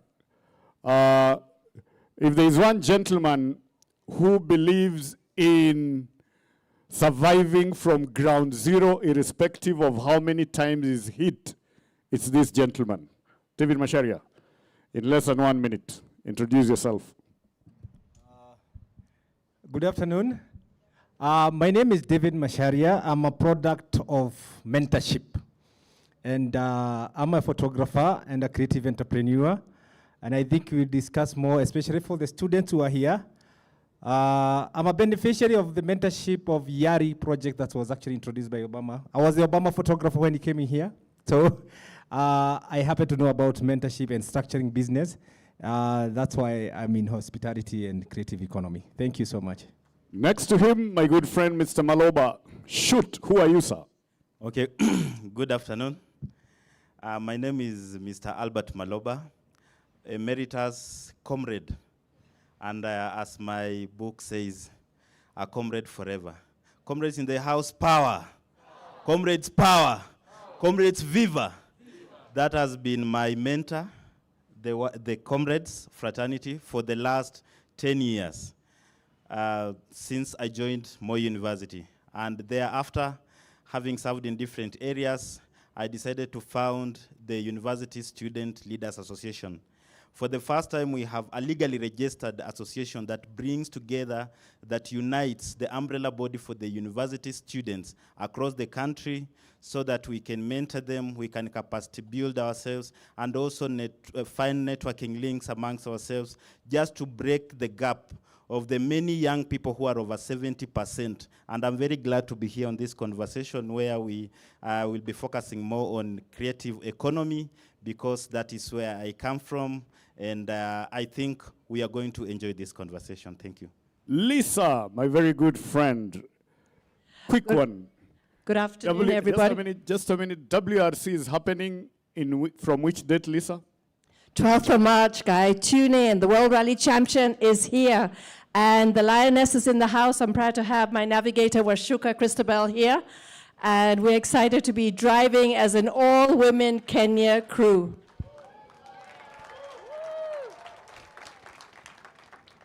My good friend there.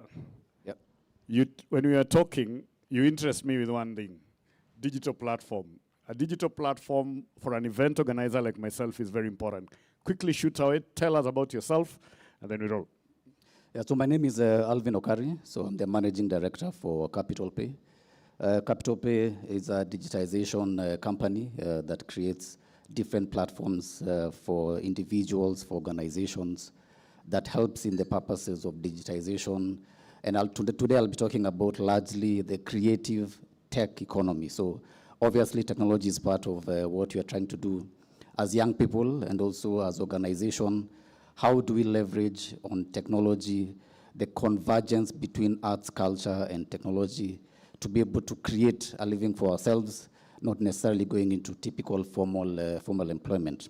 So we'll be delving more with the panelists on how we can leverage on tech, IT, digital financial services, as well as payments to make sure that we get there. So just as an element of a convert, in 2001, when George W. Bush was the president, the information that was available to him compared to a Maasai currently in Kajiado County who is herding cattle but has access to an Android phone, the Maasai has more access to data and information than the president of the free world had over 20 years ago. So that's basically the power of tech, the power of the internet, and the power of mobile. The number of people sitting in this room exceeds over maybe 100 people, but there are more than maybe 400 devices. So there are more devices in the world today than there are human beings. So the question is, how do you leverage that? Thank you. Thank you. Next to him, all the way from LA and not Langata, Los Angeles. Ladies and gentlemen, Dr. Judah Prince, talk to us. Yes. Hi, everybody. I'm so excited being here. Seeing Damba Mandela is a blessing, you know. And we are here, and I didn't come alone because the host, Akron, you know, put your hands up, you know, the Akron leaders. They covered the digital, what you see, like the media. They covered the media, the PR, and they've done a lot. We've worked together for over like 11 years. And I'm an anthropologist, and I deal with culture big time. And so we've been able to do a lot in Rwanda with Paul Kagame. They've covered it. The leaders, please stand up, you know. Martin Gitonga and Daphne Gitonga, you know, just greet everybody for everybody to see you. Did they get their coffee? Yeah. So amazing people. So they worked with Akon when he came, and also Meta. You know, the representatives of Meta and everything, we worked with them. They covered the biggest social, you know, like, what should I say? Facebook. They run the page, the biggest social, you know, Facebook here in Africa. They run the page. They're in charge of that and everything. So I'm excited. They invited me, brought me all the way from LA and everything, so I was excited. I've known them for quite some time. We've worked together. I'm an anthropologist. I deal with culture, and I was excited to be here today. And so I believe we're going to have some interesting, very interesting topics, so let's see. Thank you. Thank you, sir. The next gentleman is my very good friend, same industry, but guess what? Before he joined, listen to this, sir, Daba. Before the guy joined events industry, he was a crop scientist. I'm sure he didn't expect me to say that here. Mike Strano, talk to us. Yeah, that's a throwback, Flashback Friday. Thank you, Chris. I'm honored to be here. Mike Strano, I'm a serial entertainmentpreneur. Been doing this for 27 years, originally from Australia, moved to Kenya in 1999. We work across Africa. From Kenya, I have the honor to lead 2 companies in association. Fat Music and Entertainment is our first company. We were in media, event production, we're still in events, intellectual property, and industry building with our own events. And then our newest company is Yakwetu, which is an entertainment technology startup. We have a stand here today. Please come and visit us. We have the biggest collection of Kenyan content currently online, and our tech is fighting piracy in Kenya and has the opportunity to fight piracy across the global south. I'm also founding chair of Partners Against Piracy Association of Kenya. We're a coalition of companies, including MultiChoice, that is also, looking at managing piracy and fighting it from a legal perspective and a technological perspective as well. Thank you for having me here. Thank you, Mike. The gentleman that is about to talk, I'll let him introduce himself. For those who are here yesterday, you know the fire he left in our bellies. Sir, let's go. Okay, I'll just start off by saying something that, Honorable Chief Prince Dr. Wilton MacDonald. I am the global CEO for African Diaspora Development Institute. And what we have been doing in Africa this past many years, we're a diverse group in the 6th region, over 150 plus countries represented. You may have heard of Dr. Arakana Chiambozi, and I am working with her, and we have as a mission Burkina Faso, where we took more than 700 persons. We have people who are registered businesses in Africa, and we're talking about how do we connect the 6th region with Africa. We are doing it now. There are people who have moved and they're still living now in Burkina. There are more persons, like 2,000 people coming in April of this year to Burkina and in the general Sahel. So this is already happening in real time, now, not tomorrow, but thousands of people who are bringing their companies, their capital, their businesses across many areas in the tech space and agriculture in order to link up the diaspora with Africa. But thank you. I mean, for those who may not have known, well, I'm a barrister in 7 countries. You probably heard 13 universities. Yeah.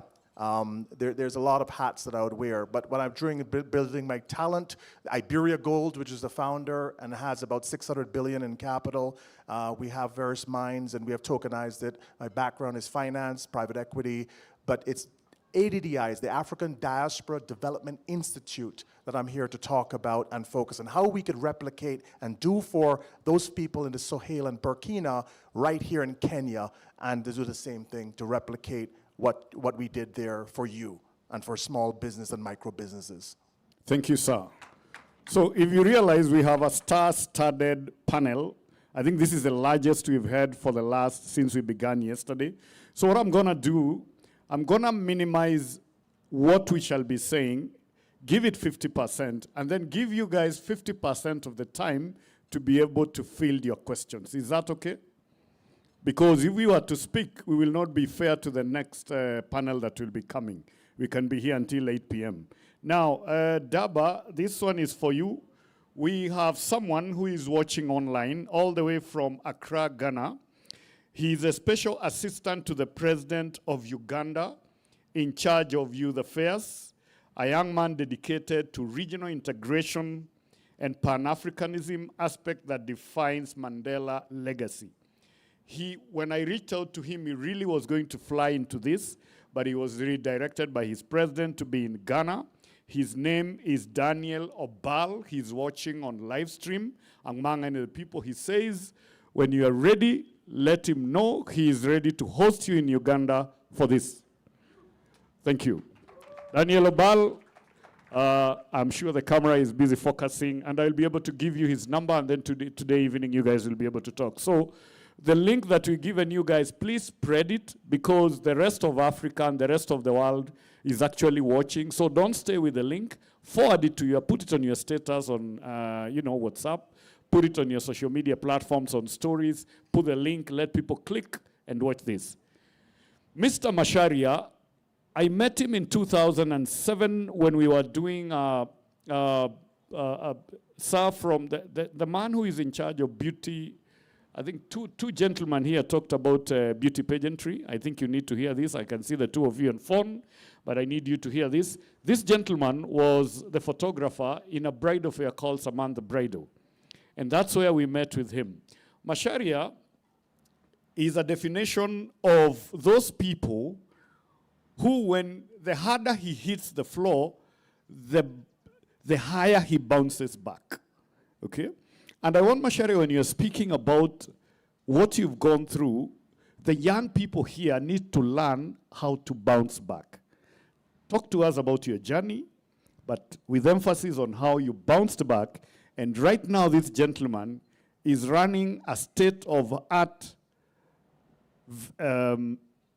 home, not a home, but a tourist lodge in Masai Mara. This one. The only guy who, when the Obama team was scouting around for the top photographer in Kenya, they settled on him. Shoot. Thank you so much, Kirua. As you mentioned, my name is David Macharia. I am a photographer. And I would like to talk about content. Did you know you are a media house yourself, so long as you have this smartphone with you? It's very powerful. And my business is called Versatile Hub Africa. It is built out of content, telling stories of Africa. And I think because we started telling the stories of Africa, this is my 26th year in photography, I came across so many opportunities to learn. And for the young people we are here, every opportunity given to you, make sure you learn something new and be always to learn. I remember when I started having interest in photography, I wanted to go and learn photography in school. Unfortunately, I was told I have to go for 3 years, 4 years in university to learn photography, and I was like, I don't have that time. I went to the best university in the world. Do you know which one is it? Nice. Google University. Yeah, that phone you have with you. I used to go to the cyber when you used to pay 5 shillings per minute. That is around 2004. So I started learning photography from there. And I came across professional photographers around the globe. They introduced me to platforms that I'm still part of them today. So I was open to learn. And out of that journey, I happened to know so many things. To cut the story short, 2015, I was commissioned by White House to be the Obama photographer when he came here. And the good thing, for the people who are in that global summit, there was so much learning. Econ were here. Trust me, I was the photographer and I had my notebook with my back. I used to write a lot of notes, learning from the experience the people shared. And I started coming up with a project. How can I give back to the country, Kenya?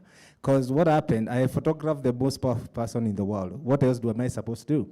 I came up with a project to tell the stories of our country. Then I felt like my country is small. Let me do stories of Africa. Because most of our stories are told by other people. I decided, let me tell our own stories. And I joined the tourism, the culture, the stories of conservation, the stories of wildlife. And I remember 2011, I went to South Africa to learn about photography, only to find photographers in South Africa. They come in our country, take pictures, and I saw a picture being sold for 250,000 shillings in South Africa, and I was like, damn. These are photos that are taken in Masai Mara, in my own country. It reaches the narrative.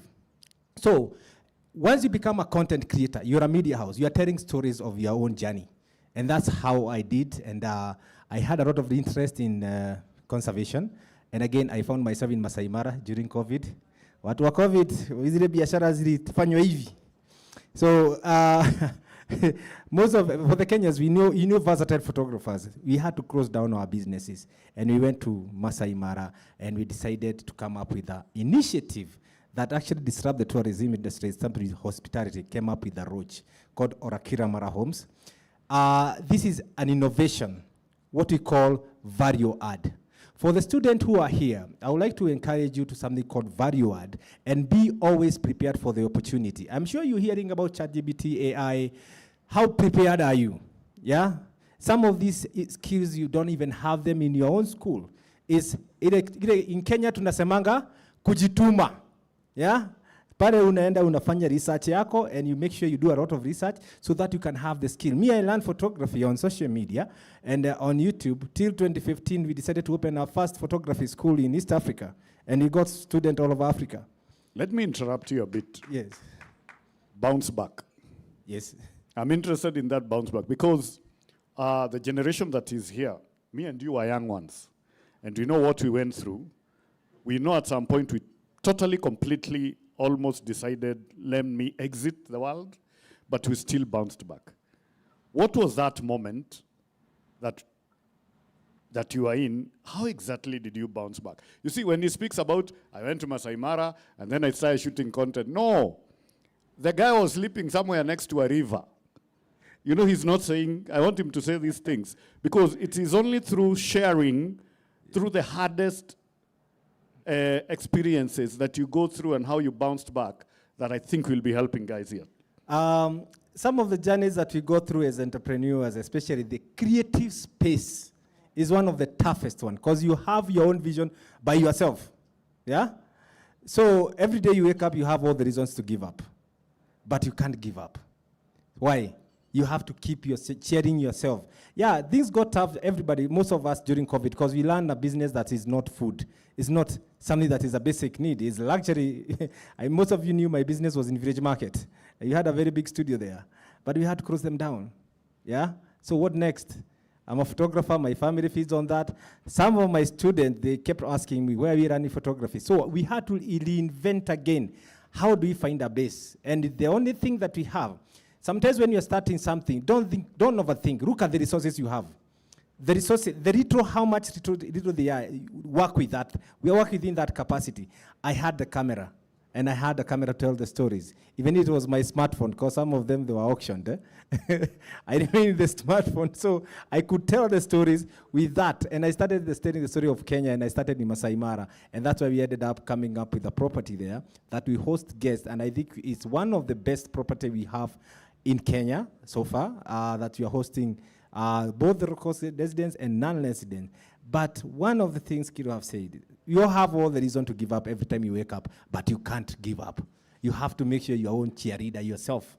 Let's give him a big round of applause. Thank you, Macharia. Quick one, Mr. Albert Maloba, CEO Universities Emeritus, President of Moi University, and you're also an author of the Best Writers Awards 2025.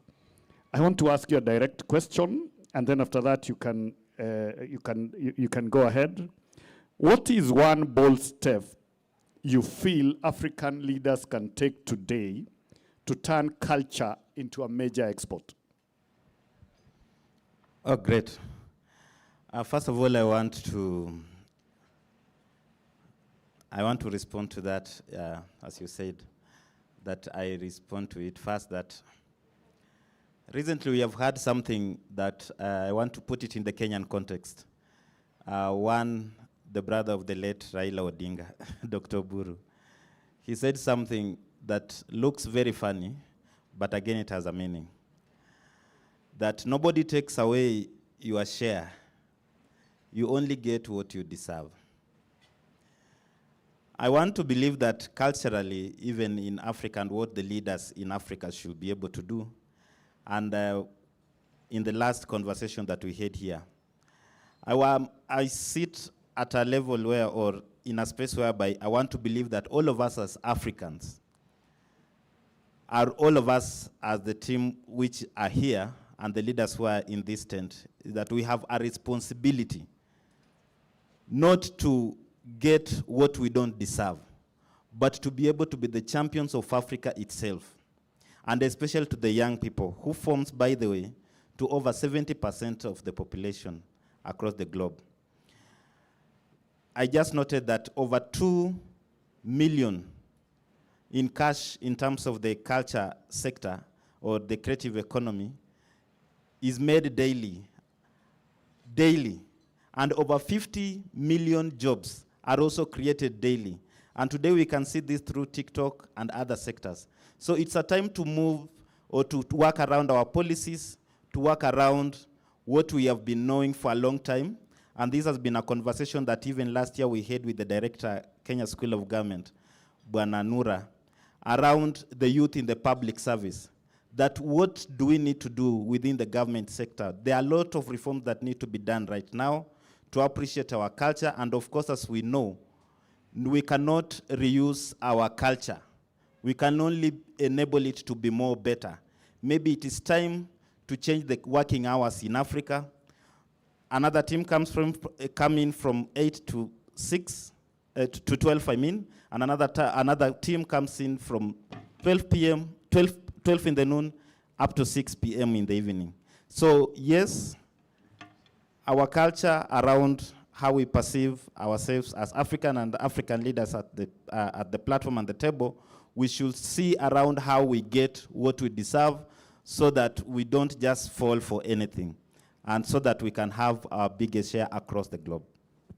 Thank you so much, Maloba. Lisa.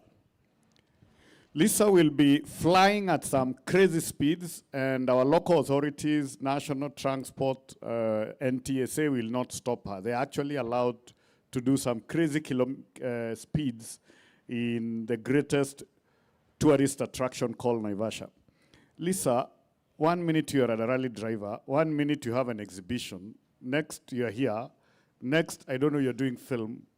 Please, with all that, tell us, how exactly do these young people negotiate the landmines of trying to get funding for such? Because you truly represent ability to do things, multitask, but also ability to almost succeed in all. Yeah. Thank you very much, Chris. First of all, I'd just like to say something, especially to all the young women out there. You're beautiful. Believe in yourself, okay? Nobody else is your cheerleader than yourself, okay? I'll tell you a story that very few people know about me and why I wear so many hats. Because every day, guess what I do? I wake up and I chase my passion. And I want you all to do that. Write down, what is my passion? What is my dream? Where is it I want to go? And how am I going to get there? And you know, when I founded Africa's first all-women-only safari rally, the Lionesses, and our sister, Ambassador Amina Mohammed, is our patron. The Lionesses are amazing, but it's not just about getting in a car and being in a grueling, hot, dusty, dirty rally. It's about the young women today. Every day they wake up, they drive through life. Sometime, vile tunasema kwa Kiswahili, tunakosa njia, tunapiga reverse, get back on track, okay? A navigator, she navigates herself through life. And that is exactly what all of us do every day. We drive through life and we navigate through life. So my vision and my whole thing is about empowering the young. What you start, you never stop. We are not born quitters, okay? Remember that. And I always say we're like VAT. We add value. So you add value to yourself with all of those beautiful things that mean so much. So in 2005, I was diagnosed with stage 4 cancer. I was in Johannesburg. The doctors gave me 10 days to live. I said, excuse me, do you know I'm a very busy person? I've got things to do, places to go, rallies to drive, kids to raise. You know, life is waiting for me out there. And I was put in, and they gave me the strongest oral chemo in the world because I had cancer all over, but one of the big ones was my whole lung was one big freaking tumor.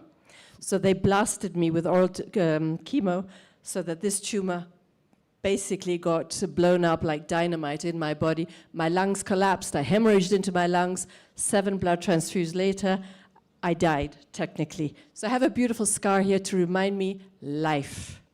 Life, the 2 middle letters in life are if, okay? I woke up in ICU. I couldn't speak. For 5 weeks, I was attached to every single frigging machine, pipes everywhere. But here I am, fitter and stronger. What we remember, what, woo! Thank you. So all of you young women, what doesn't kill you makes you stronger, okay?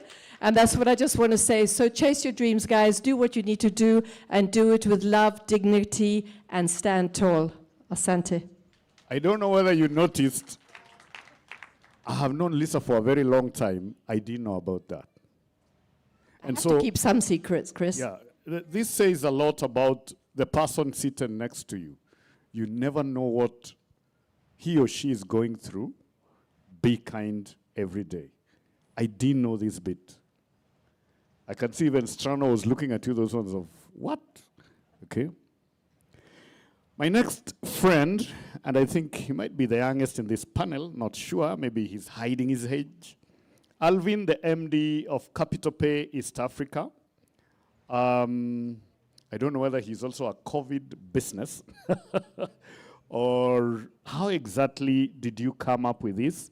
And for some of us, like me, Strano, George Simon here from Golden Eyes, and the rest of us, we are in this event space, and of course, digital is everything. So how exactly, what are you doing probably to create a convergence between digital and creative economy? Yeah, thanks, Chris. So if I just spend a few moments to talk about at least where I've been. I was privileged back in 2010 to be part of the M-Pesa team. And basically back then, we didn't have anywhere we could Google and see how to do Lip and M-Pesa, or how to do an integration between the M-Pesa system and the KPLC system so that you can be able to make your electricity bills digitally. So I think the story for organizations such as M-Pesa, which basically, M-Pesa is basically an African brand, has been able to change how payments are delivered to different societies. Today, if you look at the GSMA report of 2025, there are about 512 million registered active mobile money wallets in the world. And more than half of that, just over 300 million, just under 300 million, are actually in sub-Saharan Africa. Now, if you look at how we transitioned from the time M-Pesa was launched back in 2007 to where we are today, and this is basically over and above Kenya, where obviously it's a very strong platform. I think almost all adults are using M-Pesa. But when it comes to APIs, integration capability that exists today, and yesterday we talked about payments and how can you leverage on tech and digitalization of different platforms and allow yourself to monetize that by making sure that you're able to receive payments in a very easy way. That's basically where we talk about the intersection of basically the arts and creative industries, part of the digital creative economy, and how different sectors of society, whether it's agriculture, whether it's transportation, whether it's ESG, renewable energy, whether it's transportation, we are seeing companies such as Basigo and e-mobility coming to become a big thing. But when it comes to platforms, just for the young people, the fellow young people in the room, 5 years ago, if you wanted to have a website, that means you had to go to someone who has capabilities to do the development, and then you do the hosting, you secure the website, whether it's a HTTPS. But today there are AI tools such as Canva. Canva can create a website for you in literally minutes. So if you look at your skills that someone who studied Bachelor of Science in Computer Science, maybe 5-10 years ago, if you focused on software development, AI can do an application development in a few minutes. So the question is, where else can you go? And as young people, what can you build in terms of applications? It's not about building the applications, but what problem are those applications actually solving? So we've seen situations where people build fancy, innovative applications or solutions, and then they go to look for a problem. That's not the way you have sustainable arts and creative sector. But you find specific problems within society, and in this case, if you look at the film industry, if you look at what's currently happening in terms of content creation, advertising, basically the supply chain of the creative arts. For example, you have social influencers who are doing advertisement for very big organizations. How do you place yourself using the existing digital infrastructure that exists, irrespective of the divide that is currently there? The story of Dennis Ombachi, who's basically a rugby player who has been in the Olympics and represented Kenya. He's not a chef. He has not been trained as a chef. But he saw a niche. He trained himself how to cook. But he has over 2.5 million followers on TikTok, I think. But he has very interesting content. And that is just an example of someone who said, let me go and grab this opportunity. And he gets sponsorships on top of the royalties that he gets from the social media platforms. So the whole idea is to use these platforms and even creating niche platforms. For example, we are getting into the areas of blockchain. How do you converge the creative arts, blockchain, and payments? Because the e-commerce space is already extremely advanced. So in terms of hosting your different solutions, that should be pretty easy. So the last thing is that from Capital Pay, we do have solutions that can help basically people who are in the music industry to be able to have a very fair level of visibility in the media space. Obviously, leveraging on technology, it's a super app that are able to help you do that. But there's no limitation on what you can do as young people.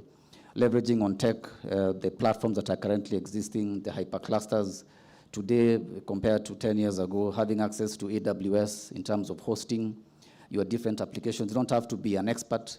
There's something we call no-code or low-code. Low-code is basically very minimal development requirements. And no-code means that any layperson can be able to do any sort of hosting on development in our website.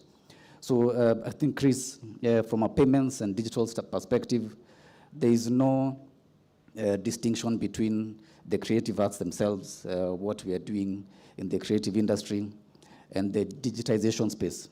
There's a lot that is happening in that space. How you can reach the billions of people in Africa is basically through the digital space. You can't fly to all the 50+ countries in Africa, but in a click of a button, in hosting of a page, putting your respective, whether you're selling specific goods, they can be visible to anyone across Africa. And you can be able even to leverage on the diaspora systems that are currently existing. We had the diaspora session before, in which you can be able to receive even payments coming through the payment systems. So you have the telcos, you have different fintechs.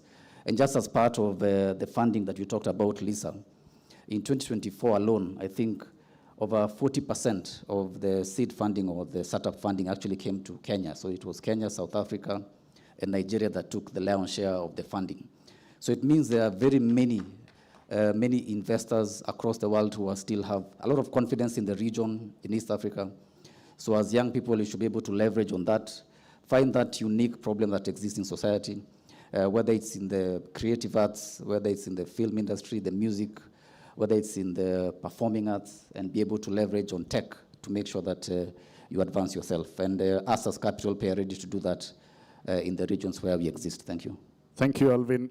Because of how big my panel is, when we reach the last person, I'll want you to be ready with questions.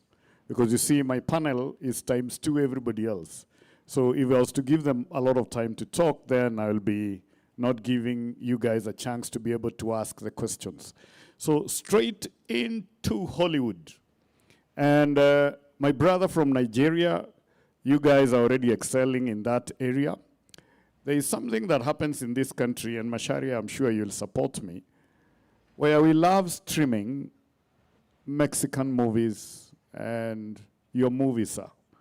Nollywood. I do not know why. You are the most watched in this country.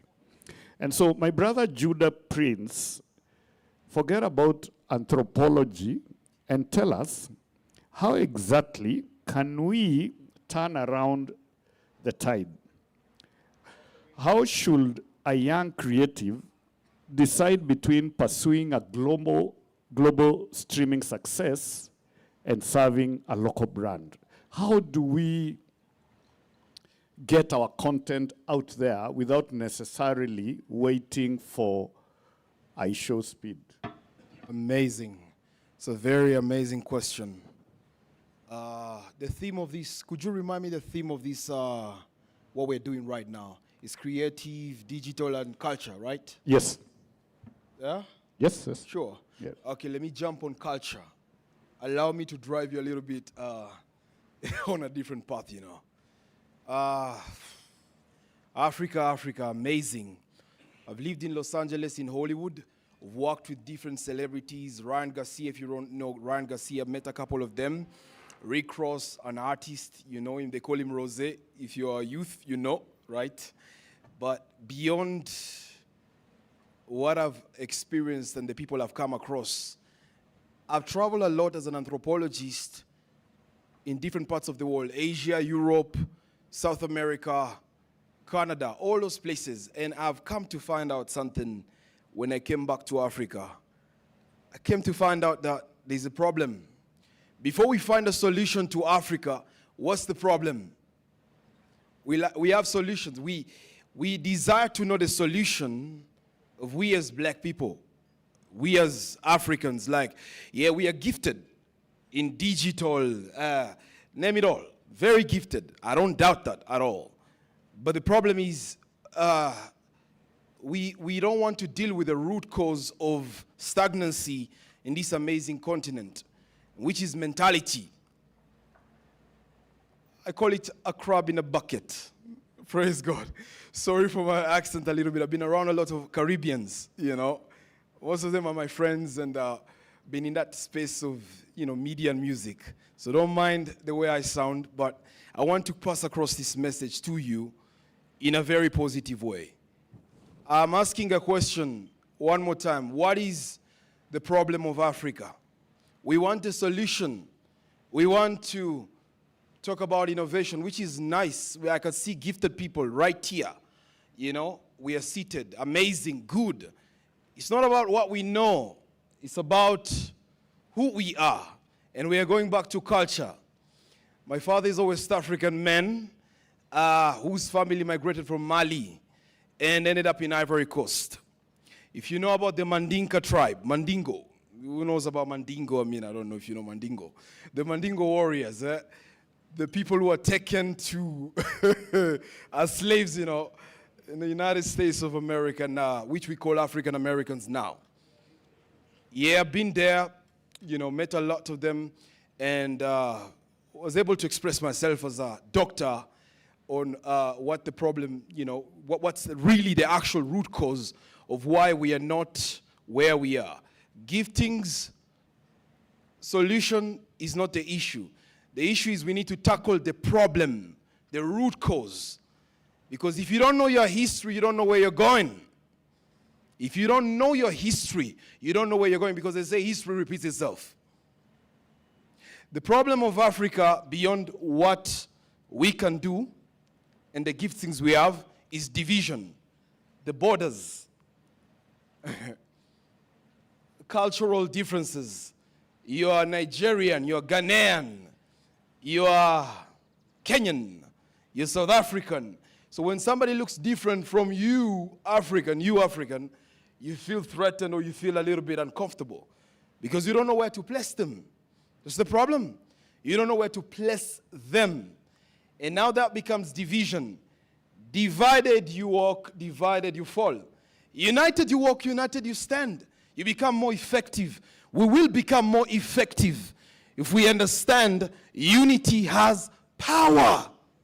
So, why am I speaking like this? Where do I come from? I could talk about a little bit about myself. My great-great-great-great-great-grandpa, maybe some of you know him. His name is Mansa Musa. That's the lineage where I come from. Mansa Musa is the richest. Is there any historian here? Is there any historian here who knows about Mansa Musa? The richest African king. Not in dollars, not in billions, in gold. He made gold lose value. all right? Change the economy of Egypt, an African, an El Kebulanian. So that's where I come from. That's my heritage. I embrace it as a Mandinka. Sundiata Keita, if you know history, that's the lineage. But he lost it because he did what he did for a season. After he died, his dynasty crumbled. Now, we're having great Africans, who are changing the world around the world. Akon is one of them. I had a privilege to get an encounter. Smart, brilliant Senegalese artist. Most of you know him, in the music industry. I'm going to ask one more time, what is the problem in Africa? The problem in Africa is every man for himself. I'm going to be a millionaire, billionaire. I want to make it. The mentality with we black people, Africans, is, I see it in America. I see it in the Caribbean. It's more of like a bucket in a crab. Me. You come here as you. Why are you not coming here as we? Why don't you have the mentality of we?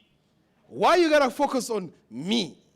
And that is the problem of Africa. Me. I will do this, I will get there, I'll be successful. Each one of you here, there's nothing wrong to desire to be successful. But most of you here you're focused on you. I want to make it. I have a project. There's nothing wrong with the project. But if your project cannot help your brother, then there's a problem. There's a big problem if your project is not we. Ubuntu, right? In South Africa, they say Ubuntu. Unity. Am I saying it right? Thank you. So what's the issue? The issue is not giftings. I know I'm stealing a little bit of your time, but it's not about just digital. It's not about marketing. It's not about innovation. It's not about being a creative. It's about having an independent mentality and a mentality of unity. That's what's going to make Africa. That is what is going to put Africa on the map. Not the gifts we have. Not the gifts we have. You go to Europe, you go to different parts of the world, in America, I have different friends from different ethnicities, and I've realized one thing. The unity they work with is amazing. But when you're in America, which I've lived in America for quite some time, I have an accent, a brother looking like me finds a way to mock me.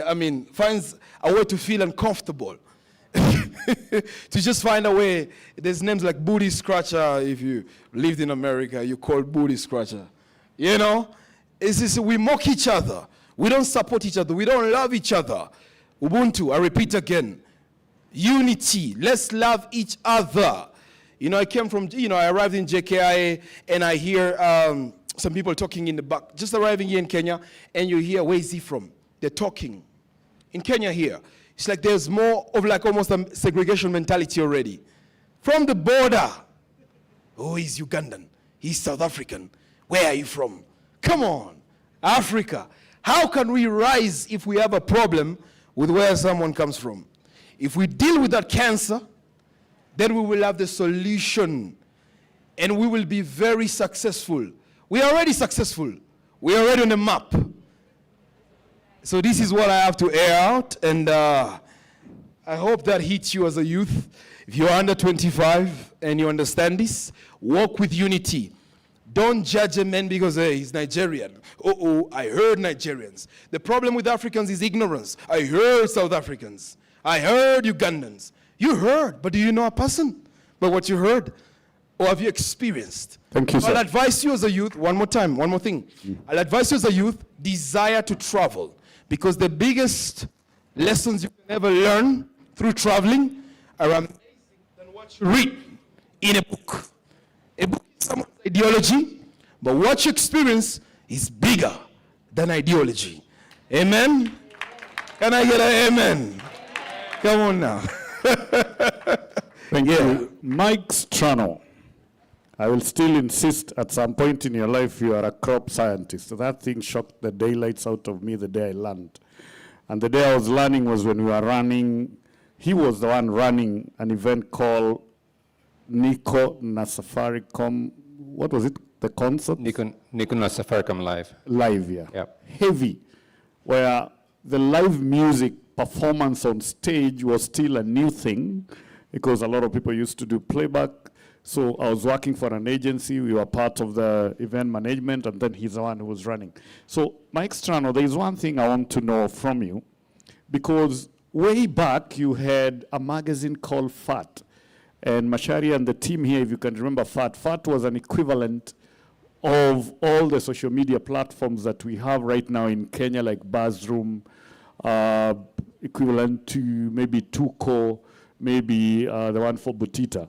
And we used to wait for, we will insist for Strano team to come on site so that if, he creates content and puts on that magazine that was folded into a small, what was that, A what? It was A3 format. A3 format. Yeah. Let me tell you, I still have them at home, especially the one you featured me.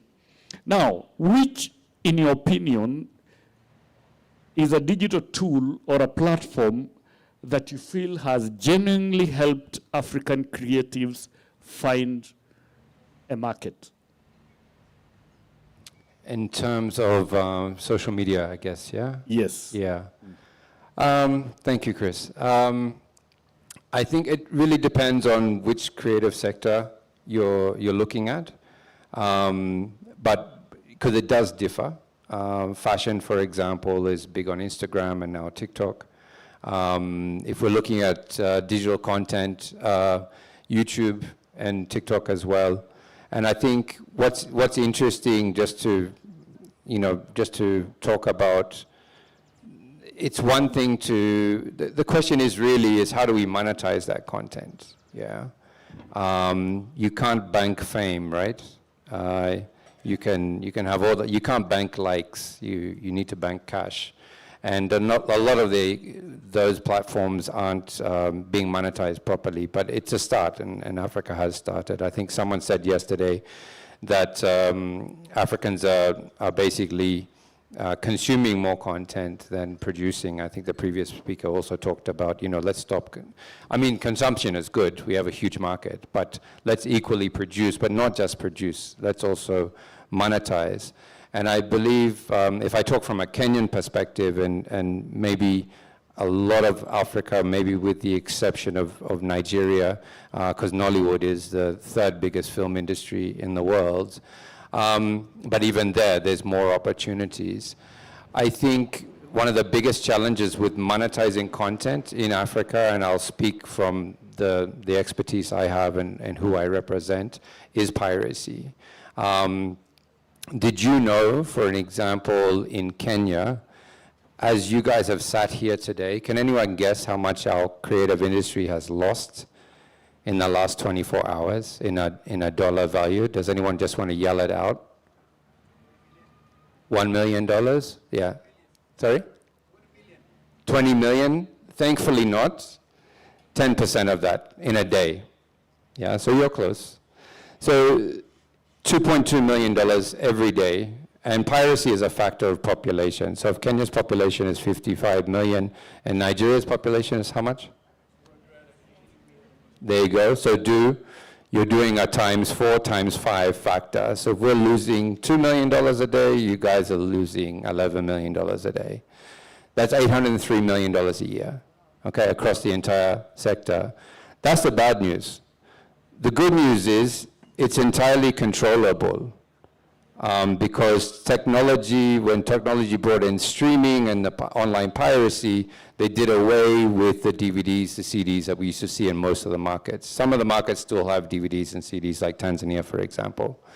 But it is manageable as long as you have the right laws. And Kenya was a leader in this, and we participated in that. Nigeria borrowed from Kenya's law, so it's also on the right track, as well as South Africa, in terms of what we call site blocking. Okay, so we hosted Motion Pictures Association here last year. MPA, for those who don't know, they represent Amazon, Netflix, all the big studios in Hollywood, for example. And MPA shared data with us that site blocking actually works. So we believe we're losing 99% of revenue from our creative industry to piracy, okay? But with site blocking, and site blocking is very interesting because it already happens in all of your markets, your telecoms block your, who here, apart from the techies, who here apart from the techies can access the dark web? We've all heard of the dark web, right? Who can access? This one. Okay. Macharia and Lisa. Yes, probably, yes. Macharia and Lisa. Yes, the minority. But that's because in all our countries we have cybercrime laws. And cybercrime laws require that your internet service providers, your telecoms, can block our access to the dark web. You can actually control piracy the same way. But unfortunately, due to impunity, and I think yesterday Ndaba referred to leadership as standing up for the voiceless, our governments need to stand up for creatives, because our creatives are actually the voiceless. Yeah. Please don't believe, for those of you in this room who are not creatives, please don't believe the hype online. We're creatives, we can lie very well. The lavish lifestyles, I'm here as a business person to tell you the lavish lifestyles are probably less than 1% of the creative population in Africa. Okay? We fake it till we make it. We're masters of it. Okay? But in reality, if we're making such great creative content like that, creators should be paid for it. And there is a way to do it. And unfortunately, Africa has issues around corruption and corporate impunity. So, because we have a solution, but it's not being enforced. So, if there's one thing on behalf of the creative industry in terms of the digital content, if you take away, if there are any policymakers in the room, please make sure your governments have the right laws, and please make sure they're enforced. Then we can unlock billions of dollars per day into the creative industry. When the creative industry has cash flow, the investment will come. But right now with piracy, we've seen Netflix pull back, we've seen Amazon pull out. We saw Showmax the other day say that their model is not commercially viable, and MultiChoice are one of our members, founding members of Partners Against Piracy.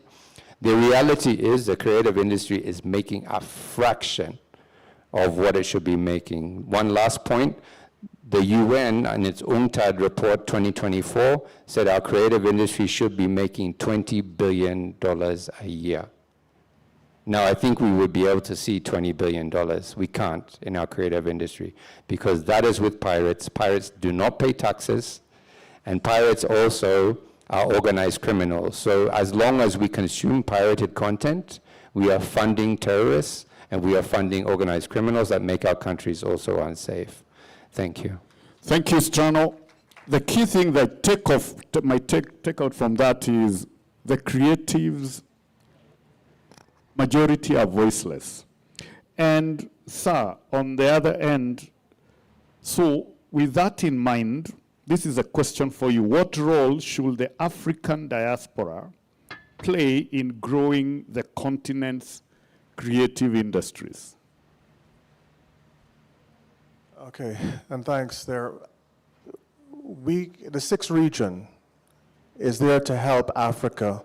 And just in the past year, we've demonstrated that through Iberia and African Diaspora Development Institute to bring businesses and content creators to Africa, to Burkina, to Cameroon, to Mali, and the Sahel. And we want to duplicate that here in Kenya and through the Mandela Leadership Institute and this continuing summits. We know we can strike a good partnership. But come on, let's be real. What really makes the world go around? Money, funding. This is what's lacking. There's so many people here with so many brilliant ideas. They need funding and access to funding. And when you have a world where you have 57 million millionaires and 2% would be black, this is a big problem. And we say, how do we inspire more people to climb up the economic ladder? Well, the game is rigged in a major way.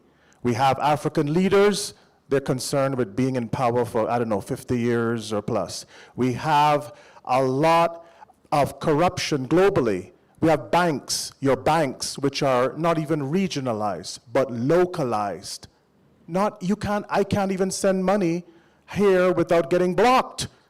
And I have to have a $500, $300 in the hundreds rather than the thousands or millions to send, to fund these content creators, to fund youth businesses, to fund businesses. We have a rigged system. And the perception out there is Africa cannot manage. And this is why yesterday I brought it hard. And until we realize and accept that our sons and daughters made Europe, we will always be in chains. And respect that and know that. I'm not being condescending, and I'm not being here just to preach. But until we accept the fact that Europe, just 200 years ago, was black, we will always be in the crib, in the toddler stroller, and they will keep Africa back because they say you can't manage. So we were going to give you this, and you better manage with this little. And we're always talking about the little bit instead of what we need to grow Africa, to remove the boundaries, to make sure Africa is visa-free, and free movement of capital, and free movement of persons, free movement, a United States of Africa. This is the vision and the goal that will transform all of us, and we won't have 57 million millionaires and 2% black. That stuff, I want to say another word, that stuff is evil, okay? It's stark evil, 2% black. I know some people don't report. I know that maybe 4% overall, but 2% legally is black out of 57 million millionaires and billionaires. And that stuff is wrong. We need to empower ourselves, and we can talk and have the biggest speeches, we can have the biggest plans, but without money and capital, we are held back. Just like a man trying to win a race, and he is tied his feet and bound, and say, okay buddy, run now, run. Your time to run. The race has started, let's run. But your feet are bound.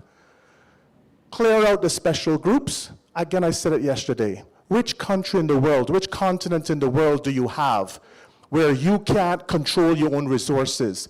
Ground rights, the below ground rights, the air rights, everyone has their hands in Africa. You can't go to Texas, you can't go to Netherlands, you can't go to France and claim something. Which country does that? You have to be kidding, and it happens every day in Africa. Every day it happens here. That is the spider in the room. You're focused, and everyone's focused on cobwebs. Everyone's focused on symptoms and not the disease. Everyone's focused again on cobwebs and not the spider. Find the spider. Get the restrictions, the restraints free, and know that Europe was black. If we accept that, this will transform this whole place in an instant. And with that, I said, thank you. Thank you, sir. So I would like one of you to surrender the microphone to one of those guys there. And I think you want to change the seat, so go ahead. Don't worry. So I think because, like I said, my panel is long, I cannot ask them another question. I want to throw it to the floor. And because you're the first one, the lady in, is it maroon or is it red? You know boys and colors. So between red and maroon, can we give her the mic? Hey, focus on me. The guy with the mic, focus on me. That lady needs a microphone over there next to the camera. And then we shall take 3 questions and then the answer. Each one of you feel free to answer any of these. The lady in red, first, the lady in red. And then who else? Gentlemen, I want to mix, because I can see all the ladies raising their hands, the boys. I need a boy. Okay, go ahead, shoot your question. Stand up, introduce yourself, tell us who you are, where you are from, and then make it brief. Shoot the question to the panel. Good afternoon. I'm Ashley Wairimu. I'm a leader, a writer, a fabric artist. Put the mic next to your lips, A data analyst and an accounting graduate.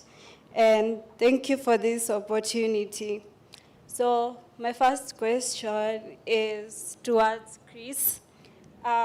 With organization of such events, how do we help to cater to the young adults who, let's say, didn't make it to be students in campus, or the young graduates, because we are having young people get to study, graduate, and then now there is that big gap before you either get into employment or entrepreneurship. How are we able to cater to these people?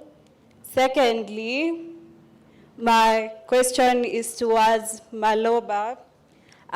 With student leadership, something I've come to note is that we are having student leaders who are morphing into the negative side of leadership, that is politics, individualism, and corruption. I've existed in these spaces to see this firsthand. So how do we help these leaders to actually move towards actual impactful leadership? Then lastly, lovely to see you, Lisa.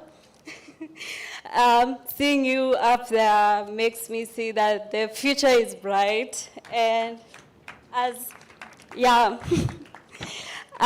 someone who has been into different interests, we were actually talking with my friend earlier, and as someone with a fig tree of interests, skills, education, talents, how do you ensure that you don't end up being someone who wants a lot and collapses into nothing?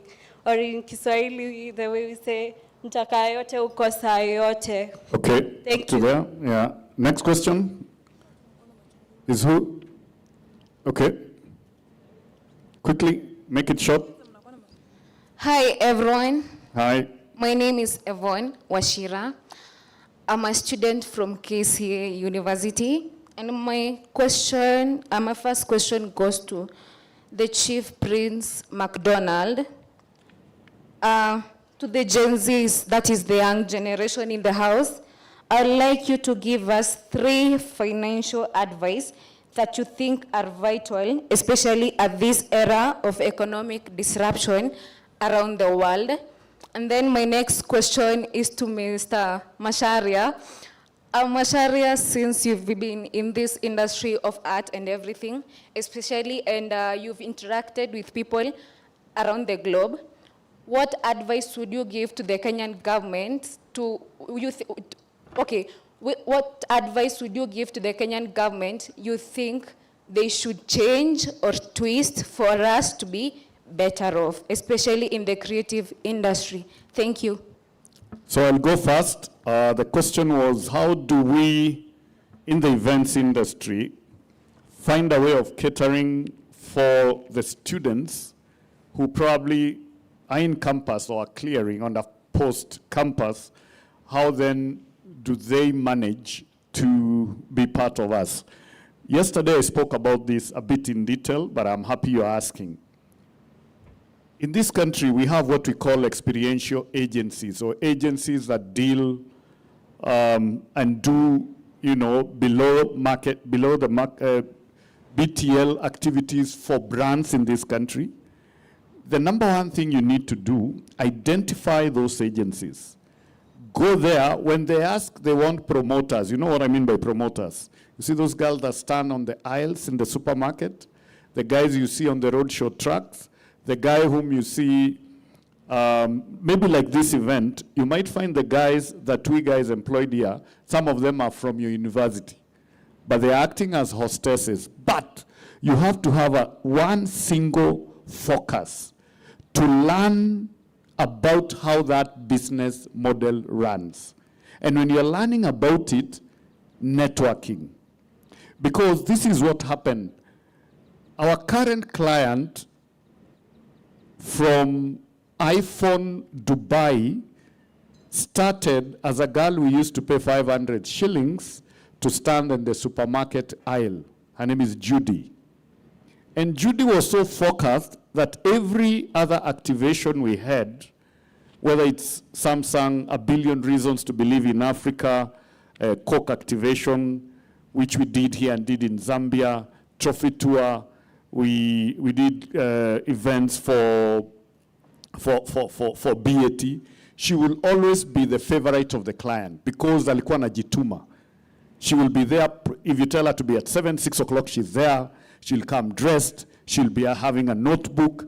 So by the time she was clearing campus, we were asked to recommend 6 people to Samsung Kenya, whom they wanted to take as interns. Judy was number 1 in my list.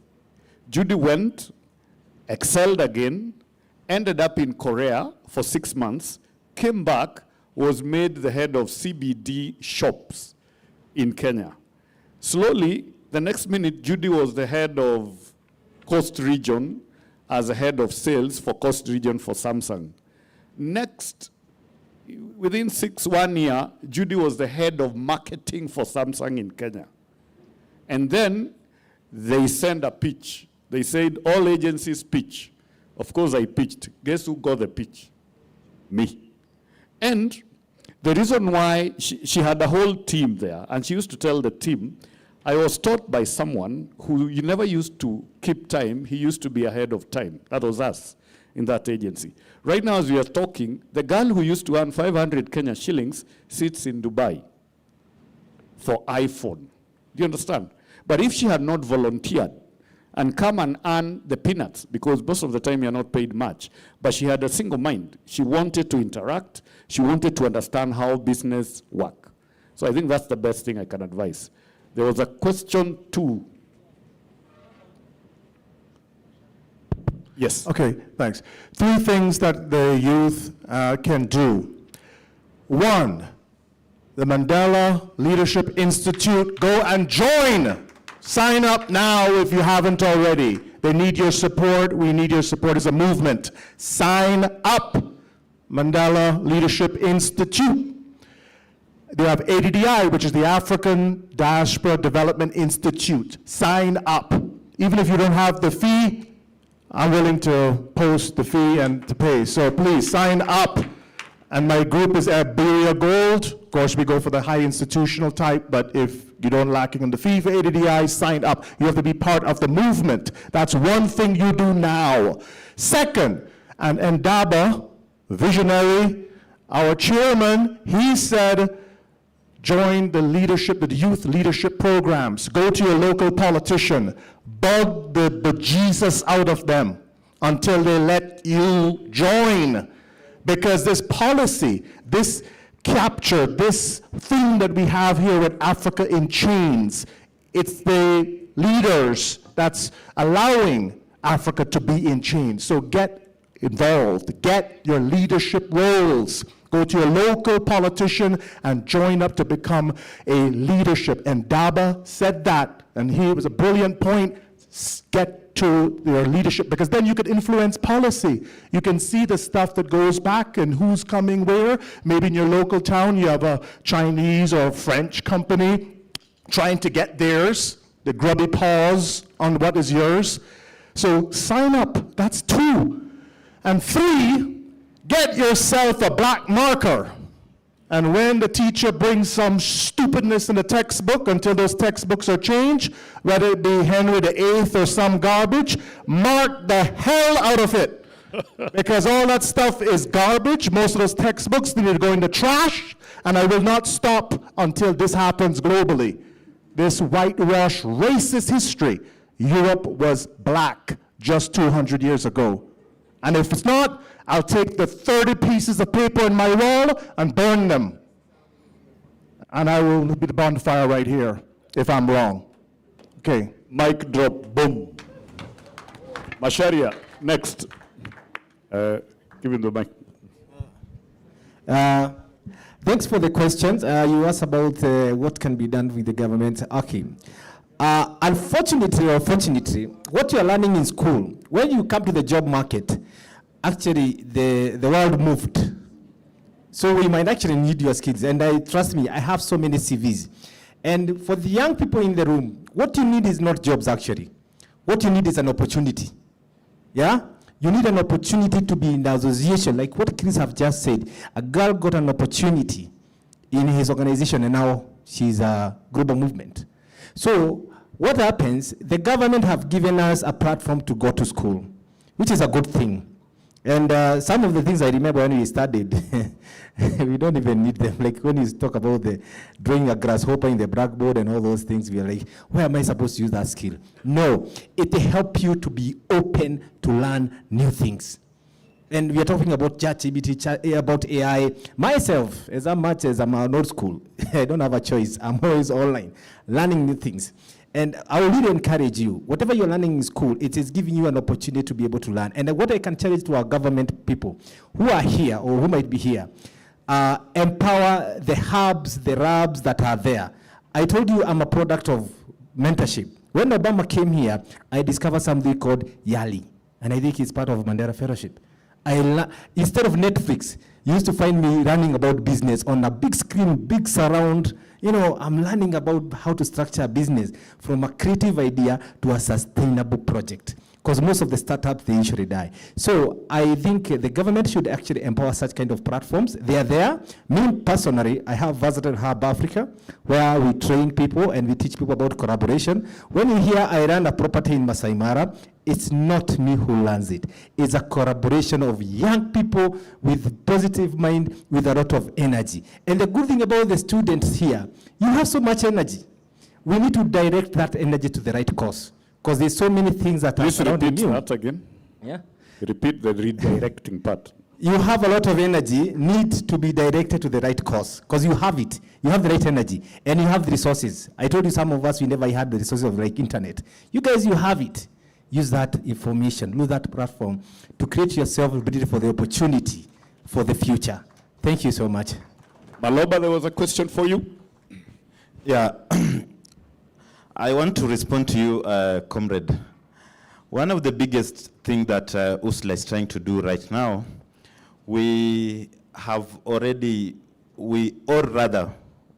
have the Institute of Leadership for the students across Kenya. Kindly, let's appreciate that. It's a big thing. And right here, we are joined by the chancellor of that institute, anchored within the Kenya School of Government. Kindly, Dr. Andile, if you can just stand and wave. She's a professor with 3 PhDs, and she's a lecturer at University of Nairobi.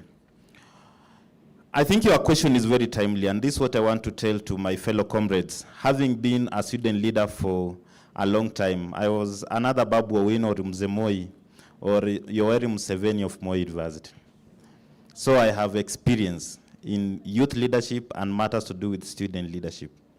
One of the things that I've always been wondering when I'm working even with UNDP and the other time when I was the advisor to the Office of the Principal Secretary, MSMEs, and now in the Ministry of Youth, that a majority of our youth who call themselves leaders, or those who are leaders, or those who are driving pressure groups around students.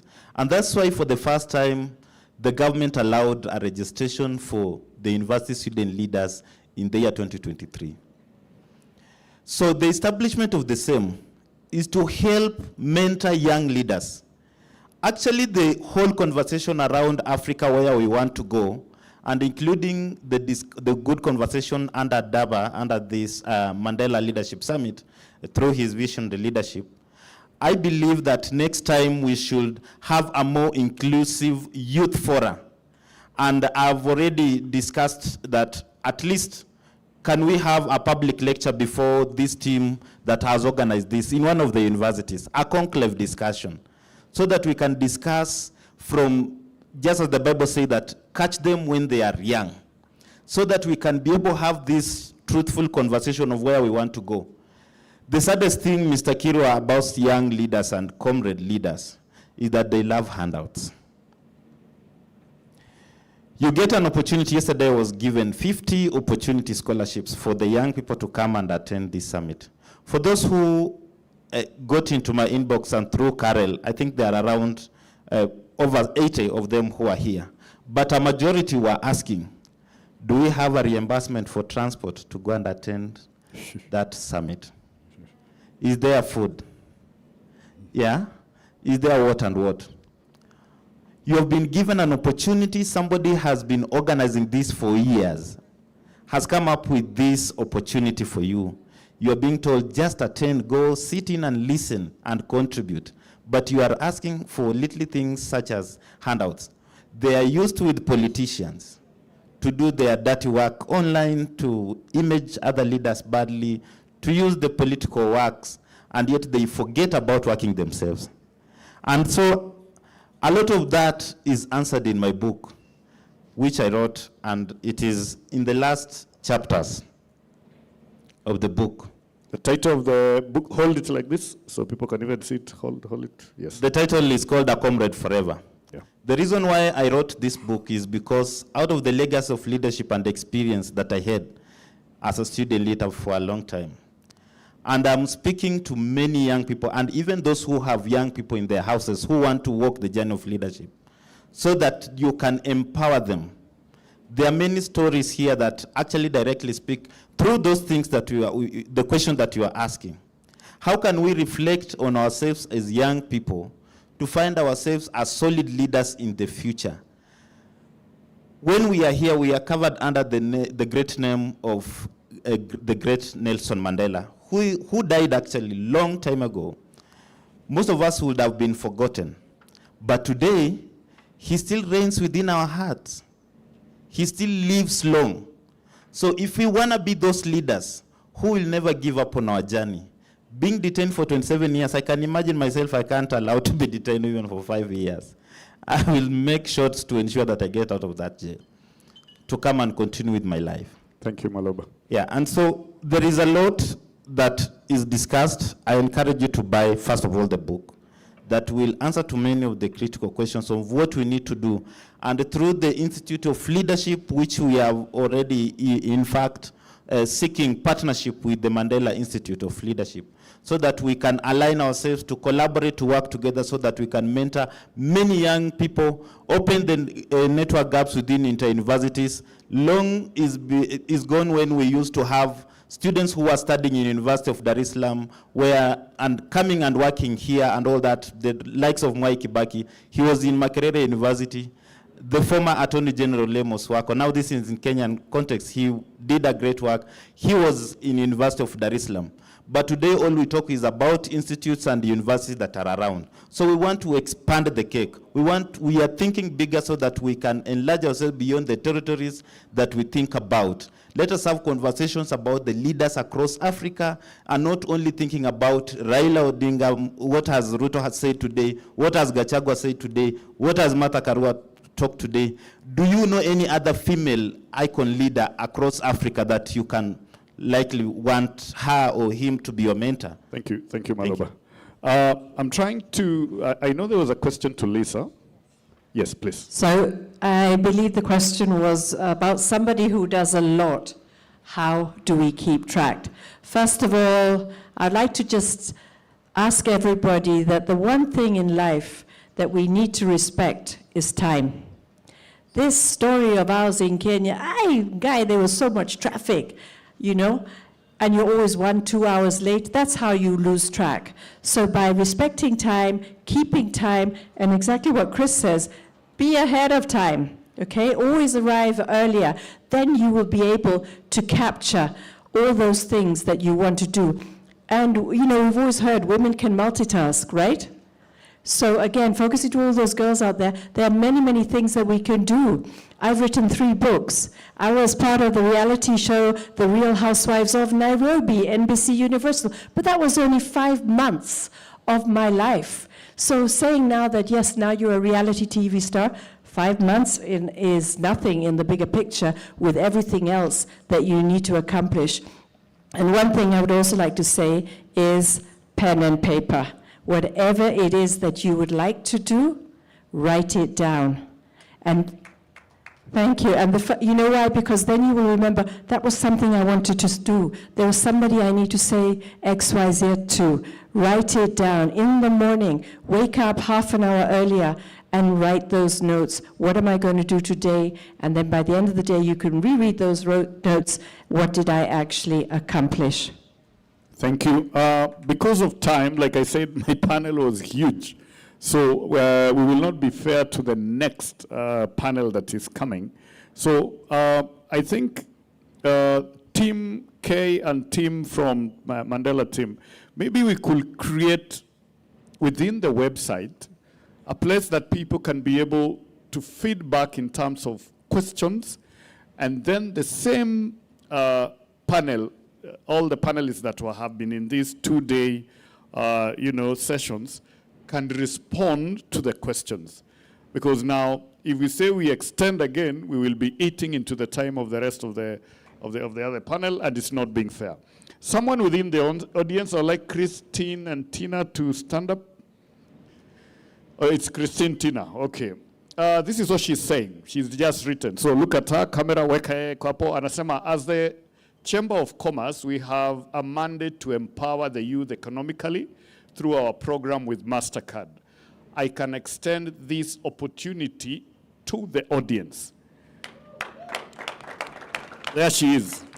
She's my friend for a very long time, and that's why she hurriedly wrote that note. Please, she's looking very simple like that, but like I told you, the power of the people that are seated in this room is crazy. Macharia said something. You're a product of what? You're a product of? You're a product of what? He's a product of mentorship. I am a product of networking. Every little opportunity that I get, I pursue. The guy who is watching online from Uganda, we're already discussing, guess what? They are ready to host you in Uganda. You can imagine. It took just, hey, Daniel, the Mandela guys are here. Are you able to come? No, I can't. Where are you going? Accra. Can I give you a live stream? Yes. Will you watch? Yes. Can you invite them to Uganda? Why not? Are you seeing how that conversation is going? When Chief was speaking here, has anybody of you thought, I need to get his number? How many of you have always wanted to be beauty queens? You are shy. I think, Lisa, if you know deep inside you, you are a beauty queen, raise up your hand. Hey, so I don't know where the Jamaican brother of mine has gone, but at the end of the day, guys, that desire to be a beauty queen can open other doors for you that you've never seen. Crazy, man. I was among the people who are doing Miss Tourism in this country for the first time, where we crowned someone called Deborah Sanaipe. And the reason why Deborah Sanaipe won, for some of you who are a bit old school, was because she grew up in Masai Mara, then studied in Britain, and she loved culture. And she was tall, and she was everything. So she ended up being that. It opened a lot of doors for that. So please, before you leave here, I don't know where my guide, I don't know whether we do a tea break so people relax a bit, and then the next panel can come in. But within that, please network. So I'll just, if there is someone within this panel, maybe two of you who really want to, just 1 minute, say something in 1 minute, and we wind up. Just 1 minute, each one of you, 1 minute. And when you want to go past 1 minute, I will do the Hollywood thing and start playing music. Cut you short, yeah. Go. So maybe I can just go first. The question that was asked by the young lady there, and just to emphasize the point of mentorship and coaching. So yesterday we talked about the elevator going down and basically pulling others up. So I think Chris has been talking about try to network. Don't sit with your fellow students that you came with. Try to know who's in the room. I think it's very important. And also the second thing is have the initiative to do what might not necessarily be in your line of calling or your line of studies. So I think one of the speakers who was supposed to be here was James Moria, who is the CEO of Centum. And if you read about what James did, he was a clerk in a filing room in one of the organizations, but he took time to understand the business of which he was working on. Very important. And the last thing I want to say is be very open to internships and attachments, even if you have graduated or you are being called upon to do those kind of jobs, and then take time to understand what that organization does. And most importantly, hackathons, very important for you to be able to sell your idea You might get someone who can give you an opportunity for investment. As McDonald has talked about, funding is a big problem. So hackathons are very good avenues, but in those hackathons, make sure you have a commercial model, make sure you have a monetization strategy, benefits realization, return on investment. Understand the business part, even for the tech guys in the room. Thank you, Chris. Anybody else? Very quickly, one more person. Okay. Strano, Mike. So I believe we're all fans of entertainment. So Yakwetu, in appreciation of being here today for the Mandela Africa Leadership Summit, we are giving away a free piece of content. So our app doesn't require you to have a subscription. It's free to join. You just basically buy whatever content you want and you own it for life. So we're in a tent towards the back. Please pass by and see Temba and Morgan and scan a QR code, get your free content, enjoy it on the weekend. We have an Android app for mobile, Android for TV. That's our gift to you. And then if you're a content creator, interested in having your content protected and monetized, especially around films, TV programs, music. Later on, we're doing audiobooks, podcasts, and games. Please also see us. You will make more money on Yakwetu than on YouTube. So please talk to us about that in terms of our monetization model. Thank you. Thank you so much. Before we wind up, so what we'll do, panel, we will go down after I make the following announcement. Technical team stand by with some great amapiano. Before we go for the tea break, guys, we shall be having Iben do a demo, and you will know what that demo is. So before we go for tea break, please don't wake up. Play some piano as we take a group picture. Meanwhile, it will give you a chance to do your setup for the demo very fast. Ladies and gentlemen, let's give my panel a big round of applause. And remember, the Mandela African Leadership Summit team, Kay, please stand up. Imagine her name is Kay. You that have names like a Greek name, her name is Kay. Yeah. So Kay here will be able to advise us. They will be able to create a link that you are able to shoot your questions, and I promise you will be able to answer them. That way, it's long term, it's not just for these 2 days. So my panel, thank you so much. I would like us to go down here. We'll take a group picture. After that, when you're doing that group picture, my tech team, thank you for amazing work. Please play us some piano, and don't wake up, guys. Iben is about to do something for us here. Okay, thank you. Let's go down and do this picture.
Yesterday, I spoke about a technology that we are bringing to Africa called the AquaBoost.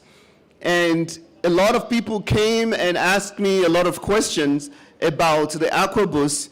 And I promised to just do a demonstration how this works. So it's going to take probably about 3 to 5 minutes. And then we're going to invite whatever is next on the agenda. So if you would like to see how we put just salt and water into this device, and we can generate electricity. Say, yes, I'm ready. Okay. Somebody came to me and said, it looks like I'm about to perform a magic. This really is magical. Now, I want you to also understand that this is a really simple, over 100 years of chemistry. It does not, the AquaBoost does not require any sunlight. It doesn't require any grid. It doesn't require charging. It doesn't require solar. All you need to do is you just get a piece of salt, some salt and water. You plug it in there, and we can generate electricity. I might even charge somebody's phone today. If you're ready, say, yes, I'm ready. Okay. Yes, please, you can.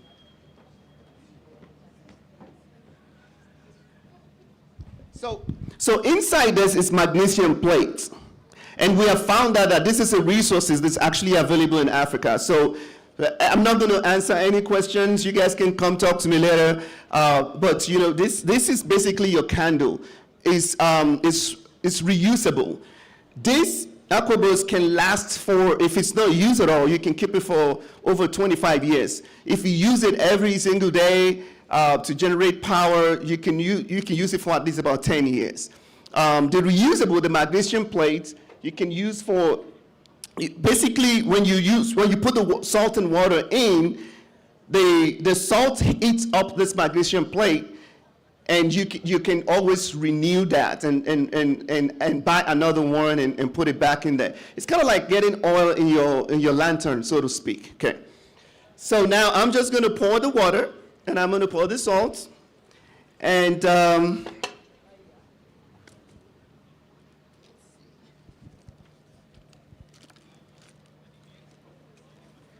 anybody have a spoon I can use real quick? A spoon from Chief. Chief himself has brought the spoon. Chief. So you're going to take 1 tablespoon of salt into each one of the cells, right? This is just salt. There's nothing else that's mixed into it. I have a little funnel here. I can't find it.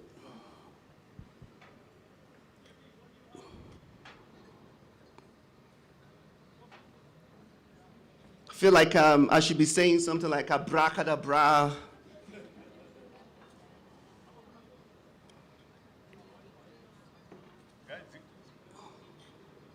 Guys, you know this is real, eh? And this is water. Okay. You can use any kind of water, dirty water, brackish water, salt water. In Kenya, we have what are called duf mpararo. Can we use that one? I don't know what that is. You can even, if you're desperate enough, you can pee inside and it will still work. So imagine when disasters strike, you just need communication, the ability to call your family and friends. This is completely decentralized. You can put it in your backpack. You can take it anywhere with you. You can use it in schools. You can charge your laptop, charge your phones.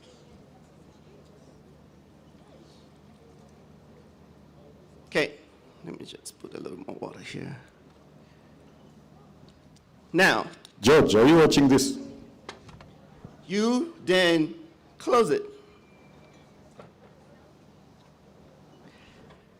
Please repeat for them again. What's inside here? So salt, water, and magnesium plate. And the moment this is closed, it's ready. So energy is generated, and let's see if we can get some light.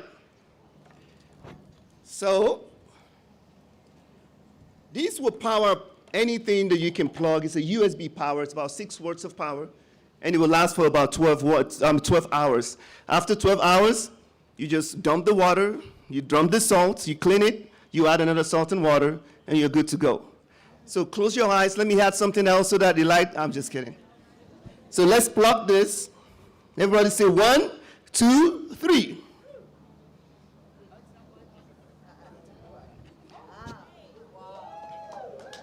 Give it a round of applause. Now, if you were in a dark room, this is going to get bright. And what typically happens is when it gets brighter, you notice that it's getting brighter and brighter and brighter. And if you wanted to plug in your cell phone, you will be able to charge your phone. You can charge your tablet or anything that is about 6 watts of energy. This is Aquabus. And like I said yesterday, we are very intentional of having the manufacturing plant in Africa.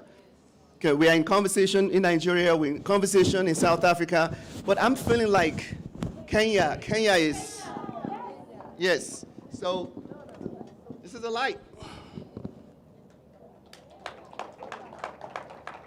The technical team there, majority of them like darkness, so now they are... Right. We were talking to, this is the last thing I'll say.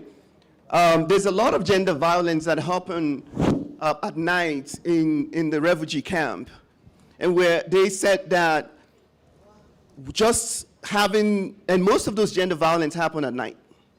And if you just have one bulb in front of those refugee camp tents, it can save a woman from getting violated at night.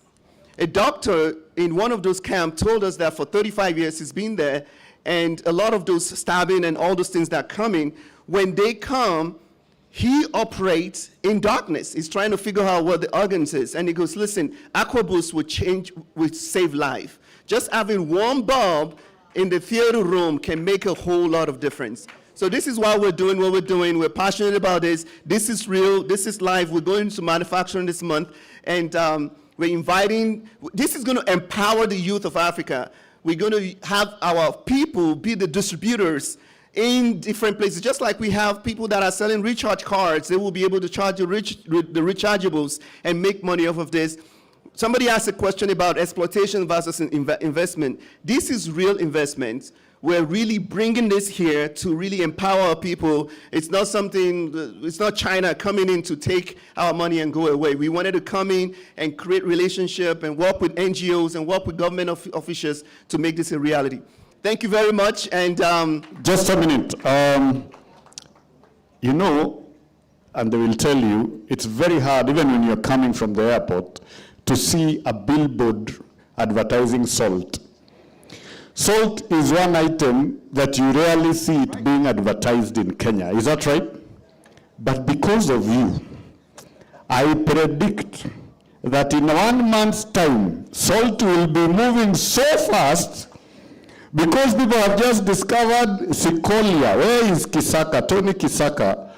When we are eating, the guy puts the kind of salt you have. Kisaka, instead of eating that salt into your body, use it to light up your dark room. Right. Please. Well, we're going to partner with salt companies, and I mean, there's so much more that we are doing that we don't need to talk about now. I just really wanted you to experience what this is all about so you can stick into your mind. And feel free to come talk to me later, and I can answer any of your questions. Thank you so much. Kay, thank you. You know, when Kay was telling me he has to do a demo, I'll admit I didn't know what demo it is. Right now I'm stuck. So I can keep holding this. You can turn it off. There's a switch there. You can plug the switch on and off. And Okay. power your light. Okay. Excellent. Can we? This gentleman will help you carry it down. Yeah. So do you know what's next? Okay. We haven't. Okay. Kisaka, I've been told I give you the salt. Tony, please come for the salt. Oh, He likes salt. This guy likes salt. There's one more thing I need to do. If you have your cell phone with you right now, can you pull it out? Your cell phone. Okay. And I would like for everybody to go on Instagram right this second. And while you are on Instagram, look for the Mandela Institute. What is the Mandela Summit handle? Mandela Summit. And I will ask for each one of us in this room right this second to follow that handle. If you've done it, say yes. Okay. Now, the second thing that is going to happen is in a couple of weeks, we're going to create a forum where you can sign up right away and get, it's okay, I love holding this. It's my baby, you know. So you're able to follow. There's going to be a lot of information that is going to be passed through. There's a lot of master classes that is going to follow this.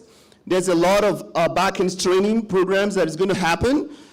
So just pay attention, follow the program, and everybody that have registered also for this program, we're going to reach out to you so that you can know how to follow through. So this is not just about another conversation. There is going to be a pragmatic approach to how to make all of this a reality as we proceed. Thank you very much. Now, this gentleman here, he loves salt. So he's the one I was talking to. The amount of salt he puts in his food is equivalent to what he's busy lighting. So please go there with the salt and start using salt for the right purpose. How do you know? Maybe I can also light that light. Yes. Okay. Just.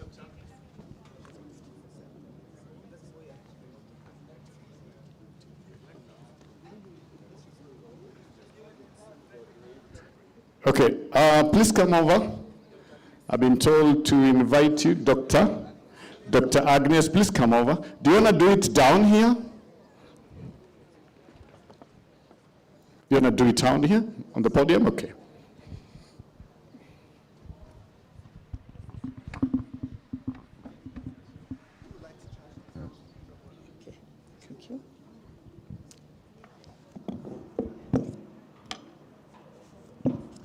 Good afternoon, everybody. Habari zenyu? Mko salama? You know, we have a problem that sometimes we only communicate in different languages. If we're in an international conference somewhere, we'll be having different earphones, and I'll be speaking in the language that I know most, which is Luo. Today, I've been called to talk on gender equality and women leadership in Africa. And as a teacher, my name is Dr. Agnes Salome Awor from Jaramogi Oginga Odinga University of Science and Technology. I have mentored young people. I was hoping my daughter would have arrived on time, and other ladies that have mentored have also mentored the boy child. They can see my boy child looking at me right here. I've mentored women who walk in different paths, from women on the red lights to make them people who can come out during the day. And without much ado, please, may I kindly request you to be upstanding. Just be upstanding. Just be upstanding. I hope there can be an African song that can come. I can hear some music on the background. 1 minute. I want you just to think of that woman who has made a difference in your life. And in the depths of your heart, kindly say thank you. I want to think about a woman who worked with a man for 27 years while he was in prison. Much is not being told about her, and that's none else but Winnie Mandela. Can we give viva to Winnie Mandela? Please, viva to Winnie Mandela. Women in this room, can we make the gele gele? Thank you. There's one great leader in this continent who just left us.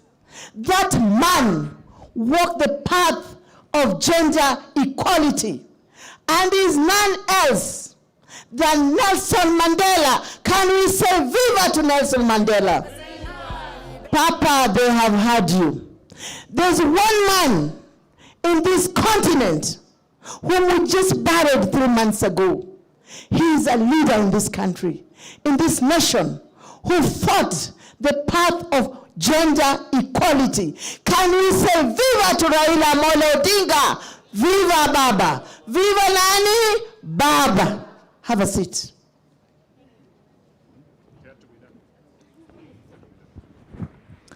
Ladies and gentlemen, the African woman is always portrayed as voiceless, oppressed, powerless. But this is a wrong history. It's a very, very wrong history. The African woman of the ancestry that I come from was a powerful woman, was a woman who made a difference in her home. These were fighters, and we know them from the Asante community, from the different countries. In this Kenya, we have women like Mekitelile Mackenzie from Mombasa. She said the railway station is not going to happen because it's going to bring colonizers into our country. And that was a warrior. But we have been made to think that those were not leaders. There were women who sat in panels. And an African man sitting here, I want to ask you, who is the most powerful woman in your house? Is that not your wife? Is that not your wife? When they say the house belongs to a man or to the woman, it's the woman, right? And which empowerment are we looking for? Which empowerment? Under whose prescription? Young people. Under whose guidance? Africa, we have to go back to our African description of leadership. We have to take it back from where it was removed from us. Today you tell me, Dr. Agnes Salome Awor, who can put me down? Nobody. Nobody. And I tell you, I am the person I am because of the woman whom my father married. She made me know that if you want it, you have to get it. On the correct path. Do you get me? You don't have to be lesser to be who you are. You just have to be you. Get focused. We call on equality. Do you want to be men? And men can never be women. Who is describing who leadership is on the African continent? It is the African women in this hall who are my age. I know some of you are saying, how old is she?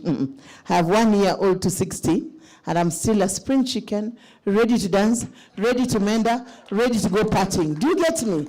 Yes.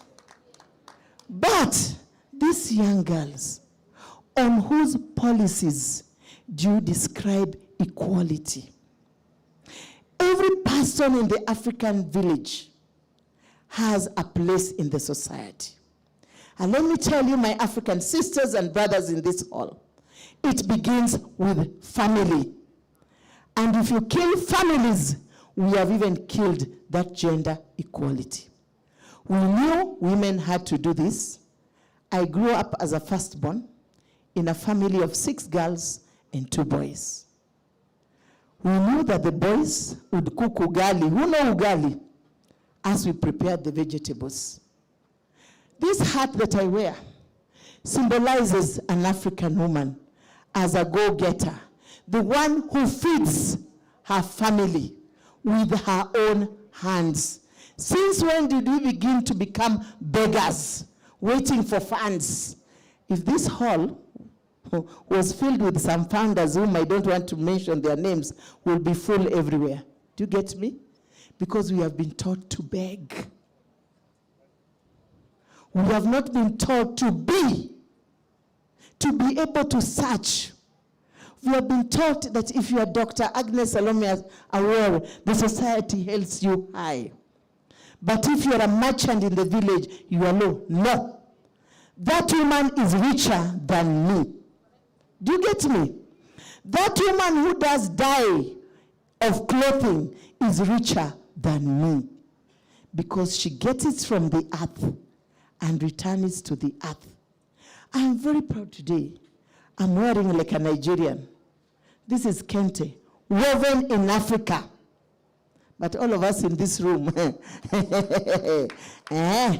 are you not wearing imported suits so that you look, you are a business class? I wish all of you came with Masai kangas. We'd be looking very good. Who told us that if we wore differently? Look at my brother here. Look at my brother here. Where is our cotton going? That cotton goes in order to be brought back to us. Am I right or wrong? Am I right or wrong? And today we are sitting here, gender equality. We are looked down. We are voiceless. Who made you voiceless?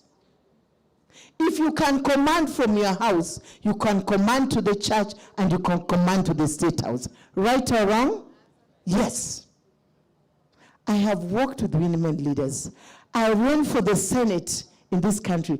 I was among the first women to run for the Senate with James Orengo. Do you know James Orengo? And I was being told, hey, can you match James Orengo? He's such a lawyer. I said, hey, lawyer or no lawyer, we were all carried 9 months in a woman's womb. Do you get me?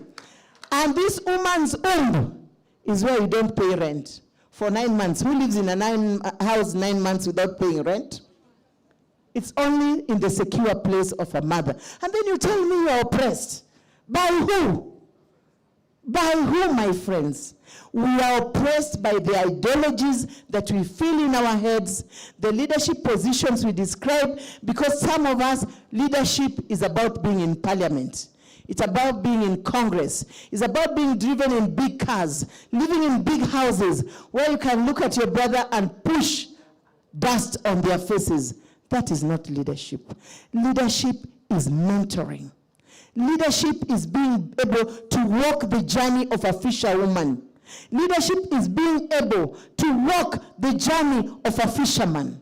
Leadership is being able to remove your shoes and touch the earth. How many have touched soil since 9 months ago? Good. I have my kitchen garden, and I normally touch it. But sometimes we have made our nails for who? For who? For this man. And you know they don't even take time to look at it. Can you say it louder? For who? For us. Us. Ladies and gentlemen, we better start living for ourselves. Because if you love yourself, then you love others. And ladies in this room, we can be the worst enemies to ourselves, right or wrong. When a woman is going high, somebody else will pull her down. That is called the crab mentality. And then we cry, hey, men oppress us. Men only hear what we say. Men hear we say, oh, that woman cannot make it. She's just a woman. Who told you you're just a woman? Me, I'm not a woman. I'm a daughter of somebody, loved by somebody, a mother of somebody, a sister to somebody, a mentor to somebody, and a lover of myself and my part, Africa. Africa is my business. Africa is my business. I was in the United States. I went there I studied in the Philippines, went to the United States, went to Rome, went to Germany, started working in the US, and I say, hey, whose economy am I raising up? Somebody's economy. Please, let's go back. You cannot love that which is not yours. Do you get me? This is where we are. We can talk so many things on gender equality. But who is denying you? When I go home with my brothers, I don't have parents. My father passed on 30 years ago. I was raised up by my mom, who passed up 3 years ago. But when I go to that home, they still know they have their elder sister. And I command respect. I don't demand it, I command. Do you get me? Because they know when she speaks, her words are words of wisdom. Which words come from your mouth as a leader? It will either build or destroy. Do you get me? And then we say, hey, women economic empowerment. How did our parents survive? How did our ancestors survive? By going back. There's money in the soil. And that's why other people come to us and they cheat us. I was in Burkina Faso. As a pan-Africanist, one day I woke up and say, I want to go to Burkina Faso. In 3 days, I was on the plane going to see where Sankara died. If you talk about gender equality, go to Burkina Faso. You find a woman on a motorbike with the fruit on the top of the head and the customers on the same motorbike. Who does that? Who does that? Nothing comes easy. You have to bend to be able to get it. I didn't say you have to lie down. I say you have to bend. Do you get me? Meaning perseverance.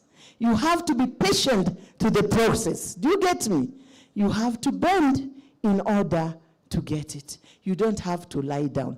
Woman is here. You don't have to pull the skirt. You have to keep it tight. Do you get me? You have to keep it tight. And these men know cheap is expensive at any time. If I give it to you cheaply, I'll also buy you cheaply.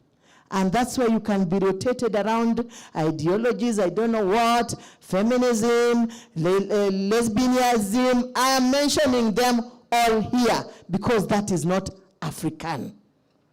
We are made so beautiful. What do you do with another woman? What do you do with another man? And you call yourself leaders, ladies, and you say gender equality. There's a problem in this room. Do you get me? University students, I'm the dean at Jaramogi, so when I talk, I know what I'm talking about. Don't look at the jobs that are listed. Go to skills, technical skills, even sewing of a dress. Yesterday you saw me with a dress. I made that on my dress alone. I was taught how to hold. I am a cook. Today, if I'm not teaching in the university, I'll open my restaurant and cook. I am a herbalist. When I get sick, I consult the African. I don't go for aspirins. I know what to take. Take hot water, just hot water, and your headache will go. And all diseases begin from here. What do you feed your stomach with? Matters. So ladies, let's not tear ourselves and say, oh, Africans, we are voiceless. So who is going to give you a voice? People from outside? No. The voice is here. The leadership skills are here.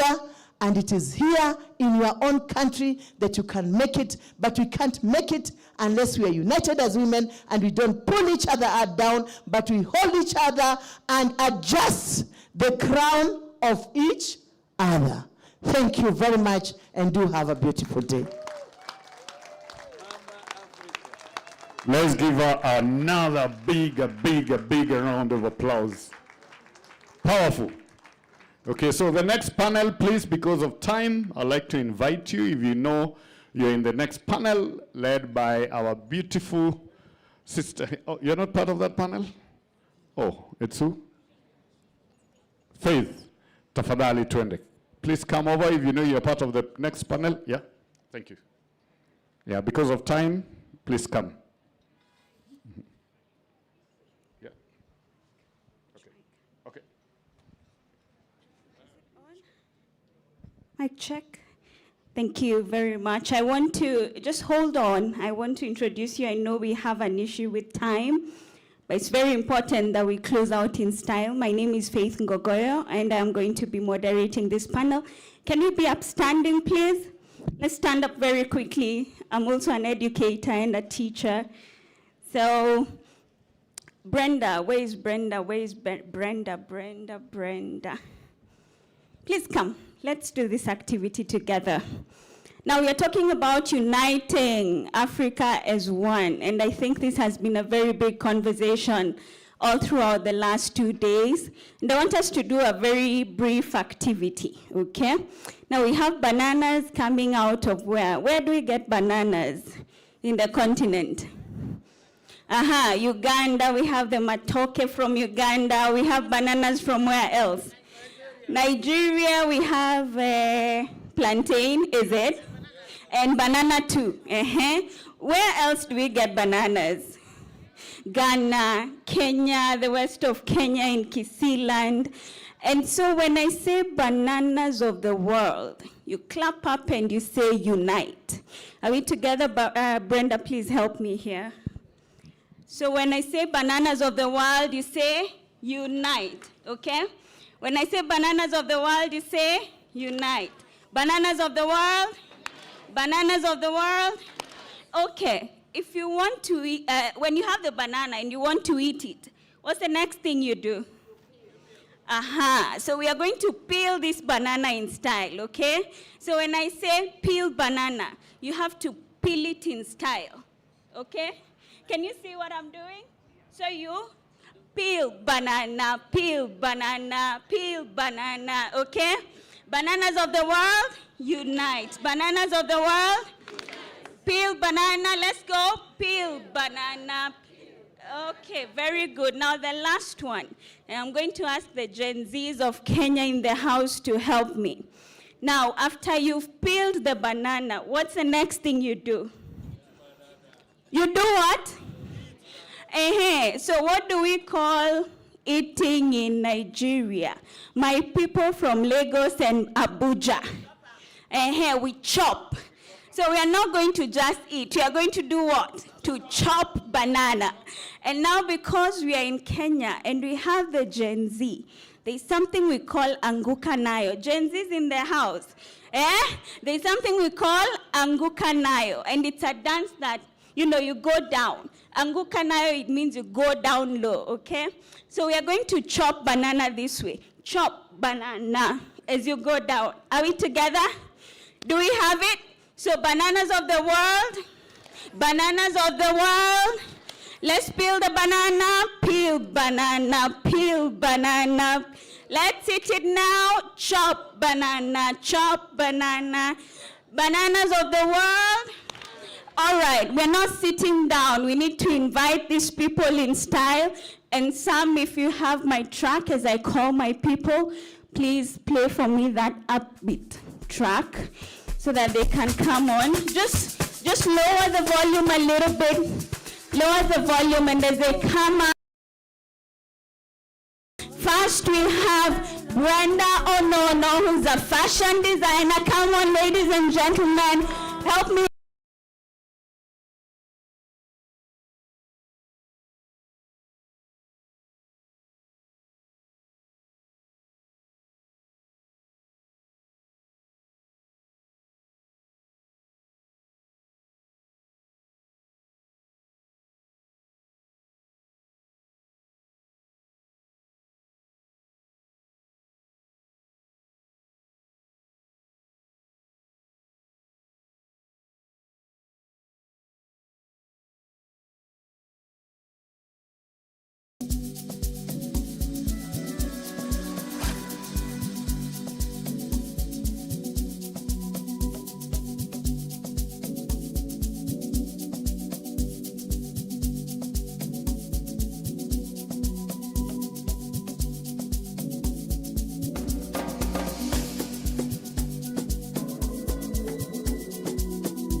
right, yes, please have your seat so that we can get going. Asante sana. All right. My name is Faith Ngogoyo Mwangi. Like I said, I'm going to be the moderator of this panel. I'm founder and CEO of Tanda Tech Hub, which is the School of 21st Century Life Skills. We feel very passionately about training in critical life skills. I'm also the country manager for the leading education technology company in the continent. And I really want to start where Dr. Agnes really set the tone. And I want to ask this question very quickly as you introduce yourself in a minute. Who is that one woman who has had a great impact in your life? I'm going to start from Brenda, and then we just calm down. Thank you. So just introduce yourself very quickly and tell us, who is that one woman who has had an impact in your life? Good afternoon. My name is Brenda Onono. I am a creative entrepreneur, a fashion designer, wardrobe stylist. I am also the Charter Communications Director of Soroptimist International Club, Nairobi Central. And the woman is my mother. And my mother has played a very crucial and integral role in my life. I am a fashion designer because I got it from my mother. My mother was a fashion designer, and she's really inspired me and contributed to a lot of my success. Thank you.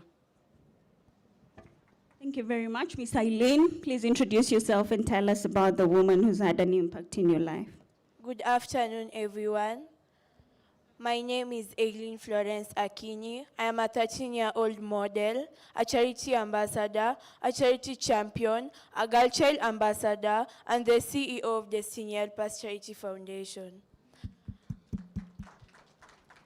I am currently in grade 8 and I aspire to be a prominent lawyer and the future Chief Justice of this great nation. And service to humanity is my area of interest. And I have two women who have had an impact in my life. The first woman is my mother. She has really inspired me, and she always supports me in everything that I do. My mother, please stand up and wave. Wow, let's appreciate her. And the other woman is the Chief Justice Martha Koome. She's my role model, and she has inspired me and also to fight for justice and children's rights in Kenya and beyond. Thank you. Thank you very much. Ms. Sifa, please. Thank you. Good afternoon, everyone. My name is Luka Lucifa Chiswaka Wachakatumba. I'm from the Democratic Republic of Congo, from the central part of the country, the diamond capital. And as you can see, it keeps producing diamonds. I will follow my two panelists and say, of course, my mother. And when we say it, I know I don't need to preach that this is not a cliche. My mother has been a housewife most of her life. I always joke that she used to take work as entertainment, because really she would do that for a few months and then she's back to taking care of her children, a job that she handled with a lot of grace, and I'm really appreciative to her for the values that she instilled in me. She taught me how to be feminine. She taught me how to be disciplined. She taught me how to respect myself. And my father being the main income earner in the household, I'll never forget something that my mother said to me one day. I was in university and she said, Sifa, you know, I don't have much to give you from my own wallet personally, but what I can give you is the word of God. And this is the best thing that you can ever have. And truly, that is the best thing she has ever given me. She's a woman who taught me how to fear God, how to pray, and how to stand on that conviction of whom I am, to whom I belong, and to look to who created me to determine my value, and not the world around me to determine that. And that's something that can never be taken away from me. So I bless my mother for that. Oh, wow, very nice. Thank you very much. Please go ahead. Good afternoon, everyone. Good afternoon. Afternoon. Why is everyone looking so tired? I am a adrenaline junkie, so I don't understand that response. Good afternoon, everyone. Good afternoon. I believe this session and the last 2 days have been amazing. My name is Linetta Yuko. I am a rally co-driver, the leading East African champion. And last year, the president awarded me a National Heroes Award in Kenya. So for me, I am, besides being a rally driver, I sit on various boards, and I have been doing project management for the last 19 years. And when I say that is I ride on all the others, panelists. I am a product of Mrs. Rose Osiako, who is my mother.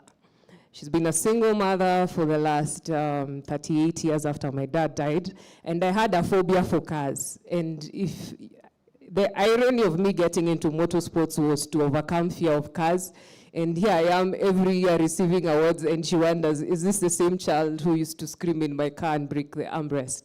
And the same disciplines and teaching me God and teaching me faith and building confidence and courage to stand in podiums that I never thought I would, because by the time she was retiring, she was a big person. And now I'm doing literally almost everything she does. We are both in construction, we are both in the energy sector. I sit on boards. Now I'm a president of Rotary Club of Karen.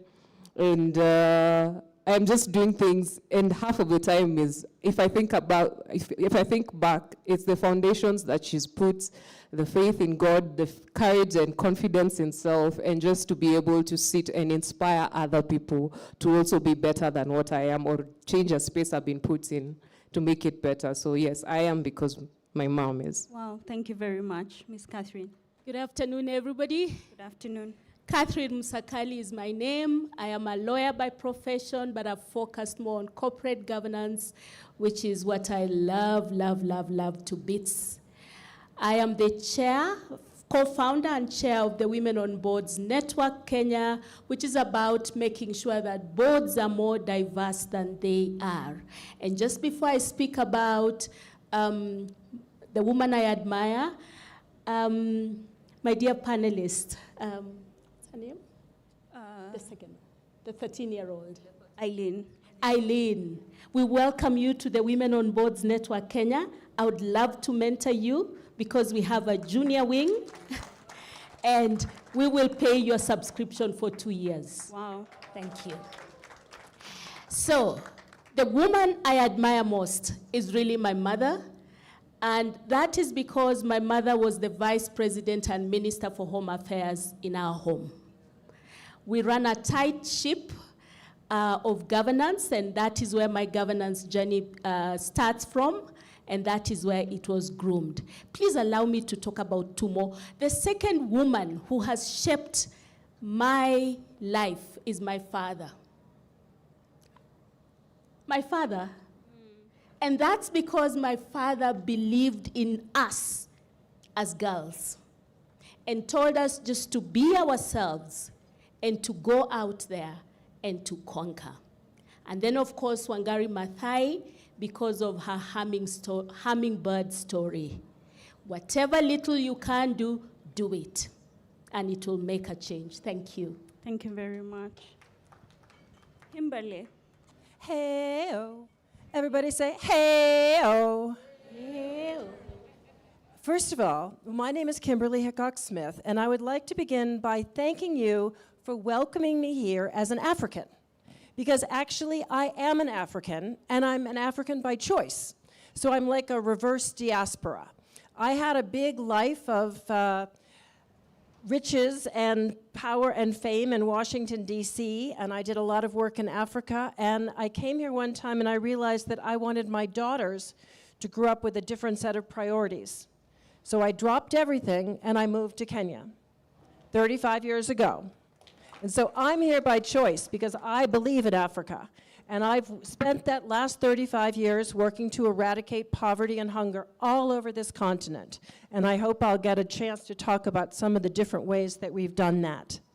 But I'm here today actually because of my daughters, who I'm going to put up there as women that I really admire, because they were the ones who came up with the idea for Great Being a Girl, because they were in Europe and in America studying, and they found this thing called a menstrual cup. And they realized that that was what every girl in Africa needed to have, because it's a sustainable solution. So yeah, my daughters and all my sisters here, you all inspire me every day. Asante sana. And I want to carry on with this conversation as women leaders, and I'll get to Ms. Akinyi, but as female leaders in your own right, I also want to just mention that this conversation is not about pitting men against women. This is a conversation about collaboration and how we can work together towards women empowerment and gender equality and equity. So I want to pose this question. You probably had it before as you rise in corporate, as you work in entrepreneurship in your various respective roles. How do you balance? Is there a balance at all when it comes to managing all these things? Tell us about that balance, if at all, and how do you achieve it? Let me start with Catherine, so I'll just call you out in random order. Right, there is no such thing called balance. It's about choice. And choices, as somebody said, have consequences. I choose to do A against B, and that's my choice. Probably because it is aligned with what I want to do and what I want to achieve. So I do not believe that there is something called, now I need to look after family, now I need to go after my career, now I need to, it is about what do I choose? How is that aligned to my values? How does that support, my fellow sisters who I deeply, deeply love? How do I carry everybody along? That will be my choice. Thank you. Sifa, then Lynette, very quickly, in half a minute, share your thoughts.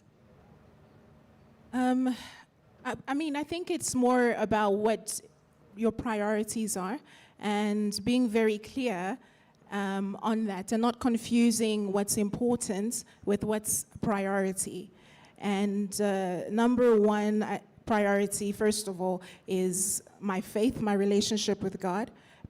I'll just speak on my personal lifestyle, because I've noticed how everything goes wrong. The further I am from Christ, the more things go wrong, the more conversations that I have end in arguments, the more frustrated I feel in work, the more overwhelmed I feel, like I don't have energy to do everything that I'm supposed to do. So number one priority is relationship with God. Second priority is relationship with family, and everything else comes afterwards. I unashamedly will stand up from, I don't care how important the meeting is, but if my mother is calling me, if my younger sister is calling me, if one of my nephews are calling me, I have to take the call, because that's number one. So priorities are really important when you're doing the balancing act, and just knowing how do you differentiate priorities from what's important. Knowing where you're going is also helpful, because if you don't even know what you're doing, you'll confuse everything. And then you say, oh, it's so difficult, I have so much to do. But you don't know what you're doing. That's the problem. Thank you very much, Ms. Lynette. Very quickly, and then we take the second round of questions. For me, in addition to what both of them have said, from choosing, it's planning. You need to, if you don't plan, you fail. So for me, it's planning, and through motorsports, I've learned what to prioritize, what to look out for, and preparing well. I might be doing 4 different things in this life, but I have to plan for each of them and understand what I'm supposed to deliver at that point. So for me, it's just learning how to plan, prioritizing, and for me, even before I start anything, I actually do pray. If it's not God's will, I will not do it. If I'm not supposed to go on that road, I'll not go. Okay. So for me, that's how it works. Okay.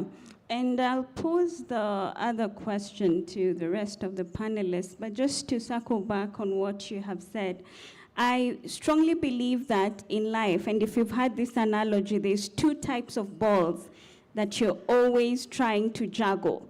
There's rubber balls, and then there's glass balls, right? Now, if you're juggling these 2 kinds of balls, what happens when the rubber ball falls? It does what? It bounces back. What happens if the glass ball falls? Shatters, right? And so speaking to what she mentioned about priorities, what are your glass balls? What are your rubber balls? If I do not graduate this year, with all due respect, because my health is failing, which one is the rubber ball and which one is the glass ball? The graduation is the rubber ball, right? I could petition to graduate next year, but if my health fails, that's a glass ball, right? So it's very important to be able to categorize and prioritize across the rubber and glass balls. And I want to go to Ms. Eileen before I talk about the strategies and sacrifices that have helped us integrate the different aspects of our lives. And Ms. Eileen, I know you're very passionate about this topic, women empowerment and the girl child rising. I just want to find out, why are you so passionate about women empowerment, and what does it really mean to you? Okay, so being born at the slums and knowing what women and young girls face out there, it is really important to prioritize them. And there is one quote that I like so much, is that we don't give because you have, but because you know how it feels to lack. And service to humanity is like like the rent you pay for your room here on earth. So this is really important to me because I get to reach out to the society. And the reason why I'm so passionate about this is because that I know what I've faced the challenges before, and when I help them, I'm also overcoming my challenges because we are one. And that's why I'm really passionate about that. Thank you very much, Ms. Eileen. Can we appreciate her? Now, I want to pose this next question to, Ms. Brenda, Lynette, and Kimberly, circling back to the previous question. But what strategies have helped you to integrate ambition, career, rest, and to prioritize your joy? And if you allow me, Ms. Catherine, also, because you've been in corporate for a very long time and probably have a family unit, I would also like for you to speak to this in brief. So what has helped you to prioritize or to integrate, because there's no balance really, it's an integration. What has helped you to integrate your ambition, your career, your rest, and your joy? What are some of the things that have helped you? Kimberly, do you want to go first? Well, it was interesting because when the other ladies were talking about prioritization and choices, I was thinking to myself, I wonder how many times I really did have a choice. You know, family needed to eat. Work had to be done, you know, and we had to be creative. You know, there weren't necessarily jobs out there that were suited for me as somebody who was, you know, interested in trade and interested in travel and all the different things that I wanted to do, everything that I was passionate about, you know? And so I made, I guess, the choice to create my own path. And I think, you know, in that way, every day you're making decisions that you think you have control over, and you try and keep control over them. But keeping in mind that you do have your priorities, and we are, you know, as women, we have a lot of people to please aside from ourselves.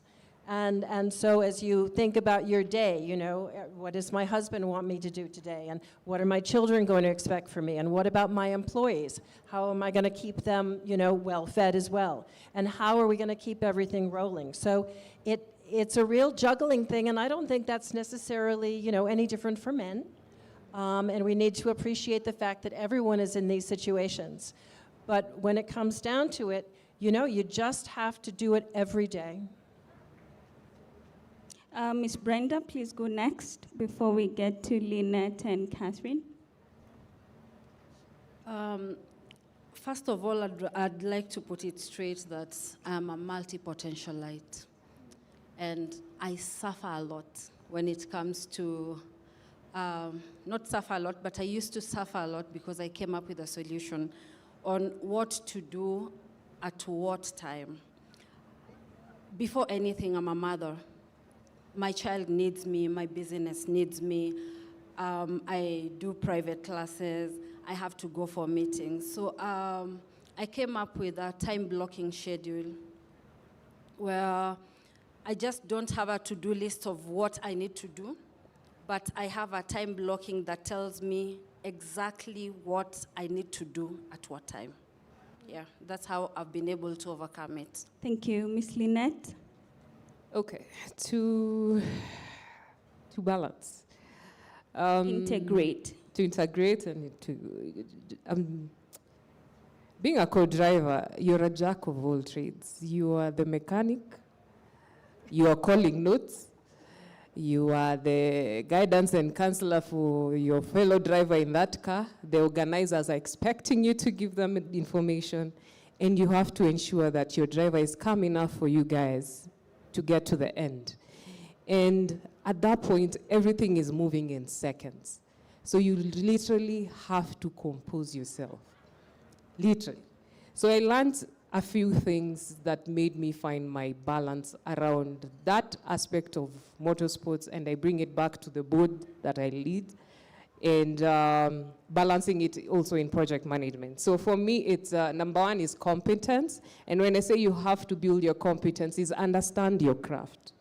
Because once you learn and understand your craft, you're able to do it so easily that it speaks for yourself in whichever room you're put in. So make sure you understand go out of your way to learn about what it is you want to achieve, so that you're so excellent, it just works for you in its own way and it speaks for you in other rooms. Then I say confidence. Do not be shy to speak in rooms. I feel like most women, we shy off in speaking in meetings where we are the only woman, or I feel like I'm the outlier. But learn to be able to be courageous enough to give your opinion. There is no opinion that is wrong. And we are all open to learning something. Then the last one is be consistent with your performance. And then once all that works for you, you learn how to enjoy what you're doing. And in the learning how to enjoy what you're doing, you will find yourself relaxing at some point. Because me, if you put me in a rally car, I'm like a child. I am literally like a child. I forget whatever other problems I had Monday to Sunday. I'll pick it up when I come back. I'll enjoy the adrenaline. I will deliver the best. And I'll push you. If you're a driver, I will push you till tears. But me, I'll be enjoying. So it's enjoying what you're doing as well is also very key. Thank you. Please I think for me, prioritizing me time. What does me time do to you? It helps you fully understand who you are, what your values are, and therefore what your priorities are. Doing what I love to do together with my family, who I love deeply, is the best way of integrating for me. I will go to church with my family. I do not deny my spouse the joy of being with his family. Because what I have found a lot happening here in Kenya is that many of us as ladies become what I call mother hen. We're so protective of our children, we deny the spouse the joy to be with his children. And that way, they get to help me with some of the things that need to be done. If they need to go to school because the teacher needs one of us, I will not always be the one to go, because then I can do other things. I give him the joy to do that. And he's so happy because of that. I love traveling, I love farming, but I love to do it with family. So going home together with them, traveling with them, is what helps me integrate. Thank you. Thank you very much. And I think another very critical aspect is being able to ask for help. I think that's one area that we struggle with. A lot of women have really struggled with. It is okay to ask for help. It is okay to delegate and to have people that you trust who can help you carry on with the mission. Okay, you want to add now something? that you've said that, why should I do the shopping for groceries when I have a helper in the house? When you empower them, they are so happy to do some of these things for you. But appreciate their services so that they also let you go. If you have a holiday, a jumbo jet ticket may be okay. You can give them.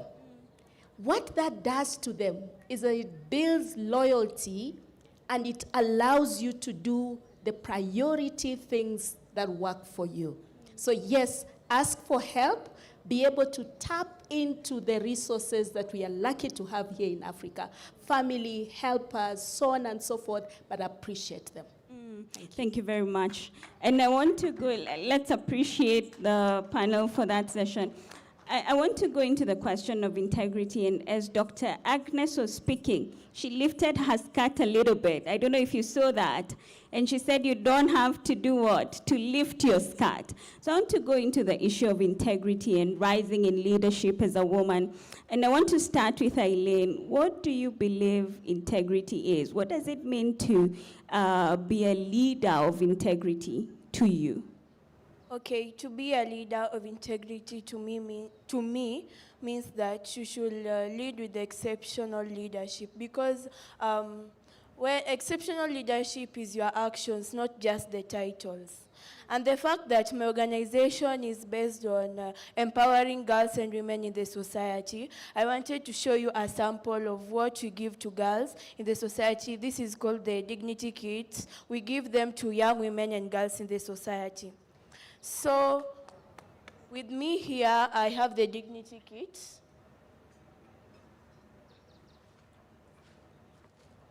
With me here, I have the Dignity Kit, and we have a roll of tissue here. We also have handkerchiefs. We also give out the combs. And we also have the body oil we give out to the girls. And we have the toothbrush and the toothpaste that we give to our girls. We also have the innerwears that we give to the girls. We have the soap. And the most important thing is the dignity pack. I call them the dignity packs. Wow. So our organization is also based in empowering the widows. So what we do during my birthdays, I decide not to celebrate my birthdays with celebrations. So we go out there and we discover the widows. Like when I was turning 13 in October, I empowered 13 widows to conclude on my birthday. We give them small businesses for their livelihood to ensure that they live comfortably like we do. We also empower the students who go to school. So by the help of well-wishers who want to help them, the needy but bright students, we help them to go to school and continue their education. We also have 3 students who are in JQuat, and which we mobilize with the well-wishers so that they can go to school and they're studying for electrical engineering. Wow. Thank you. Wow, let's appreciate her. And I want to just follow up the question on integrity. As you speak, for at least the ladies who have been in corporate and entrepreneurship, I want to ask that question of integrity. What does it mean to lead with integrity? And is it possible to rise in your career, in corporate, in business, while still maintaining your integrity? So what does integrity mean for you as a leader? And is it possible to rise with integrity? Let's start with you, Brenda. Then I'll do random order, go to Kimberly, and then Sifa. And then we wind up with the 2 middle ladies. Please go ahead. As someone who comes from the creative economy, or rather the creative industry, and specifically fashion and textiles, we all know about the stereotype about tailors and timelines and lies and poor workmanship, all those things. So integrity is a very vital thing when it comes to entrepreneurship, especially in the creative industry. I feel like most people in the creative industry look at the creative industry as a side hustle rather than taking it seriously because it's just like any other job. And I tell my employees all the time, yes, you are a tailor, but you have to have integrity. Integrity is one of our core values at Marumara Creations, which is a fashion line that I run.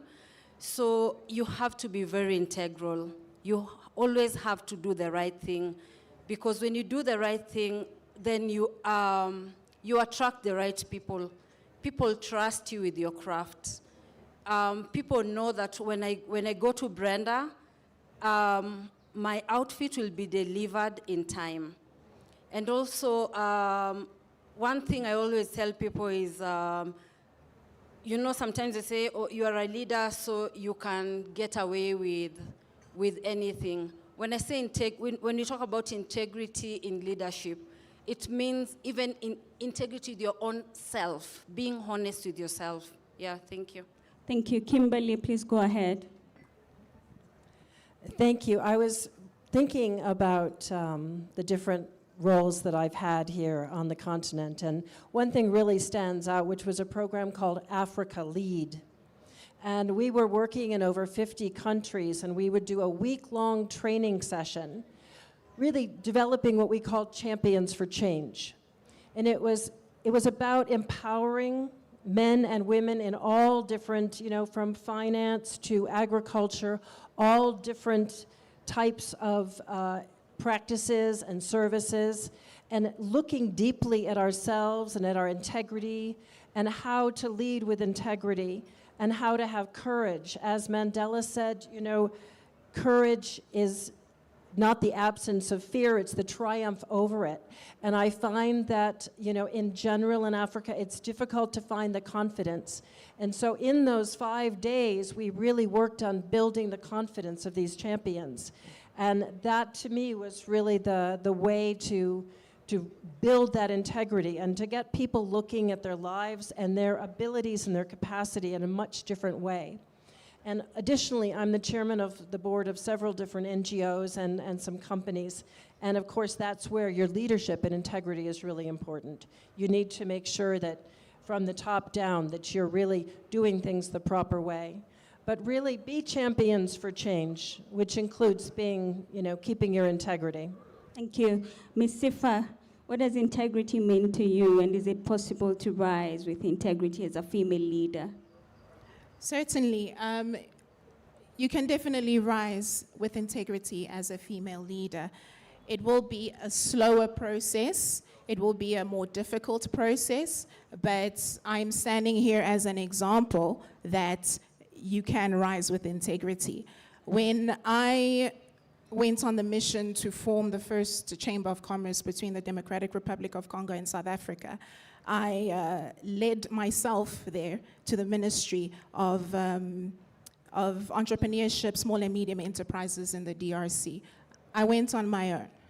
And I was the only woman at the table, not because of the me, I want to be in front, but unfortunately in the DRC, we still struggle with women taking their own voice and standing up in society and being who they're supposed to be. So unfortunately, yes, I was the only female at the table, but I received in 2 months what a lot of men could not receive in years. My own father was looking for the same documents that I received so that I can commission the chamber.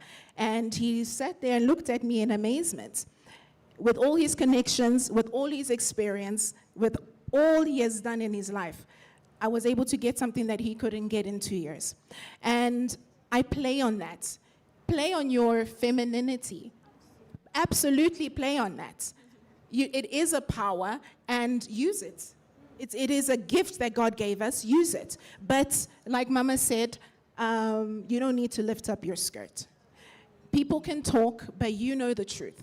And as long as you know that you have stood in decency in obedience to culture, tradition, to what your mother and father taught you. There's nothing that you don't need to bother about, oh, they say. You know how you got what you got, and you stand 10 toes down on that. I'll give you guys another example. I started my career in procurement. I started as an intern, and my whole corporate career was at the same organization. I was there for just under 9 years. I started in an internship program, and quickly I moved from intern to a senior procurement analyst within 5 years.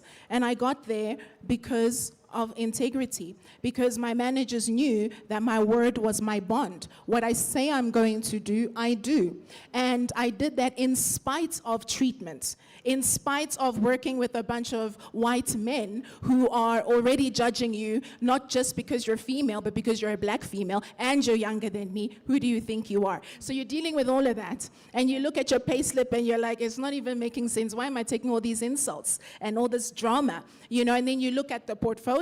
At the height of my career in that organization, I was managing portfolios worth hundreds of millions of rands. And you look at your payslip and you're like, it's not mathing. Procurement analysts are known to be very crafty in how they play with numbers and steal from the companies that they work for, because it's easy. They're the ones that are managing the wallet. But it's integrity that kept me. It is integrity that gave me a good name there. Yeah. And again, knowing where you are going. Please be loyal to your future self, and be loyal to the girls that are coming behind you. It's so selfish. It would have been selfish of me, because when I left that organization, I was the first black procurement analyst, and I left the only black procurement analyst. Oh, wow. Oh, wow. What would it say of any opportunity of any other woman who would have tried to come and get that role after me? Oh no, we had a black girl once. She was terrible, you know? So yeah. Be loyal to who's coming up behind you, and be loyal to what's coming in your future, and do not do in private what you would not do in public. Amazing. Be loyal to your future self. Let's appreciate her for those thoughts. Now, allow me, Ms. Catherine and Lynette, and you'll talk about this just as we answer this question. She talked about finding your voice. You lead the Women in Boards Network. You work in a largely male-dominated industry. So I just want to hear your thoughts and your experience. How did you find your voice?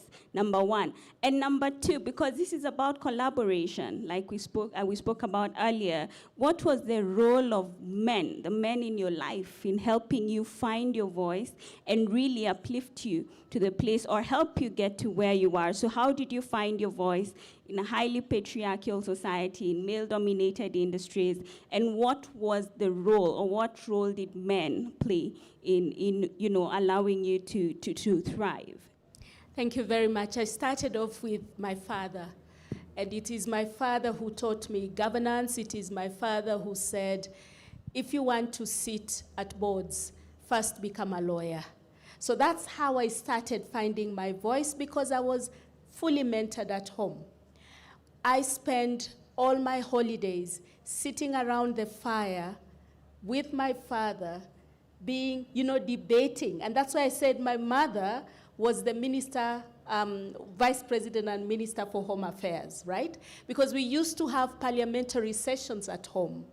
And each minister had to make a report into cabinet, my brothers, my sisters, and everyone. And so that's where I started finding my voice. The second, I have always been mentored by men, interestingly. And it's not that there were no women who held my hand. They were there, but the formal mentors have been men who have held my hand and said to me, Catherine, you can do this. Come on, let's do it. And that's why I really like what you said earlier, which is that this is not about exclusion. This is about supporting both the men and the women to grow. And that is why, for example, the Women on Boards Network has male members, has a board of directors that is diverse. We have women on the board, but we have 2 men on the board as well, because we believe that speaking to ourselves as girls does not take us far. We have to collaborate with the men, and they have to collaborate with us to be able to, go far. Finding my voice is also about understanding who I am and where I want to be. And just training yourself that you have what it takes. That you have what it takes to take on that role. That even if you tick only 5 of the 10 requirements, put up your hand. I like what the South Africans say, sawubona. I am here. Do you see me? Can you see me? So putting up your voice so that you're seen, putting up your hand so that you're seen, but please be professionally proficient. Put in the work. Put in the work to make sure that you're worth the credentials that you have, and keep learning, keep growing, keep thirsting for new knowledge, be adaptable. That is how you find your voice. Thank you. Thank you very much. And let's appreciate her for that inclusion, because like she said, it's not just women sitting on the Women on Boards network. She has men on board. So Lynette, please go ahead. Okay, thank you for that. For me, being in a male-dominated sport and field, collaboration and mentors has helped me, because I would say when I was getting into the sport, there were very few Kenyan women. And back in 2010, we were like 15 women, and I'd get drivers, male drivers would call me and be like, come, we are going for practice. And I'll be like, I'm available. Every weekend, I was available in Athi River, dealing with dust, calling notes. And at that point, I never understood why every weekend I wanted to go. But in hindsight, I was building myself. I was building my character. I was building this craft of this sport. And then your confidence and courage comes up. So the first years, they would not give you a chance. They're like, she's a girl, she might not be courageous in the car, it's too quick for her. But weekends, they are the same guys who are giving me a chance to sit with them and practice. And then I did, I think, 2 drivers or 3, and we were top 3. And I remember when we get to the control, even the leading drivers are coming to ask your times. They're like, how did you do? How many seconds have you beat us? Then I was like, oh, you wanted me to reach here. Okay, I've arrived. So when I arrived is when I realized learning your craft is very important. Never stop learning. You never, even if I've done this sport for 15 years, I don't think I've still fully mastered it. And I learned also, even while you're learning, learn to be humble. I receive awards throughout the year. At least in a year, I'll leave and go home with 3 or 4. But I'm like, I've not yet reached where I need to reach. I still need to do more. And even as I'm doing more, how many other women have joined this sport? Because it got to a point between 2017 and 2022. We were only 2 women. Then for 3 years, I was doing motorsports in Kenya, Uganda, Rwanda. Only lady. And it hit me. It is weird. Even you can't go to the toilet because the organizer doesn't think basics. They're all 56 men, 1 girl. We don't need a toilet. Go to the bush. And I was like, I am the one who's struggling. So I need to pull more ladies. And for the last 3-4 years, we've been able to get back at least 8 women in motorsports back. We appreciate her. So we are doing that. So it's learning your craft. And the men hold you. For me, it's the men. Even when I sit here, I know my coach and mentor is watching me talk and going to correct me some things. But it's a man. And even it's the same people who, like in the board I lead, I have more men who are helping me serve and lead my presidency here. So I will not say I do it with ladies. I actually work with a lot of men. Yes. Thanks. Thank you very much. Learn your craft, lead with integrity, lead with humility, and work collaboratively with men. Mr. Kenya, I want to come to you, and I know you have really demonstrated a lot of courage and bravery, but I know sometimes maybe when you talk or, as you were learning how to speak in public, you've had adults maybe brush you off. But what has helped you to keep going? What gives you that courage and bravery that you exemplify so well? What I know is that you don't need to be old, rich, or influential for you to touch a life or to have a positive impact in the society. Oh, wow. Can we appreciate that? You don't need to be old, rich, or influential for you to have an impact in society. I think 2 more questions before we go to the floor. I want to ask really, and this question would also be answered from the floor by a gentleman. How do we create safe spaces for women to thrive and grow?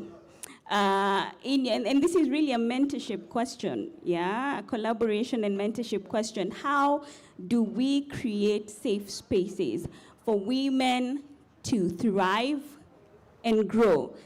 And then part B is, how can men help in creating these safe spaces? Lynette, because you spoke last, allow me to go to Brenda, then come to you, then we shuffle it up like that. Brenda, please go ahead. Today, I sit here not just as a woman in leadership, but as evidence that you can choose courage over fear. And what I believe about leadership is not about power. It's about responsibility. And also, as we work with the men, they also need to know that we are not here to take up the space. We are here to complete the picture. Yeah, thank you. Oh, wow. Miss Lynette, please. For me, I was going to say, we need, most of us have mentors. Mentors are there for everybody. But you need another level of, I'd call it a sponsor, who opens doors for you. Women need that. Someone who will put your name in rooms for decisions, give you an opportunity to experience leadership, hold your hand, not permanently, just as you start, so that you learn to stand on your own 2 feet, and mention your names in rooms that you are not mentioned. Thank you, Sikolia. I am saying that for a reason. Yes. Oh, wow, there's a Sikolia. Let's appreciate this Sikolia somewhere for the support. Allow me to go to Sifa, then Kimberly, then Madam Catherine. Okay, safe spaces, 2 things. I think that African women and communities have done extremely well in training the girl child on how to keep a home and how to be a woman. But now the conversation is changing, and those same trainings that we had for us as women who stay at home is now what we need to start applying, like Mama Agnes, I believe, was sharing with us earlier. Now these are the conversations of how do you show up as a woman in business. So from that feminine perspective, we need to start having those kinds of community engagements, because women are starting to work more, have careers, and be independent outside of their life partners and their husbands. The second thing is I'm going to piggyback off of what you've said, because and what I really, can I just say, side note, what I love about this panel from the start of it is that we are all very clear that we are not fighting men. This feminist movement, for me, I feel like is very un-African and very ungodly. But we're not going to get into that. It's become very toxic, and it's made us enemies to men. And that's not, I don't know where it came, okay, I do know where it came from, but we're not going to talk about it. We're not enemies to men, and we need to collaborate. And let me tell you guys that I know we like to say, it's catchy to say in culture that girls run the world. If you really check well, We don't. And we do need men to be our sponsors and our mentors because they are the gatekeepers. So we're not, someone said yesterday, I think it was Mr. Ndaba Mandela, that you're not going to change the game from the outside. You need to be inside. You're not even playing the same game we're playing. So get inside. And so find favor with those men who are gatekeepers. And there are a lot of incredible men who are really committed to the female agenda. And I've had three incredible men in my life who've done that for me. Of course, number one, my father. He gave me the permission before I knew I needed permission to speak and have a voice in the home. And I really love hearing how you're speaking because I'm like, oh, we had the same dad. I used to get in trouble for not sharing my opinion on a topic. And I remember I told him one time that, look, I'm too young to participate in this. And he said, that's nonsense. Yeah. You go and read and come back, and you better come back. And he made it like a punishment. Yeah. You better come back in 2 hours and tell me what your thoughts are. I'm like, oh, wow. So it was serious. And now I'm enjoying the benefits of all of that. So I praise God for my dad. He really allowed me to have conversations and never made me feel like I'm too young to sit at the table with older men and women and have an intelligent opinion to share. Then, of course, there was my old boss in corporate. He saw my potential, believed in me, and he told me that I know that you're underpaid here, and I'm going to fast track you. And that was a white man. And he did keep his word. I remember sharing it with someone. I point that out because I told someone what my boss said. And they told me, you can't trust that, right? They lie. But he kept his word, and he fast tracked me for the first 6 years of my career. Every single year he gave me not a raise, a promotion. So that was the second. And then, of course, I'm here with another one. Chief Charles has been an incredibly impactful person in my life. He has opened many doors for me. Let's celebrate Charles. He has. He really has opened so many doors and mentors me in how to maneuver myself in rooms with powerful men. If he's not there with me, he's on the phone telling me, you know how they are, you know what to expect, this is how you respond, da-da-da-da-da. It's really great to have that kind of leadership and guidance as a woman. Thank you, Sifa. Kimberly, how do we create safe spaces for women? So I would like to acknowledge how blessed you all are that you've had these fathers and these mothers that you've had. Now, I have been a researcher on this continent, and my experience has been very different. I know there's an area in Uganda where 75% of the children aged between 8 and 13 admit to being sexually abused on their way to school. Okay? That is the reality of most of the children on our continent. And so not everybody has a father that's going to protect them. They're going to do their best. And so I would like to acknowledge right here a couple of facts. And one of my very favorite ones is that by keeping a girl in school, you can actually add an additional 10% economic value, not only to your community, but to your country. So I would like every girl who's in school right now to stand up. Stand up, and those of you who have a cup, stand up. Every girl who's in school or has been to school. Every girl who's been to secondary school. Stand up. Everybody up. Show me how proud you are. Together, this means $15 to $30 trillion of change over the lifetime. $30 trillion is generated by girls staying in school.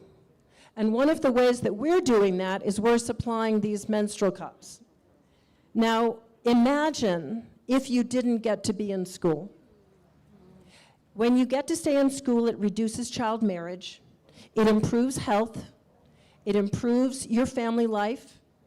You have smaller, healthier families with women who can make decisions, like you all. You're leaders because you went to school. Did any of you not go to school? We did. So while we're in this room, let's acknowledge those girls who are not able or allowed to go to school. And let's make one of our priorities working to keep that girl child in school, because it's going to benefit each and every one of us in the most positive way you can imagine. So here's to the girl child. All right, thank you very much, Kimberly. And I want to, really, this is a very, very heavy conversation, very detailed. A lot of conversations can go on, but I want to open it up to the floor and also conclude this in the next 10 minutes. Actually, we have about 9 minutes. I see our dear educator is there.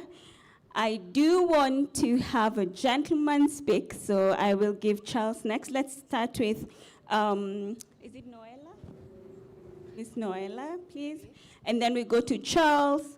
Please allow me to do something that we don't do as women. We don't take the stage. That's one thing we don't do. Oh, let's appreciate her as she takes the stage. I am practically practicing what you young ladies don't do. Please take the stage. Stand up. Don't only stand up, but stand out. Brenda, I met Brenda 2 years ago.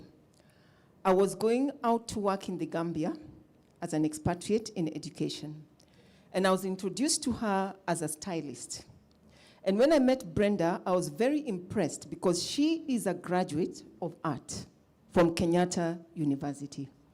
But she's extremely humble. And many times she's called a fundi. You know in Kenya, fundi, tailor? But she's extremely meticulous. One of the problems we have as women is we are too shy. We are not bold. I know that Brenda is sitting here with a shirt she made overnight for Ndaba. So Brenda, I'm putting you on the spot. You're donating that shirt now, right now. Catherine Musakali was my schoolmate. She was, I think, 2 years ahead of me. I'm seeing her today for the first time in over 30 years. I'm putting her on the spot. I've been in education 35 years plus. Catherine, our education sector needs me, needs you. I'm knocking on Catherine's door today. Florence, there's no doubt here in the city we have so many 13-year-olds who can make you nice little dignity packs. We are connected, you will get thousands of dignity packs. So my point is, women need to support other women. So Brenda is now my adopted daughter, and when I told her about this conference, she said she's showing up. Here she is. I'm so proud of you, Brenda. Well done. We celebrate you. Thank you very much for that. I don't, she made that for Ndaba. Okay. So she made my suit. She designs my clothes. Why should I buy them? I celebrate Designed Brenda. my suit. We celebrate you. Okay, so Brenda, please go ahead and make that presentation, take the stage and do that. Then we'll take 2 more questions. Yeah, it's fine.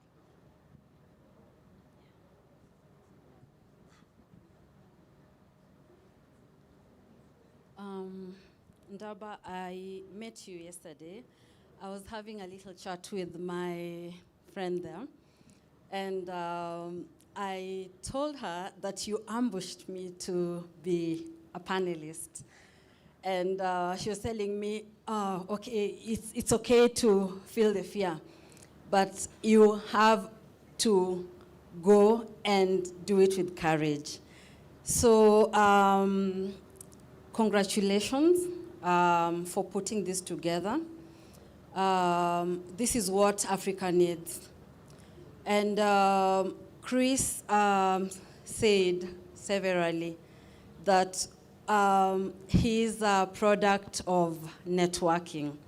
Chris, I am a product of networking. I am a product of hard work and integrity. So I'd like to gift Ndaba this shirt with, it's a Kenyan-themed shirt. Hey, come on, people, we can do better than that. Let's appreciate them. Thank you so much, ladies and gentlemen. This is a very beautiful shirt. You have exceeded my expectations. Another warm round of applause, ladies and gentlemen. Well done. Wow. Well done, Brenda. All right. Mr. Charles, I believe. Chief, my apologies, sir. Chief, please go ahead and ask your question or just share your comments very quickly. Thank you. Yes, sorry to. Anyway, as a founder of Miss Africa, one of the stuff that we did was we had it in our mind that anybody carrying African crown must be clean. And clean, when I mean clean, is like, not have a lot of baggage. And one of the stuff we did, we had a 2-week program before the Miss Africa. We brought in a lot of people to talk to them and stuff like that. We found out that a lot of women, these young girls, they have a lot of stories. Gender-based violence, family-based violence, rape, all of that stuff. And we needed to get all of that out of them before they can carry a crown. And so my question is, and my friend who is a gender-based violence advocate will not forgive me if I don't ask this question because he's not here. My question is, how is it important is it for a girl child, these young leaders that we see here, to first of all acknowledge where they have been, what's happened to them, in order to carry the mantle of leadership? Should it make them more angrier and we produce more angry people on the earth? Or should it make them, learn, or, what do you think, panel? I would like also Sifa to answer that and some other people, because I know she's passionate about that. Thank you. All right, Sifa. But let's answer that, and then we do closing remarks very humbly, if you allow me. So let's take that. Sifa and Miss Catherine, if you could very kindly answer to that question. All right, let me try, Chief. First and foremost, unless you acknowledge where you are from, you cannot move forward. So the first step always is acknowledging. If you've been through gender-based violence, acknowledging that that has happened. And you know you have acknowledged it when you can speak about it. So long as you don't speak about it, you have buried it. And when you bury it, it keeps pulling you back. And so it goes back to your first question about safe spaces. Having those safe spaces where women and men, because some men experience gender-based violence, they do, where they can speak about this and get it off their chest and get help to be able to put that behind them and move and say, you know what? This happened in my life. I did not choose the circumstances. I'm not the person who made it happen, but it did happen. That's fact. I can't change fact. What I can change is the future, and I'm going to move forward.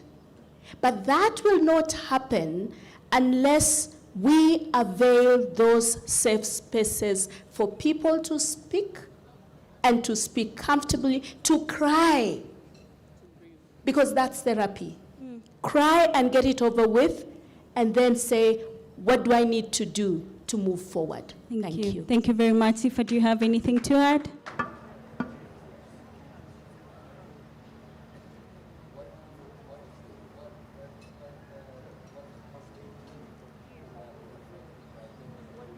People who have been affected by GBV. Very briefly, Sifa, thank you. Okay, thank you. The first thing is, please, if you have experienced that, please do find someone to confide in. I know that in an African context especially, there are there are many cases. There are many cases where a woman will report something and she is demonized for it. And you know, she then gets that double trauma. But I do want to encourage you not to stop there. If the first person you speak to, whether it be a family member or not, does not receive what you're saying with sensitivity and seeks to help you, please do continue looking for assistance.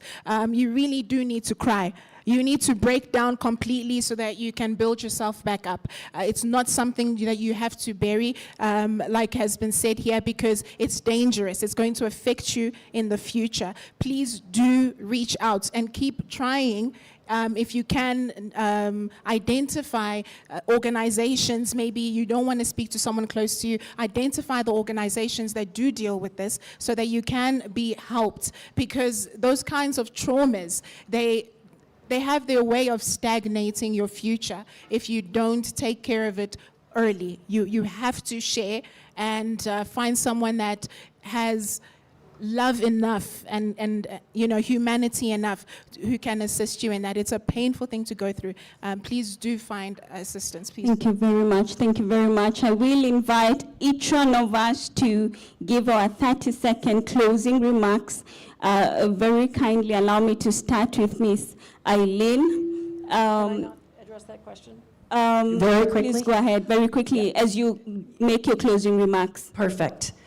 Because what I was going to say is that when we did that study and we talked to those Ugandan children, we then involved the police and the teachers and the parents, and we had a conversation about it.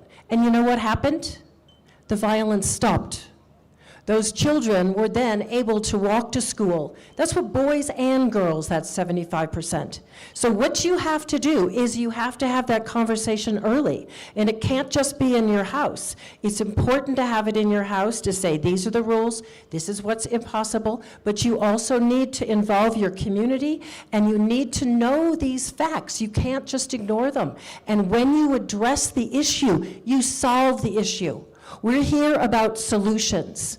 And so that's what I'm saying. Keep the girl in school, let's be safe, let's work together as a continent in each of our villages all the way up to the African Union and make it a safer, more wonderful space for our girls and our boys and all of our people on the continent. Thank you. God bless Africa. Thank you, Kimberly. Miss Eileen, your closing remarks. Then we go to Brenda, Sifa, Catherine, Lynette, and then I will usher them off the stage. Asante sana. First, I'd like to say that through my organization, we started the Let Her Bleed with Dignity initiative because I realized that 30% of students, especially from my home county, drop out of school because of period shame and menstrual stigma. So what we do, we donate the dignity packs to the girls. We also educate them on menstrual health and hygiene, and we address the societal barriers that lead to menstrual hygiene and health. And this has become my pet project up to date because being from a background like those grassroots girls, I understand what they are facing. And what I'd like to tell everyone today is that I can't help everyone, but everyone can help someone. So please help anyone, anytime. When anybody needs help, please help that person in any way that you can, in the small way that you can. Thank you. Thank you very much. Let's appreciate her. Miss Brenda, Miss Sifa, Miss Catherine, Miss Lynette. First, I would like to talk to the parents in the room. Just to encourage you to support creative education. Don't look at the creative economy as a joke. We are not jokers. So take it seriously. To the young people in the room, use your voice, trust in yourself, and do it afraid. And to the women in the room who are doing great in their different industries, continue doing what you're doing, because when you do what you're doing, you're making the young girl in the room see herself in you and know that it is possible to do whatever she wants to do for her life. Thank you very much, Ms. Sifa. Please, your closing remarks in 30 seconds. Thank you. What I'll say to the ladies and the gentlemen really in the room is start small, pay your dues. Don't be quick to jump. Don't be quick to protest that they're not paying me enough. Please be humble on your journey up. That's what lasts longer. And again, I just want to reiterate, respect the name that you are carrying. Respect yourself. Respect yourself. Don't do what you're going to regret later. Don't do what people are going to use to insult you. Respect yourself, respect the people around you, honor your word, let your word be your bond. You're not going anywhere in life if people cannot take you at your word. Thank you very much. 2 quick quotes. One from the Bible, it is not good for man to be alone. So it makes sense. It is not good for man to be alone, right? So help that girl find her voice, because the economy depends on the two working together, the men and the women. Secondly, it is Mandela who said, so long as the women remain in poverty, so long as the women are looked down upon, human rights is just on paper.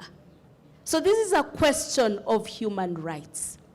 We at the Women on Boards Network Kenya are happy to support, are happy to work with men to advance this agenda, because it makes even business sense. So please visit us. If you just Google Women on Boards Kenya, you will find us. We are here to support both girls and boys to grow, but more importantly, to change the narrative in terms of gender diversity on the boards. Thank you very much.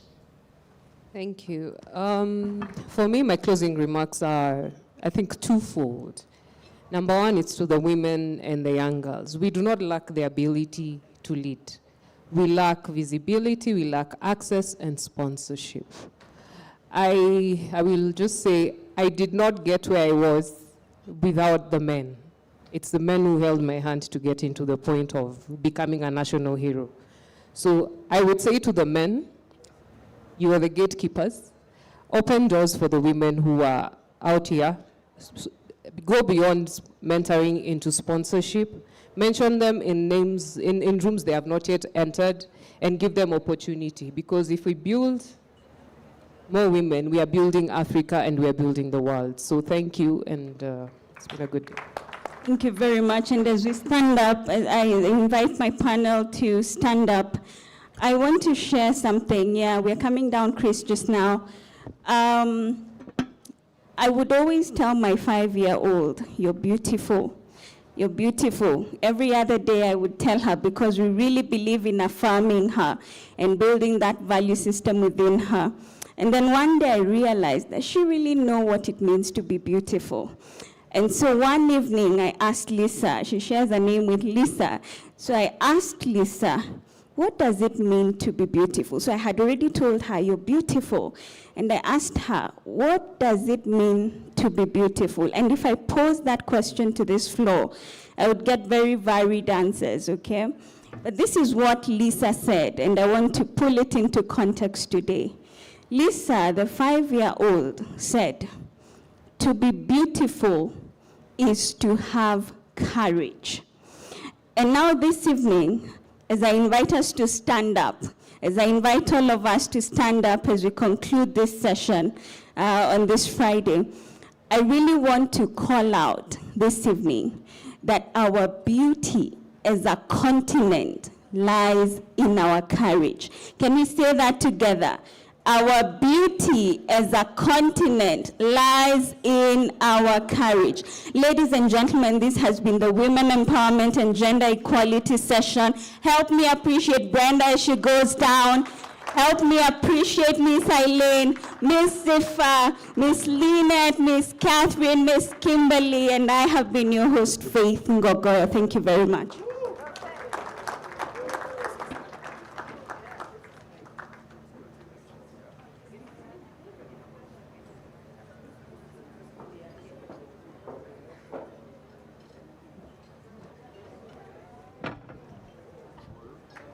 Let's give this panel another big round of applause again, guys. We are immortalizing this moment. We're going to take a picture with the host, and as they take a picture, flip up your phone, record that story, upload it, tag Mandela African Leadership Summit on the socials so that we are happy. And I would like the young lady to remain, the young future leader to remain. And the reason why I'm telling you to remain, Chief, yeah, getting a hug. So, on behalf of everybody, Chief has asked me to ask a question. The dignity bag, how much does it cost? And you told me how much? 600 shillings. That's an equivalent of $5. Are you getting the drift? You guys are getting where we are heading? You're getting what Chief is suggesting? You're getting, yeah? Good. So, ladies and gentlemen, for just $5, which is an equivalent of Kenya shillings 600, we all know what we need to do. So she's here. Chief, yes, sir.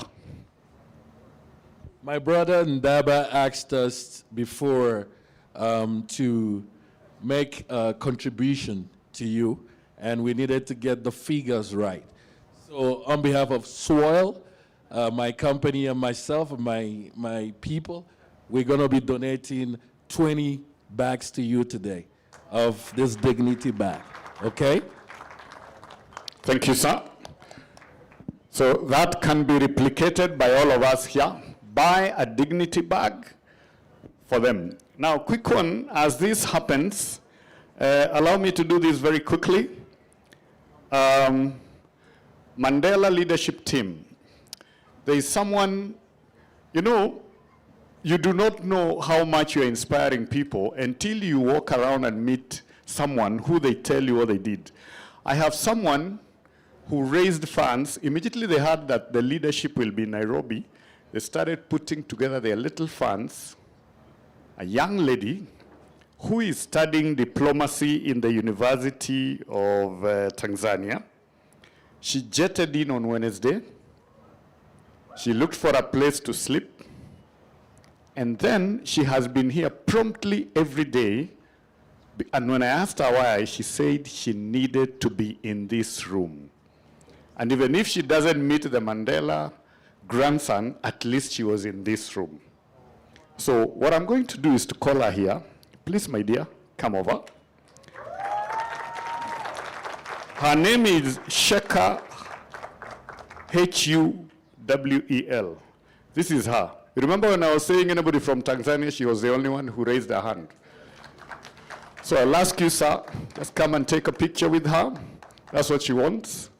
And she's flying out tonight. Young people, this is how it's done.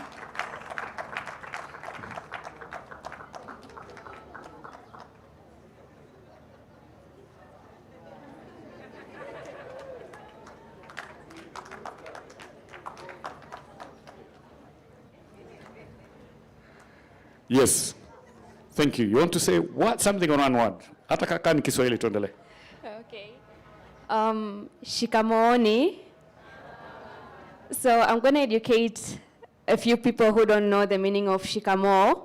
So in Tanzania, when you wake up in the morning, you usually greet your parents with shikamoo, unless you want to get a very good beating. So shikamoo generally means that I'm giving greetings to you. As an elder person, I respect you.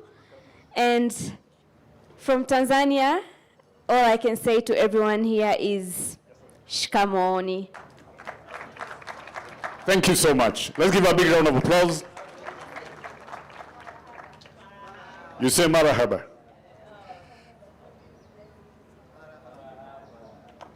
You know what, Sheka? You're not the only one who jetted in. Someone else did. And they always say a friend in need is a friend indeed. Ladies and gentlemen, I'd like you to put your hands together for Daba's friend who's just jetted in from the UK, who also happens to be his business partner. Sir, please come over. Where is he? Oh, he's here. Sir, you're the one. Please come over, introduce yourself. Let's give him a big round of applause. Business partner to Daba, just jetted in from the UK. Welcome, sir. Good afternoon, everybody. My name is Tristan Keat. I'm from London, and I've been based between London and Cape Town for the last 22 years. And I first moved to South Africa in 2003, having taken a break from the entertainment business, which is obviously part of the creative industry. So having been in London, I grew up in the West End, worked in London, and I did all the networking possible. Because in London, there's a lot of competition. Thank you. A lot. A lot. Whether it's musical theatre, film, TV, music, DJs, concerts, infrastructure projects. You know, we're sitting on the back of Wembley Stadium. I was born in North London, closer to White Hart Lane than Highbury. Sorry, my brother, we've discussed this before. Not to be discussed again, certainly not this season. And I networked, and I had all the support of my family who said, you know, you have talent for this, so you do it.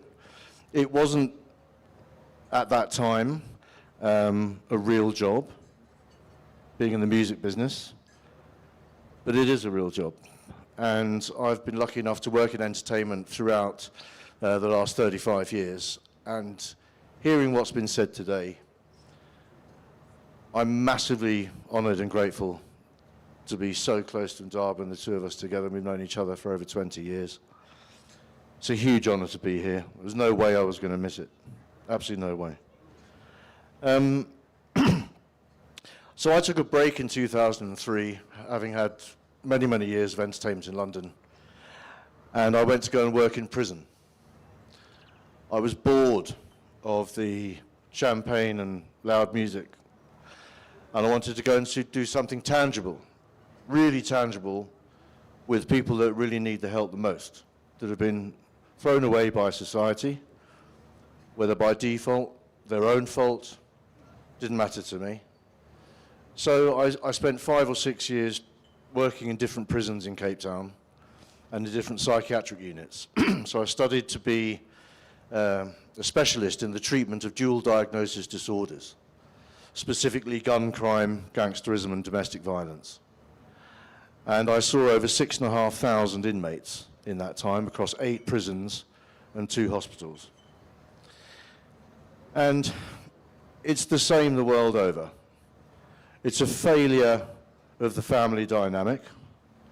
It's supported by unemployment, driven by poverty, and so they end up with a new family, which all looks like fun and games on the outside, probably having watched too many hip-hop movies, driven by anger, guilt, feeling less than, not part of society, not part of the street, not part of the home, and they find gang life. And they think that path leads to, you know, the grass is going to be greener on that side, and it isn't. It ends up in a hospital with serious mental health issues, or dead, or in an orange jumpsuit for decades. And there's a repeated pattern of that. So that was my passion of first coming to South Africa, was to look at what Mandela's leadership had taught me, what I'd learned from it, and what I'd learned from other leaders that I'd looked up to over the years. But it was the most tangible work I've ever done in my life.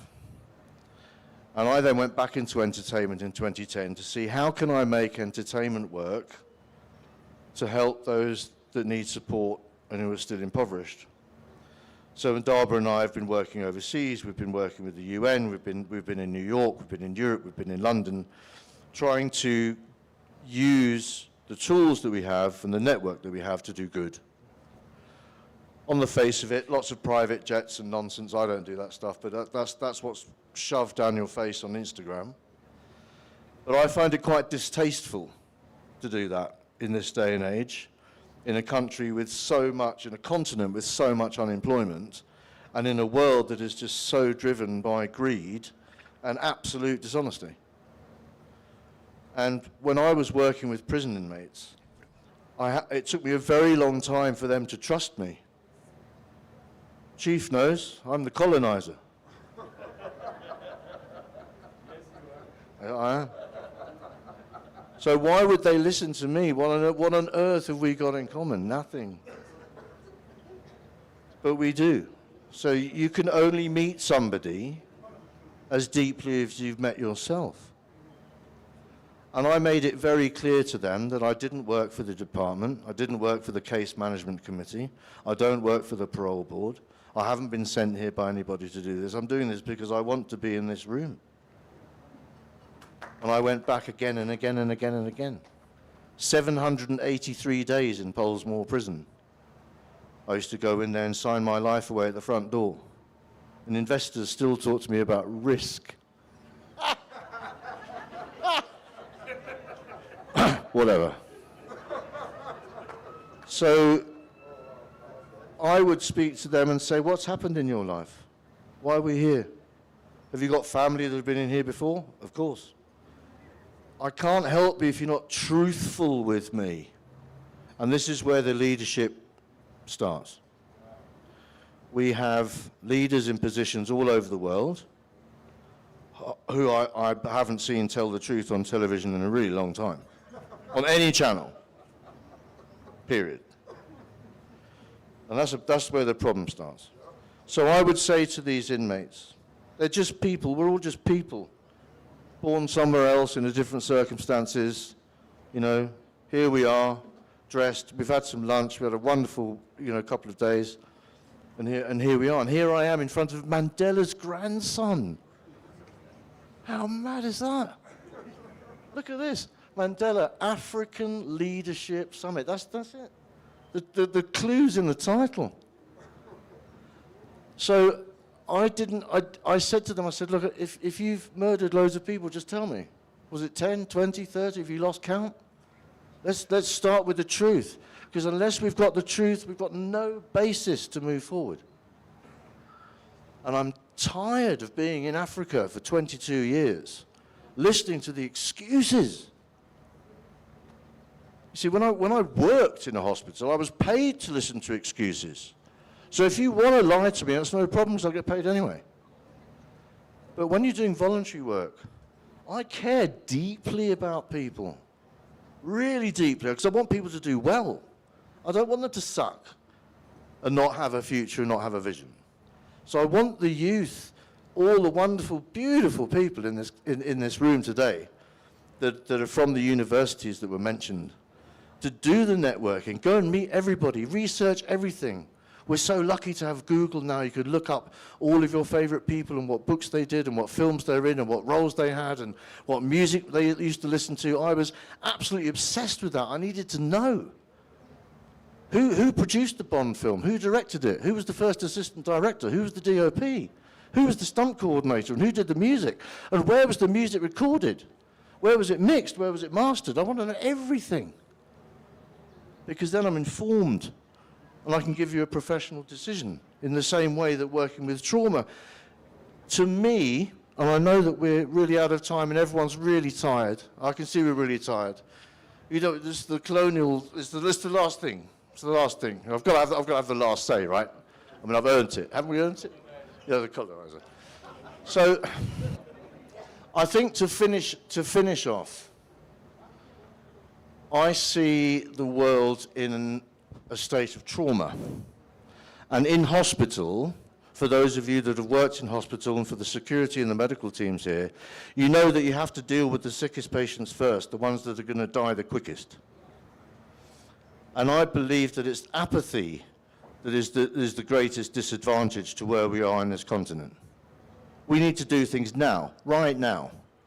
The talking's done. Everything else is done. It's 2026, February, and this is where you are. And you can't get to where you want to be from where you should be. You can only get to where you want to be from where you are. And this is where we're at. And whether there's debt to GDP or whatever's going on, we have to fix it here. Here. This room, these people, here. This is where it starts. And it's urgent. It's so urgent. It frustrates me enormously when you send emails to people and they don't reply for 3 months because they were busy. Doing what? In a hospital, you don't get that a luxury. In a psychiatric unit, if you don't watch the patients take their medication, the consequences happen within minutes, and people die. In the prison, if you didn't see somebody put that pen in their pocket, somebody's going to get killed in minutes. There's no such thing as, hey man, I'll circle back to you next week with another email. It's too late, it's done. And the consequences are real. So I'm asking you to just take this with urgency. We've got to make the change here now. You know that. You've lived here for generations and generations. I'm not even sure my generation's turned up. But I'll take the hits for it. I'll take it. I'll take it because I know that it matters. I'm here. I'm your generation, I think. So it's been an enormous privilege to be here. There's no way I was going to miss it for my brother in Ndaba. And I wish you all the very best for 2026. And please don't procrastinate, because as we used to say in the hospital, procrastination is like masturbation, because you only fuck yourself. Mic drop, boom. Ladies and gentlemen, let's give him a big round of applause. Let me say something. How many of you are fans of EPL? If you know you follow EPL, your team is Arsenal, Manchester, Liverpool. Raise up your hand, please. Do you know something? EPL is a local sport in UK that they put in a lot of work, put in marketing, branding. All of you Kenyans, Tanzanians, the rest of Africa are hooked on it. Look at your friend and ask them, what is it that you are working on that one day our friend who used to work in prison is going to be watching?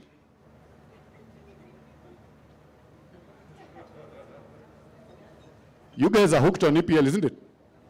What is this thing from Kenya? Because Kenya is hosting this summit, that the rest of Europe will be hooked on.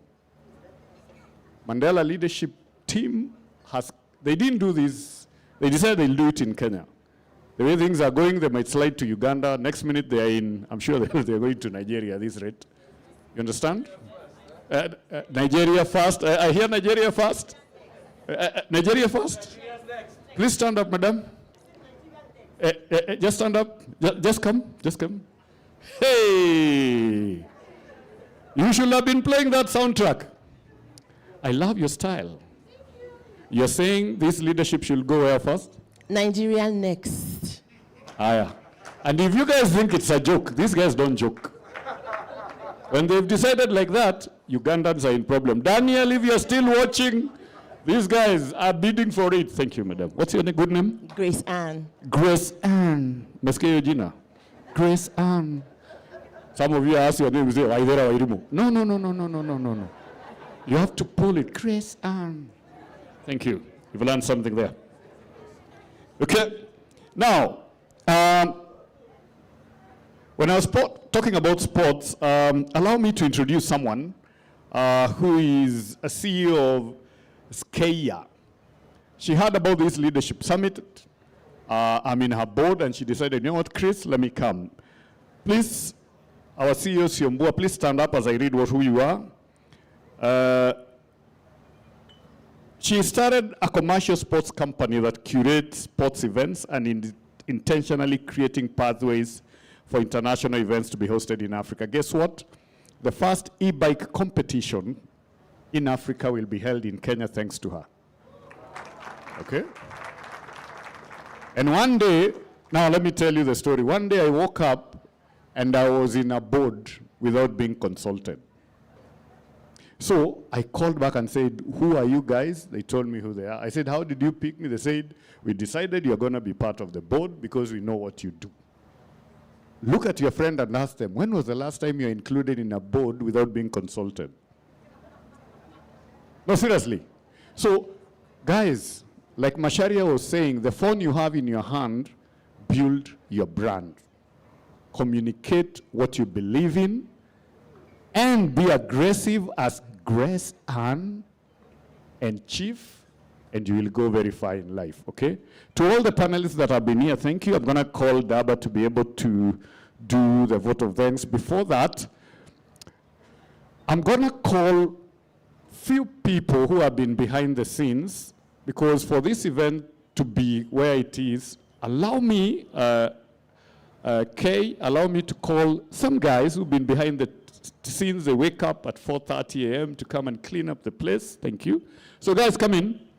This is my team. They've been working behind the scenes for a whole time at Cape Chris.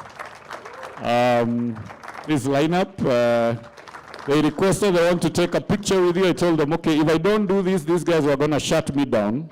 So maybe the ladies can come here, and I will kindly request Daba to come, take a picture with this team of mine. Sikolia, you need to come here. Sikolia was one of the senior guys that we've been working in. Daba, kindly, if you don't take a picture with these guys will never forgive me. Bragging rights must happen. We were working for Mandela Summit. Kwani, look at the picture. Yeah, that's what is happening here. So welcome, sir. This is a team, my team from Cape Chris. So maybe I can stay here, and we take a very good picture. So let's look at that camera, guys, and freeze the moment. Will you clap for us?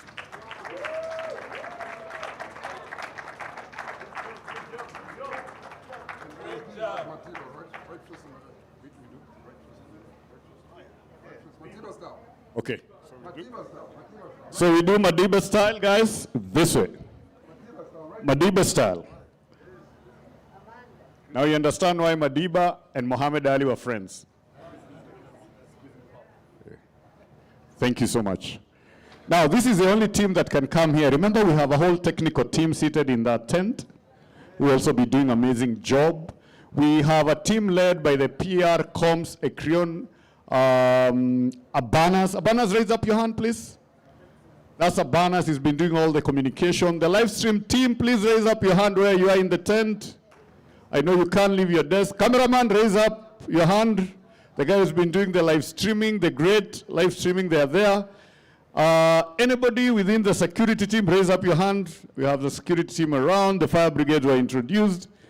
And finally, I can see George, our friend from Golden Eyes. I hear the evening party will be happening today. So thank you, guys. I can let you now go and give you the mic, sir. Thank you, thank you, thank you, sir. Ladies and gentlemen, I am really touched because Nairobi has truly exceeded our expectations. I am lucky. I have traveled to Nairobi quite a few times, so I've stopped counting, but many of my team members have not, and they have had nothing but wonderful, beautiful, amazing things to say about their experience here. And I just want to thank every single person that's from here in Nairobi from the bottom of my heart. I thank you. For those of us who are here for 2 days, big up to you. For those who came today, big up to you. Ladies and gentlemen, right now, I want to take this moment to honor every single woman that is in this vicinity. You must understand that more than half of the population are women, and the other half of the population are given birth to by women.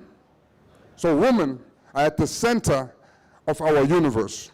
So I want every man to stand up right now. Every man. I want every man to stand up right now. And I want you to look at a female that is on your table. Look at a lady that is on your table. Turn to her and look at her. Every man stand up and look at a woman. Look at her face, and say these words, and say these words to her. Man, are you ready? Yes. Say, Mama, you so beautiful. Mama, you so wonderful. I can't wait to get next to you. Give yourself a round of applause for the woman, ladies and gentlemen. To the ladies, we appreciate you, we love you, and we ought to continue loving you and protecting you and providing for you. Thank you very much. Now, ladies and gentlemen, we all know that leadership comes with responsibilities. Every single one of us have responsibilities to stand up, be counted, make our voices heard. We're going to go out there, we are going to follow our dreams, and nothing is going to get in our way of pursuing our dreams. There have been some very key individuals that have really had some outstanding contributions that we want to acknowledge, that we want to induct into the Mandela African Leadership Summit Hall of Fame. No, I mean membership. There are a few names, ladies and gentlemen, that we have decided to induct them and to make them official members of the Mandela Leadership Summit. And when I call your name, ladies and gentlemen, please clap for these people who have made outstanding contributions. And please, will you come up? The first name that we have here is Brother High Chief Dr. William McDonald II. Wilson, Dr. Wilson McDonald, please come up and accept your certificate, sir. Yes, sir. Thank you. Thank you for your contribution. We appreciate you, brother. Keep up the good work. Thank you, sir. Thank you. And the second name we have here, ladies and gentlemen, I, Benjamin Adeyanyu.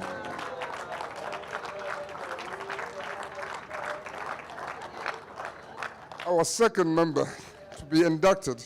Thank you, sir, for your contribution. You are appreciated. Do you want to say a few words?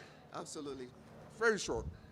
I just want to say that behind every success that we see, there are people that are working.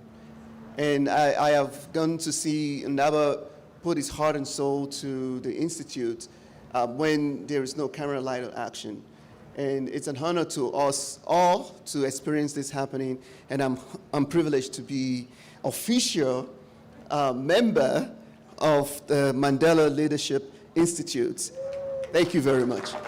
Thank you, sir. Thank you, sir. Thank you for your contribution. Next up, we have none other, all the way from Nigeria, Chief Charles Ndundin. Thank you for being a good brother. Thank you for always being there. Thank you. Salute, salute. Nigeriano de carry last, Ladies and gentlemen, next on the line, we have Eileen Florence Akinyi. Welcome to the Mandela Leadership Summit and your official member, our youngest member, ladies and gentlemen. Thank you very much. Next up, ladies and gentlemen, in absentia, we'll just give a round of applause. Dr. Amina Mohammed.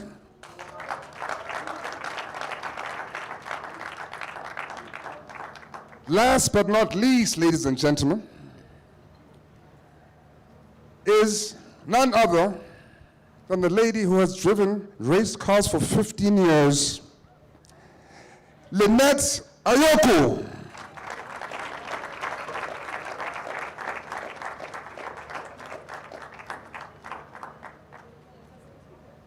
You are a true example of leadership. You are a pioneer, you're a visionary.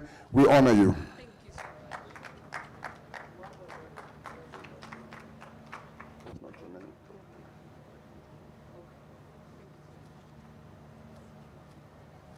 Yes, sir.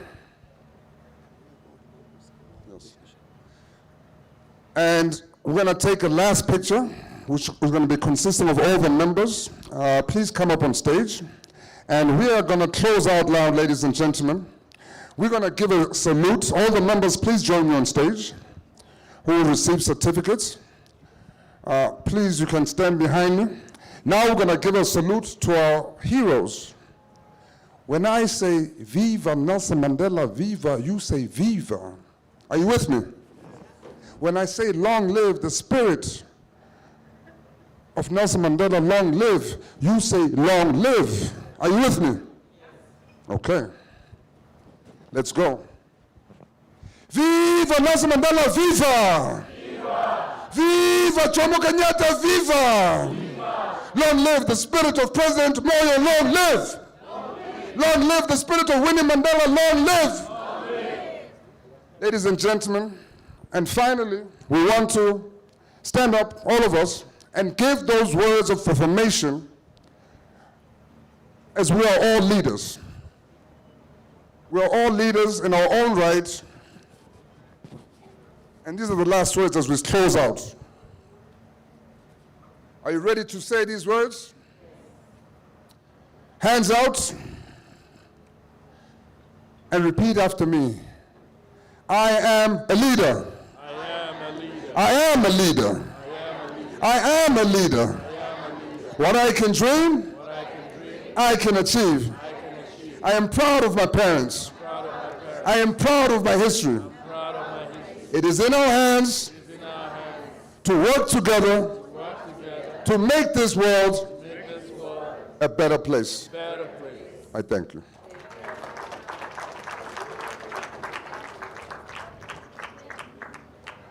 We need to take a picture. The Abanas, thank you. Abanas has been heading the PR and comms team from Akrion, wants to immortalize that moment. So let's look at this cameraman here and hold your certificate and smile nicely. Yes. Yes, and look at the picture. Ignore the guy speaking. Assume you're listening to the radio.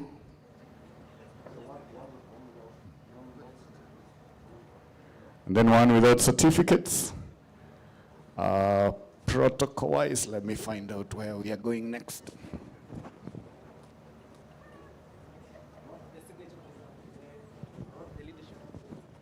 He wants the... Yeah.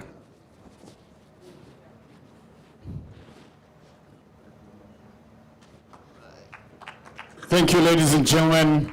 Please clap for yourself for coming for the first ever Mandela African Leadership Center Summit 2026.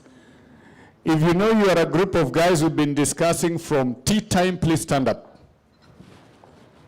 If you know, sir, I would like to invite, if you know you're the one who created this, please come on stage. Daba, there is someone who wants to hand over this to you. So my team, please come, we help put this down. Just stand there, we'll bring it. You are VIP now. Where is your Kanda ya Moko? Kanda ya Moko in English is the guy with hands. Okay. Twende bila. Am I talking? Yes, twende bila. Okay. So I'm coming with the mic.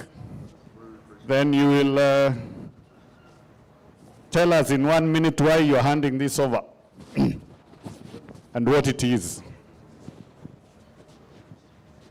I'll hold the mic. You come.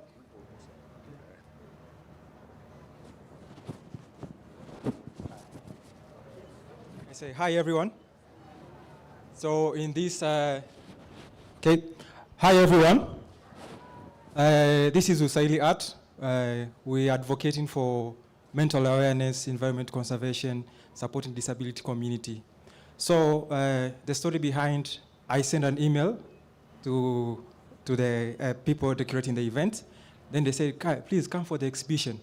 Imagine. So I said, let me come for the exhibition and see what will happen. Then actually, I was really wishing one day to be in SA, South Africa. And I have friends from South Africa also. I'm very inspired to meet you guys. Then he said, today, will be a great moment for me to honor Nelson Mandela by giving out this art piece. And we want to support other young people who are also coming up in creative spaces. And we want to give this piece and push out this movement to the world and understand that Africa are going to make it in leadership. Good leadership systems, good thinking, good innovation, supporting each other, growing together. So for my heart, and I'm really inspired with Nelson Mandela. He has done a lot of me through his readings and writing. Mandela has really inspired me. There's panelists, everything that was really organized in this day was super. And as I'm a young guy coming up, I really look forward to work with you guys in future, and I'm ready for anything that you try to tell me. And soon, we'll be doing great things, not only this one, but my prayer is that Africa should be united. That is my prayer.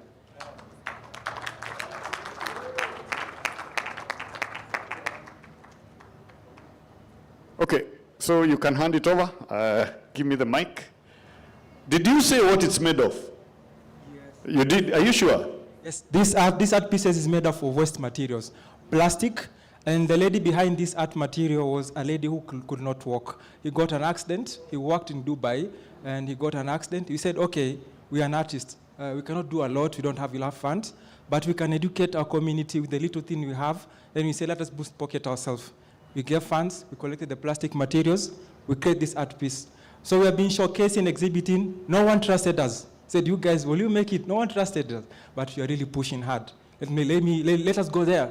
Let us go there. And people are like, okay, we love your work. It's good work, but they don't buy. So it's really expensive. You cannot buy it. And I said, okay, let us go and tell the community that this is what we are doing. So no one believed us, but I myself, I believe in my work, and I'm very, very happy. Very, very happy. Very, very happy. Thank you very much, brother. Ladies and gentlemen, we need to support each other. We need to support each other. That is the basic thing behind unity and coming together. Thank you very much, brother. I really appreciate it.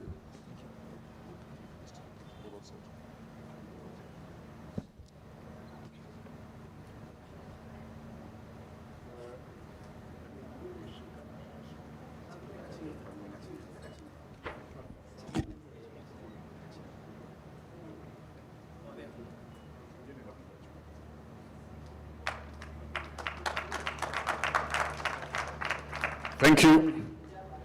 Creativity will open doors to you that nothing else can. Thank you so much. Within our midst, we have a director of DTB Bank. It's good to have you around. The Regional Human Director, DTB Bank, Lillian Ngala. Please stand up. Let's recognize you. You took your time to come for this leadership summit. Thank you so much from DTB. I'm your customer, by the way. Yes. Now, there is a gentleman who has been, there is us, but there is a guy who has been getting all the pressure. Pressure from us and pressure from Mandela team. Lloyd, please come. Please come, because the pressure you have been getting, we really need to recognize. Where is Lloyd? Lloyd, please, please, please. There is absolutely no way this event is ending without Lloyd. Yes, sir.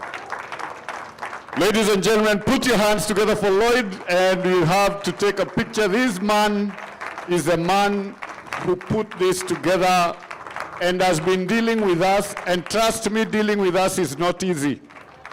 We are a difficult bunch of people. Yeah, so Lloyd, thank you. Thank you, my brother, for trusting us, for even when we do not, at some point we could not understand this dream, but this is a man. Let's give him another big round of applause. Thank you, Lloyd. Thank you, thank you. Ruth, the hotel team, do we have Ruth here? It's good to recognize people. We've been having an awesome time here. Great food, great support, because there is no event without support of so many people. And I understand we'll be doing, and Ruth has informed us, together with Lloyd, that we'll be finishing with tree planting. Ruth, please come. Come. Let's give a big round of applause to the lady representing the beautiful hotel. They are the ones who've been taking care of the guests and taking care of us. Please come here, Ruth, and take a picture. On behalf of Glee Hotel, please. There we are. Give her a big round of applause. Get her card. And let me tell you, as event organizers, the host venue determines how we shall operate. These guys have come through for us. We've worked together. Good to see you. Yeah. And now I think Sikolia, Kisaka, and Lloyd, you need to lead us to the tree planting place. That's what I'm waiting. And then I understand George Simon, stand up please, kidogo.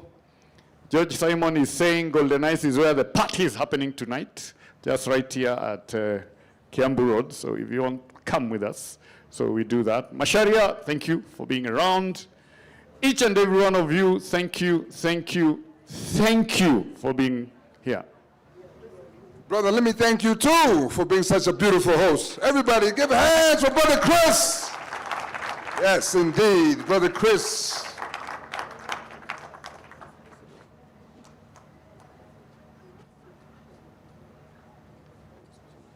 Okay, with that, Moses, please come.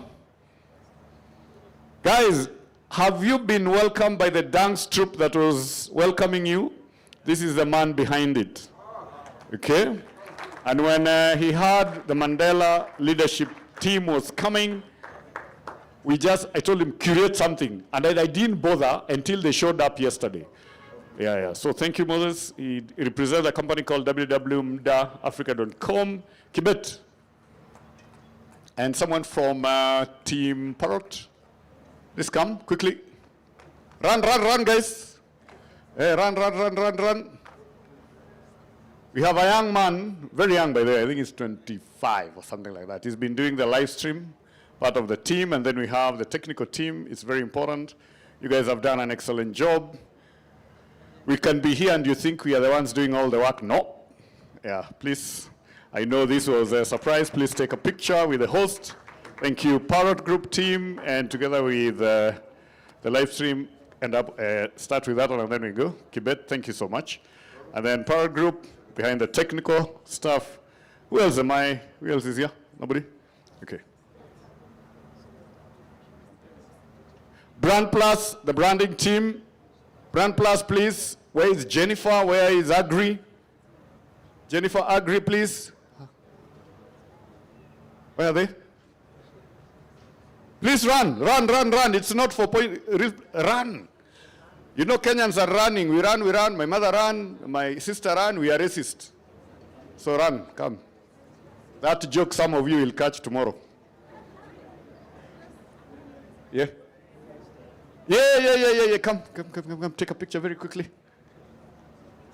Hey, brand team. Agri and Jennifer, please. Sandwich boss hapo. Umefanya kazi mzuri sana. Very important.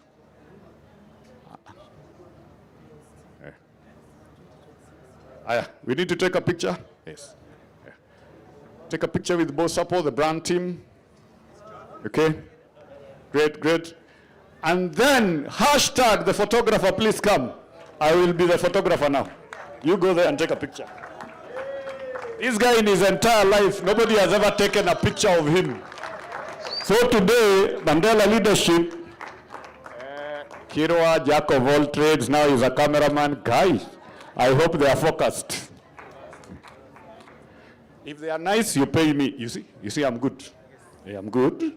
Good. Team Ekrion, the guys who've been doing media PR, banners. If we have Daphne, the director, we have my good friend Mato. Please come. These are directors of Ekrion Media. Please come. Is Kate somewhere here by any chance?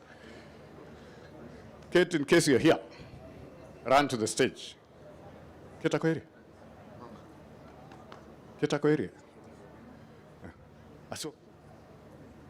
A Korean team, please.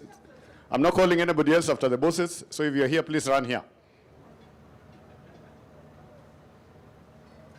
You're pretending you're not a Korean and you're there.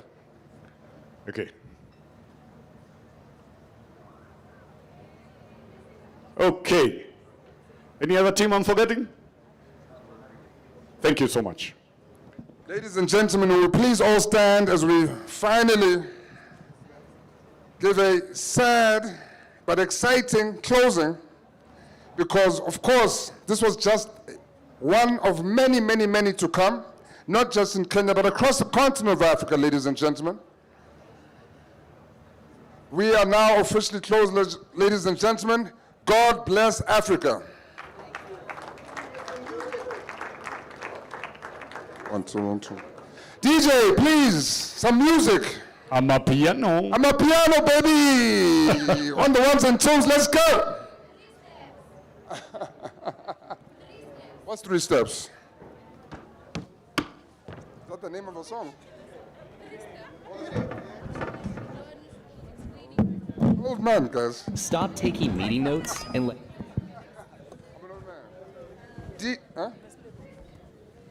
By the way, guys, do you know that today is Bob Marley's birthday? The 6th of February. DJ, can you please hit us with a Bob Marley track, baby?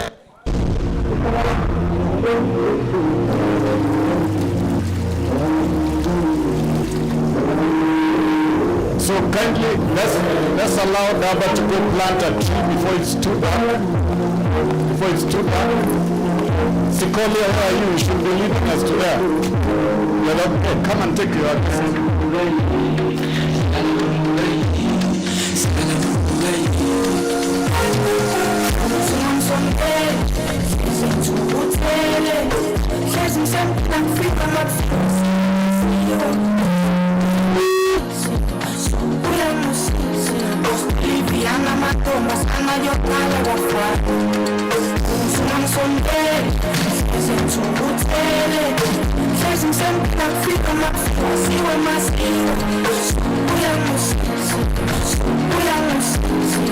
Liviana, matou, mas anda de otário.